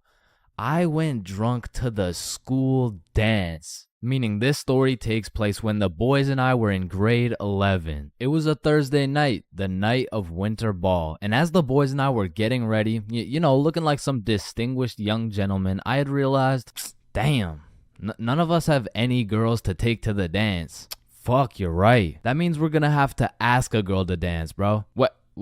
You mean like talk to them? Yeah, if only we knew someone with a bigger roster than a cheerleading team. Someone with more hoes than a shed. Someone who pulls more tens than EDP.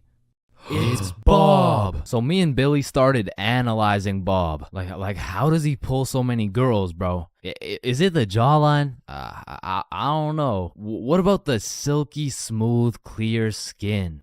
Maybe. Or is it those succulent, luscious, kissable lips? It's the glasses. Yeah, the glasses. Yeah. So we stole Bob's entire flow in the hopes this would put an end to my drought of bitches. So we check ourselves out in the mirror and then we hop into Billy's whip. We throw on some Rihanna to get us hyped, and before we knew it, we had arrived at school. Now to really paint the picture, it was a Thursday at 8 p.m. And on this Thursday at 8 p.m., Billy pops his trunk to pull out 2 bottles of vodka. Now, if you were unaware, it was currently a Thursday at 8 p.m. on a school night, and we were headed into our school. Now, logically, I should have simply denied the alcohol, but I'ma keep it a buck. The whole idea of walking up to a girl and asking her to dance was really giving me the heebie-jeebies. I mean, my palms were sweaty, my knees were weak, and arms were heavy, so I took a big old chug of that liquid courage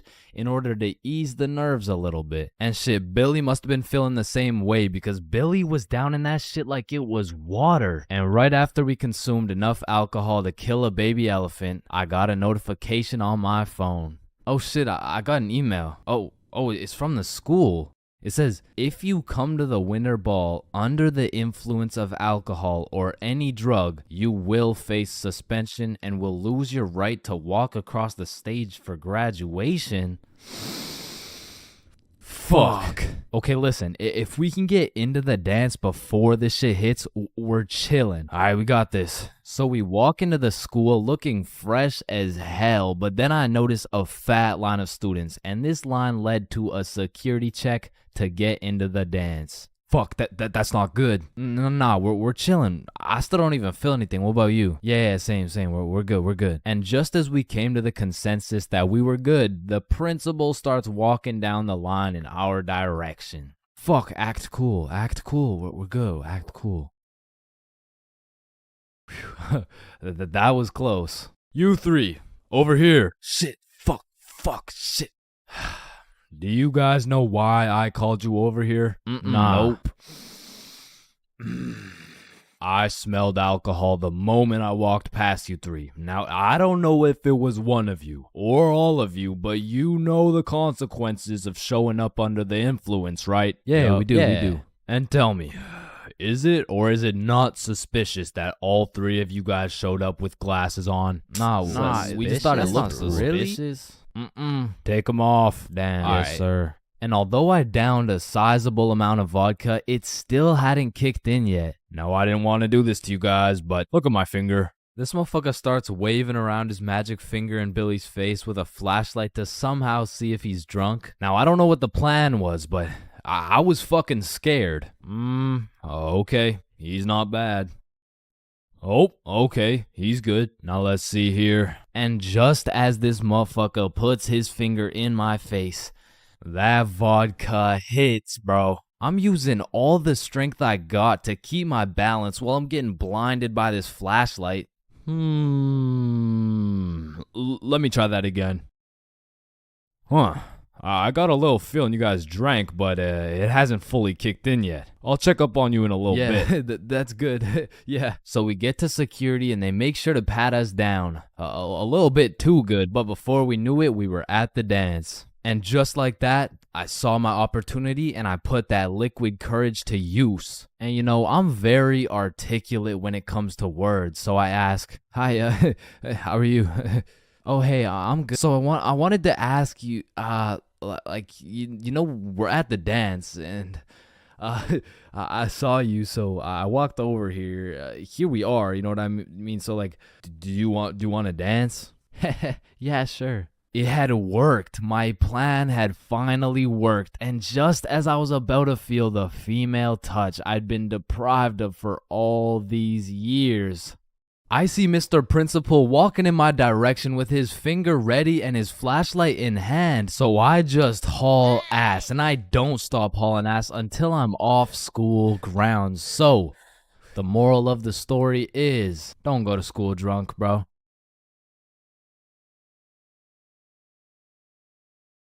Honestly, bro, I'm not scared of much. I'd go skydiving, I'd swim with the sharks, run with the lions, fight a gorilla, beat some ass, and not even get my ass eaten. No, I would not. What the fuck? Wait, no. I mean, I'd even get my ass beaten, bro. But if there's one thing that leaves me scared shitless, it's a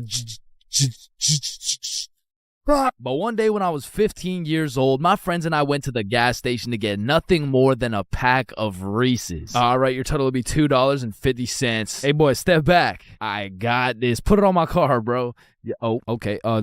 Just let me. Oh, all right. You know, I don't think your machine's working, bro. Hey, kid. I hate to break the news to you. You know what I'm saying? But I think your broke ass needs to get a job.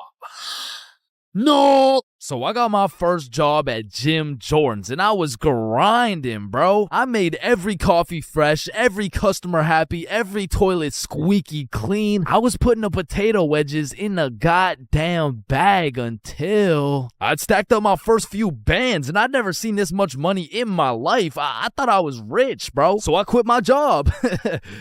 And then the government took some bands. I bought a few Fortnite skins, one ugly-ass t-shirt, and before I knew it, I ended up exactly where I started.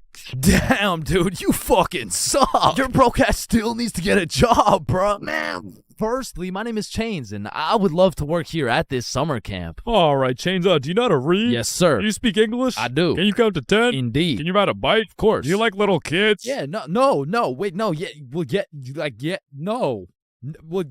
No. Final answer, no. All right, you're fired. Wait, no, I love little kids. All right, you're hired. Now take this helmet and teach those kids how to ride some goddamn bikes. Okay, yeah, thank you. Really quick, how much do I get paid? I mean, as little as legally possible. Now get to work, buddy. My boss threw my ass straight into the deep end, bruh. No training, no nothing. Now, what's crazy is every other worker went to a training camp and was taught exactly what to do and exactly what to say. But one of those dudes quit last minute, and they needed somebody, anybody to fill in, and that's the only reason they hired your boy. Anyways, I grab a bike, go outside, and there I see my group of 5 little 5-year-olds waiting for me. And I can see the hopes and dreams of learning to ride a bike glistening in each and every one of their little eyes. And I didn't want to let these little motherfuckers down, so I wasted no time and got straight to work. Listen, it's simple. You get on your bike and you just start pedaling like, look at me go. Right, guys? Shit. Listen, teaching one kid to ride a bike is legwork. You grab the seat, you push them, they pedal, they fall, and you pick them up and start gaslighting their ass like, wow, buddy, you did an amazing job. I've never seen somebody sweep the floor with their face before, man. Next time you can use your hands, though. Thank you. But the real problem is having 5 different kids with 5 different personalities and skill levels. Because the first kid was named Miles, but he couldn't ride a bike for 5 feet. Then we had a kid named Noah, who didn't know a single thing about how to brake. Parker, who couldn't park for shit. We even had a kid named Noel, but his little ass couldn't stop taking L's. In James.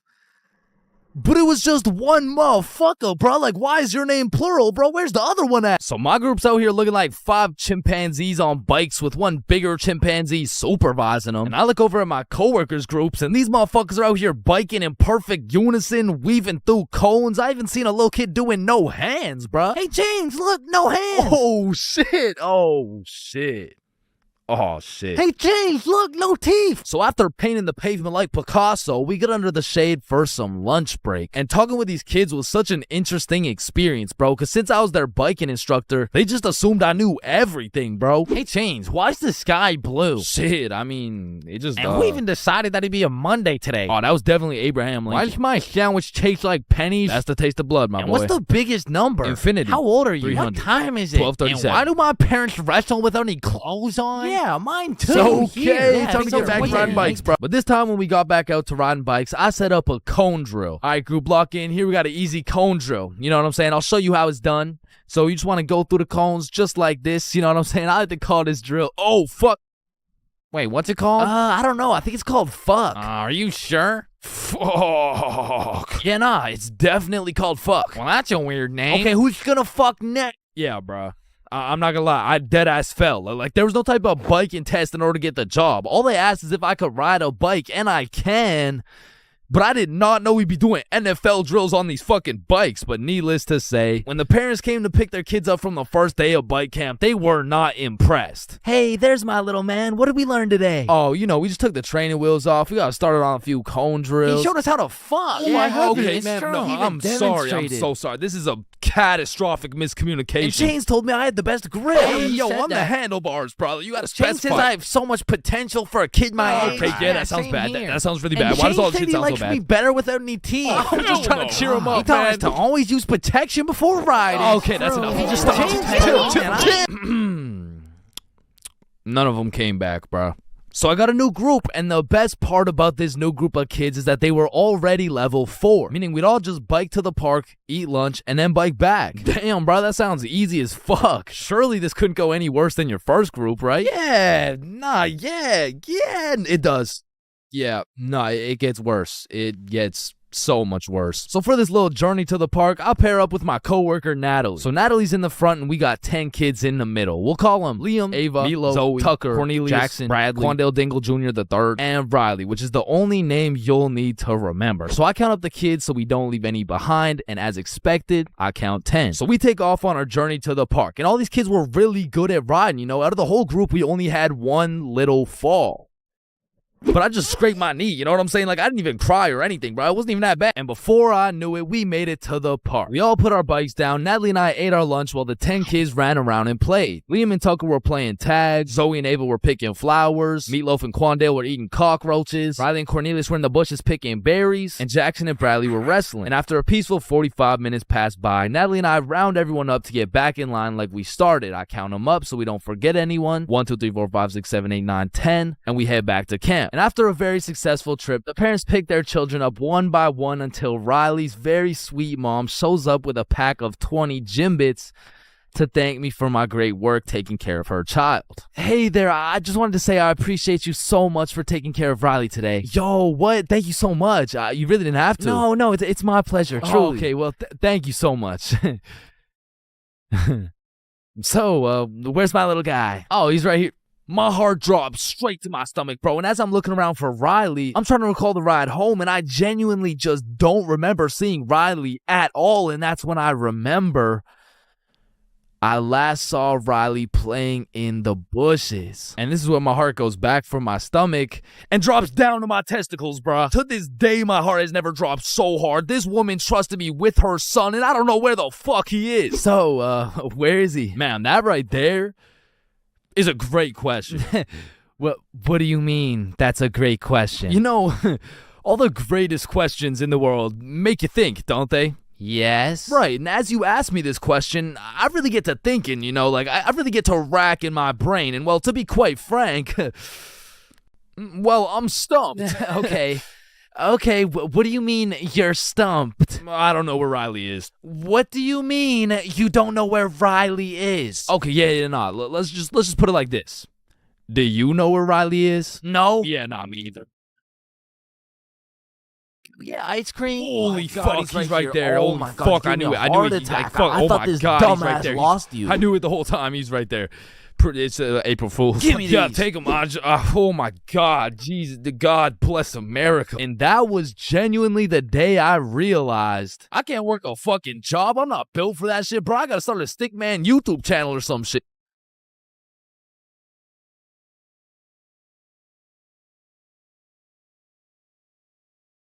Man, you could be the 47th president of the United States and you'd still get flamed at school. It's just inevitable. It could be your haircut, your clothes, and bro, even when there's nothing to roast, somebody's gonna try and spit out some bullshit anyways. Hey, yo, why does Carl's face look like Spider-Man's left nut? Yo, I can't see it. Why do you know what his nuts look like? And bro, when I was in middle school, all my clothes were hand-me-downs I got from my neighbor, and this motherfucker just didn't want to see me win, bro, because I was getting piles of V-neck shirts and jeans that didn't even fit. And not only did my neighbor have no drip, but dude was 10 years older than me, so every fit I made was just a decade too late. And pulling up to school and that shit had me feeling like a rotisserie chicken, the way I was getting cooked at a 360-degree angle, bruh. But my fit wasn't even the only thing that was outdated, because my phone looked like the first phone ever created. And it acted like it too. I mean, I would have to click the screen 5 times and then send a prayer to the heavens just to turn that shit on. And only real G's know the pain of having to whip out an old ass phone around someone else. Like, I remember this one time a girl came up to me and asked if she could add me on Snapchat, and when I gave her my phone, my shit crashed, bro. I think your phone just ran out of battery. Oh no, don't worry, sometimes you just gotta. Yeah, here you go. Actually, I have a boyfriend, so... Wait, what the fuck? And ever since that day, that phone was my #1 op, bro. So much so that the next time a girl came up and asked for my Snapchat, I started fucking malfunctioning, bro. Hey, can I get your Snapchat? No. Oh. Okay. No. It's just because I don't have Snapchat. Oh, well, what about your phone number? I actually don't even have a phone. You don't have a phone? Oh, well, I did, but then my dog ate it. You know? Oh my god, is your dog okay? Sorry, I don't even have a dog. I don't have one. Then who ate your phone? Fucking I did.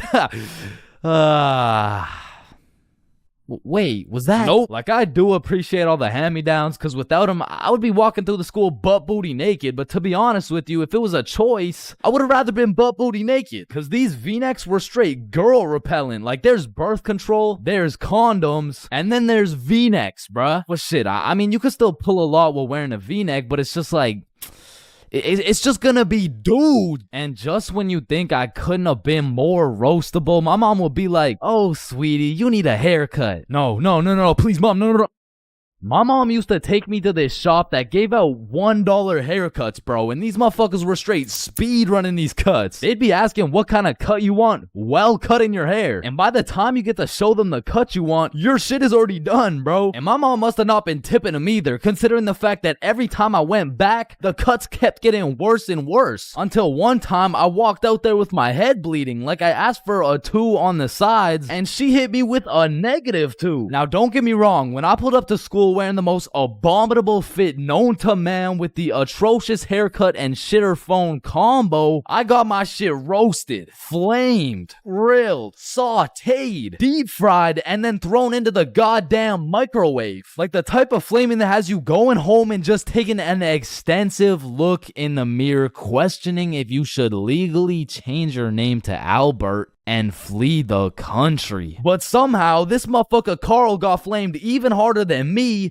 just for being Carl. Like, whenever a friend group is created, there's just one dude selected to be the punching bag for the entire group. And you know, I feel bad and shit, but like, it's better Carl than me, bro, so I'ma slip a few jabs in if I have to. Yo, what the fuck is Carl eating, bro? Oh, hell nah. Wait, whoa, Chains is eating the exact same thing. Nah, what? Your shit looks like it tastes like cardboard with honey mustard. Wow, how did you know? Like, Carl can't even get a little chuckle out without getting crucified, bruh. Damn, he's fucking that shit up. Looks like he hasn't eaten in weeks, bro. Oh, hell nah, Carl. I know you're not laughing. Yeah, no, I'm not. You're built like SpongeBob Round Pants. You look like a malnourished Santa Claus, bro. Like, god damn, that's a face only a mother can love. What did I do? Now, getting roasted around your boys is tough, but that pales in comparison to the pain and embarrassment of getting roasted in front of your crush, bro. Yo, Chains, what did you get on the science test? I'm not gonna lie, I got like a 76. I'm surprised you're not smarter with that big ass head of yours. Good one, Joe. No, like for real, your shit is massive. Well, like the sheer amount of brain you could fit in that bitch should make you Einstein. You look like you should be pulling 10,000 IQ plays right now. You look like you got the solution to world hunger somewhere hidden in that big ass noggin. Like how do you even stand up straight with that absolute cranium for a head? But I remember this one time I got my shit flamed so hard in front of an entire audience that I was brought to tears. But I mean, I was 6. I was 6 years old. And the day was December 24th, Christmas Eve. So my mom brought me and my brother to this improv play, and as we sat and waited for the show to begin, this little elf walked up to us like, hey, do you guys want to be a part of the show? Yeah, let's do it. Okay, yeah, I'll do it. And once the show began, they called me and my brother up to the stage and asked us a very simple question. So, what do you guys want for Christmas? Oh, I want a Minecraft sword and a creeper stuffy. And, what about you, little man? And as I looked into that crowd with dead silence, my brain stopped braining, bro. Hey, don't worry, it can be anything. Shit. I want, Just, kid, what do you want? I wanna... Man, I wanna... Fuck off the stage, I don't really know what I want. Yo, who brought this fucking dumbass on stage, bro? Get the fuck out of here. Now I'm paraphrasing. I mean, I was 6. I don't remember exactly what he said, but that's what it felt like. And as we walked back to our seats, I was super embarrassed. But as the show started, it was actually pretty funny, and people had probably forgot about it by now. But 10 minutes into the show, a character walks on stage with some goofy ass buck teeth. Yo, this guy looks stupid as hell. Oh shit. And this dude proceeds to absolutely cook 6-year-old me with no remorse. Hey, what's your name? I don't know. What? Okay, how's your day? Day? Day? What the fuck is a day? I don't know. Well, what do you know? No. That's just it. I don't know. I just don't know. Shit, I don't think I know anything. And that shit had the whole audience laughing harder than ever. And as I looked around, my brother was laughing and even my mom was laughing. And it was this very moment that I had hit rock bottom. And at the age of 6, I realized I would be put on this earth simply to suffer, and it made me cry, bro. I cried in the middle of this theater. Then the next morning I woke up and it was Christmas. And under the Christmas tree, I saw the best gift of all. It was a Bob pocket tee from ChainsClub.shop. That's right, it's brand new. You can wear it around your homies. You can wear it at school. You can wear it around your mom, your grandma, your great-grandma, maybe not your great-grandma, but damn near anywhere else, and Bob will be posted in your pocket the whole time. Wow, what a perfect thing to get someone for Christmas, am I right? yeah, I'm right. Man, smoking too much, greening out, ODing on the devil's lettuce. Whatever you'd like to call it, many of us have been there at least once in our lifetime. And man, I'll be the first to say it is not fun. But I do actually have a funny story about my first time greening out. I mean, it's funny now, but when it happened, I was shitting myself. So this story dates way back when I was just a young jit. I was still in 8th grade. And man, don't ask me why, but it takes place on a Thursday on a school night. Alright, so it's a Thursday at 7 p.m. My friends and I are just headed to this girl's house. We'll call her Mary. So when me and my friends arrive at Mary's house, I quickly find out her dad is pretty chill. Yo, what's up?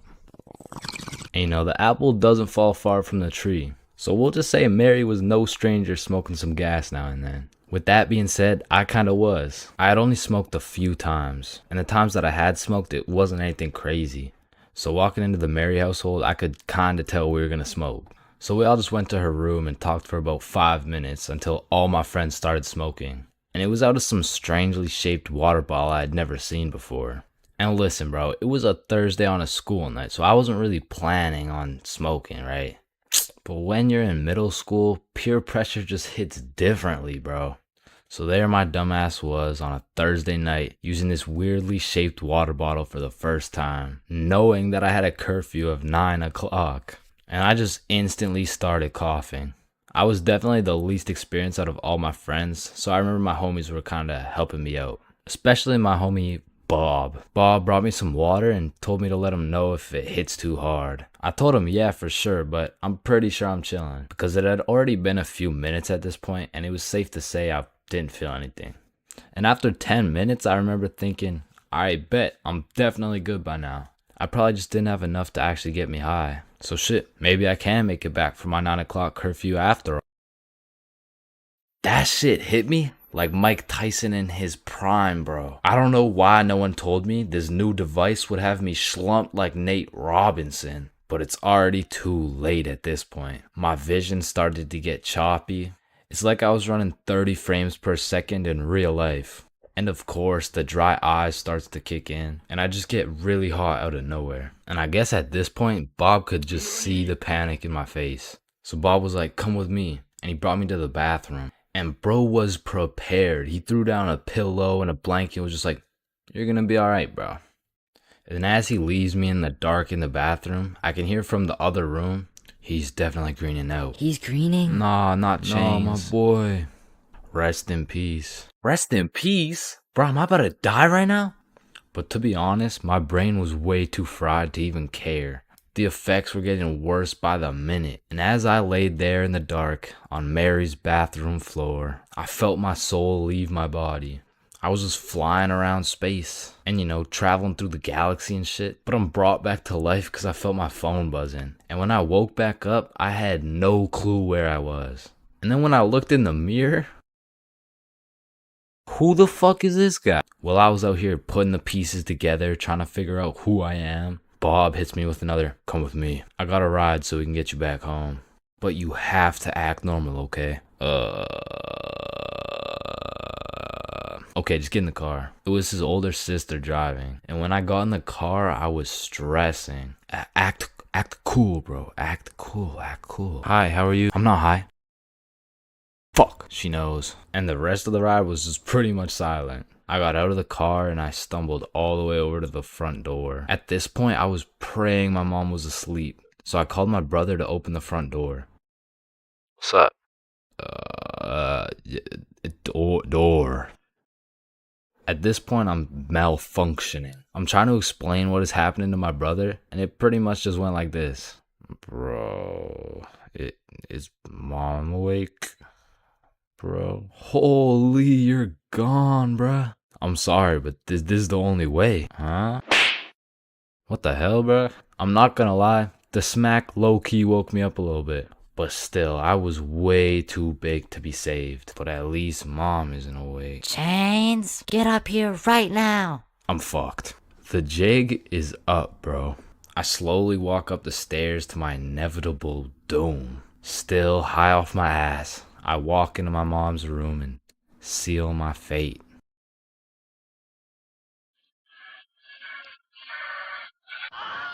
Yeah, bro, I got grounded for 1.5 years. And when I woke up to go to school the next day, I was still baked as hell.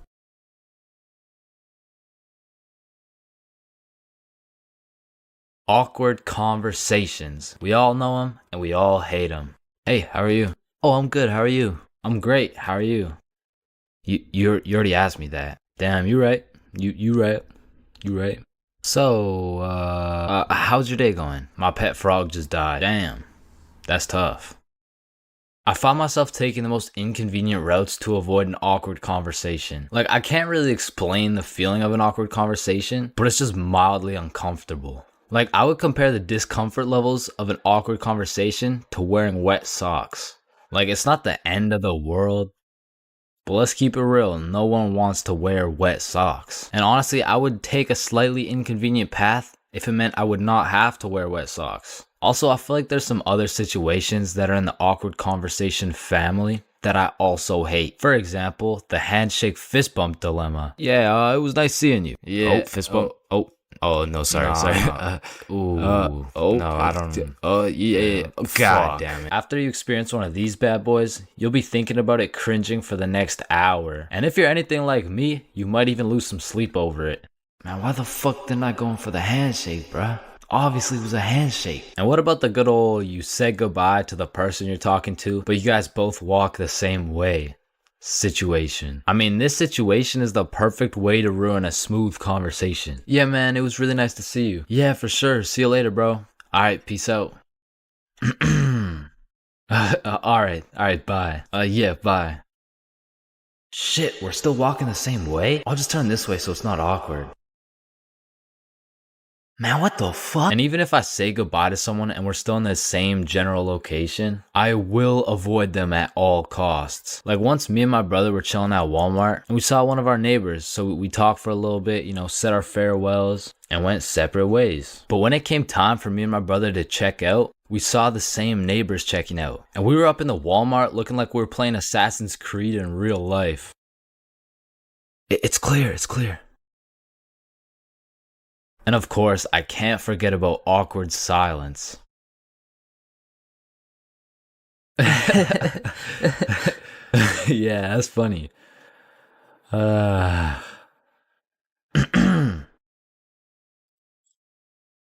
Me personally, I have some procedures in place to avoid awkward silence no matter what. For example, my philosophy is to just say things.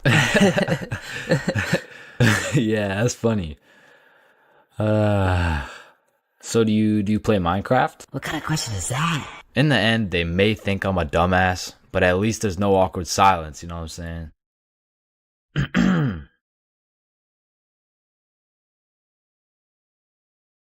Bro, in life, there's so many things you can cheat on. Like, you can cheat on your diet, you can cheat on your girlfriend, you can cheat on your barber, you can cheat on your girlfriend with your barber. Shit, you can even cheat on your taxes. So compared to everything else, cheating on a little math test is not that bad. Like, compared to your taxes, you know what I'm saying? Like, oh shit. Hey, we've all cheated on our barber, but you cannot cheat on this math test. Oh shit. Damn, bro. I know we've all cheated on our girl, but you cheated on me, dog. Oh shit. Babe, I know we cheated on our taxes, but you cheated on me? Oh shit. Listen, in our entire lifespan, we've all cheated on something. Whether it's a game of Uno, your girlfriend, or your other girlfriend, it's usually not worth it, because congratulations, bro, you won the game of Uno, but now you have to look yourself in the mirror knowing you're a cheater and a liar that has 3 Uno cards up his ass. But when it comes to school tests, cheating is 100% worth it, bro. And I'm not condoning cheating at all, but let's just think about this logically. Like why are we at school in the first place? We're at school to learn things and skills that we can use in real life. Now, are we really using trigonometry in real life? Well, effectively, this depends on what career. Hell nah, bro. It was a rhetorical question. We are not using trigonometry, but you know what we will use? Creative thinking, communication, social awareness, logic, and reasoning, and most definitely our fucking phones. All 5 of which are strongly developed through the act of cheating on a school test. And on top of becoming a better human, better grades, it's the ultimate win-win. Your teacher feels like they did a good job teaching, your parents think they didn't raise a dumbass, and if you're good enough at cheating, you might just fuck around and get into Harvard. But once again, I am not condoning cheating, just throwing that out there, But yeah, as I was saying, you shouldn't cheat, right? Like it's bad. Cheating is not good, but you do know what they say. If you're not cheating, you're not trying. Facts. Yeah. Wait, no. What? So if cheating in school is so valid, why doesn't everyone do it? And that's because if you get caught, let me tell you, bro. This story takes place in grade 9 when me, Bob, and Billy were some straight freshmen, bro. And coming into high school, you get your shit absolutely clapped by double the workload. But lucky for me, Bob and Billy were both in my math class, which meant we had triple the studying power. But we also had triple the fucking around power, and we used that shit to its maximum capacity, bro. But you know what they say, the more you fuck around, the more you find out. And when we got our first test back, shit, we found out. We found out we're a bunch of dumbasses who were about to fail grade 9 math, and we couldn't let that shit happen. So for the next test, we studied extremely hard. Off George's math test during the test. I mean, we were cheating with maximum efficiency. Like, we had a whole assembly line where Bob would look at George's test, throw up the number, and Billy would pass it along. And all of a sudden, our grades are making the meanest comeback Mr. Matheson had ever seen. I mean, life was great. We went to school, cheated, played some Fortnite, succeeded, browsing history, deleted, and then repeated. I mean, we were just living life with no worries until the polynomials test. I walked into this test thinking, I know what a polygon is, I should be chilling. And when the teacher handed out the test, I was bewildered to see all these fucking letters on my test. Like, is this math class or English, bruh? Yeah, I think I got the wrong sheet. Huh? No, that's the right test. Well, what's the deal with this? I mean, that's just polynomials. Dog, I can name every single polygon, but who the fuck wrote Elon Musk's son name on my goddamn math question? Yeah, Chains. That's what we call a variable. It's called a variable. Yeah, I know. I know that, and I knew it before you said it too, cause we learned about it in class. Yeah, right.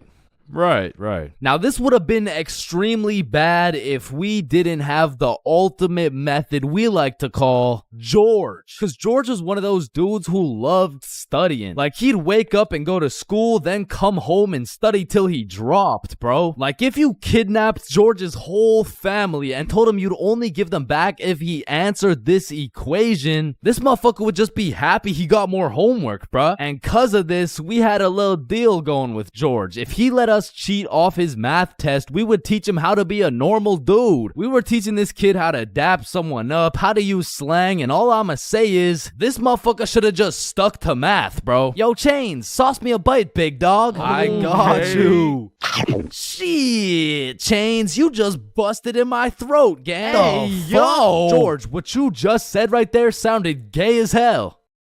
Type shit. No. So as I was saying, I'm looking at this math test with more letters than numbers, and it would have been raps for me if it wasn't for the George method. So I'm looking at Billy, Billy's looking at Bob, and Bob's looking at George's test, and we're absolutely flying through this polynomials test. And about halfway through, I look up to get the next answer, and I get jump scared by Mr. Matheson mean mugging my shit. And you can see it in his eyes. He knew exactly what was going down, and he took me, Billy, Billy and Bob's tests and took us to the hallway. What do you guys think you're doing? Polygamy. I'm pretty sure it's like Why did I see you three throwing up your fingers during our test? Well, you see, Mr. Matheson, we're gang affiliated. No, bro, what the fuck? All right, you three, cut this shit. I caught you cheating. All three of you are getting zeros on this test, and I don't want to see it happen again, or I'm contacting your parents. All right, it won't happen again. You're right. We're not in a gang, by the way. Yeah, I know, buddy. Well, shit. Yo, what happened to you, Jits? Are you chilling? Bro, Mr. Matheson caught us lacking real bad. Yeah, he gave us all zeros on the test. Holy shit, it sounds like Mr. Matheson just absolutely railed you guys. No cap. Now. And all three of us proceeded to absolutely shit the bed on all of our next tests. And it was at the point where our grades were on life support and our math final was coming up. So if we didn't get our shit together for this final, our parents were about to put us on life support with that leather belt. So we put our cheating ways in the past and locked in, bro. We were focused in class, and after we went to Bob's crib and kept studying there. And then it clicked. We all finally understood polynomials. And so the next day we walked into class confidently, knowing we were equipped with hours of studying. We lock in, sit down, and then the teacher gives us our test. And as soon as we lay our eyes on that very first question of the test, we were fucked. Now, don't get me wrong, we could do polynomials all day long, but we forgot this was a final. Meaning we forgot to study numeracy, exponent laws, rational numbers, linear relations, inequalities, geometry, probability, and statistics, and in other words, we didn't know shit. And before I can even make eye contact with the boys to tell them I'm fucked, these motherfuckers already hopping back on the George method. And listen, bro, as you can tell, I'm no mathematician, and I did not study probability or statistics, but from what I'm seeing at this very moment, I have two options. I can do the test legitimately and have a 99% chance of failing grade 9 math and getting my shit whooped while simultaneously having my entire family realize they raised a dumbass who won't go anywhere in life and is destined to draw stickman for all of eternity, or I could cheat.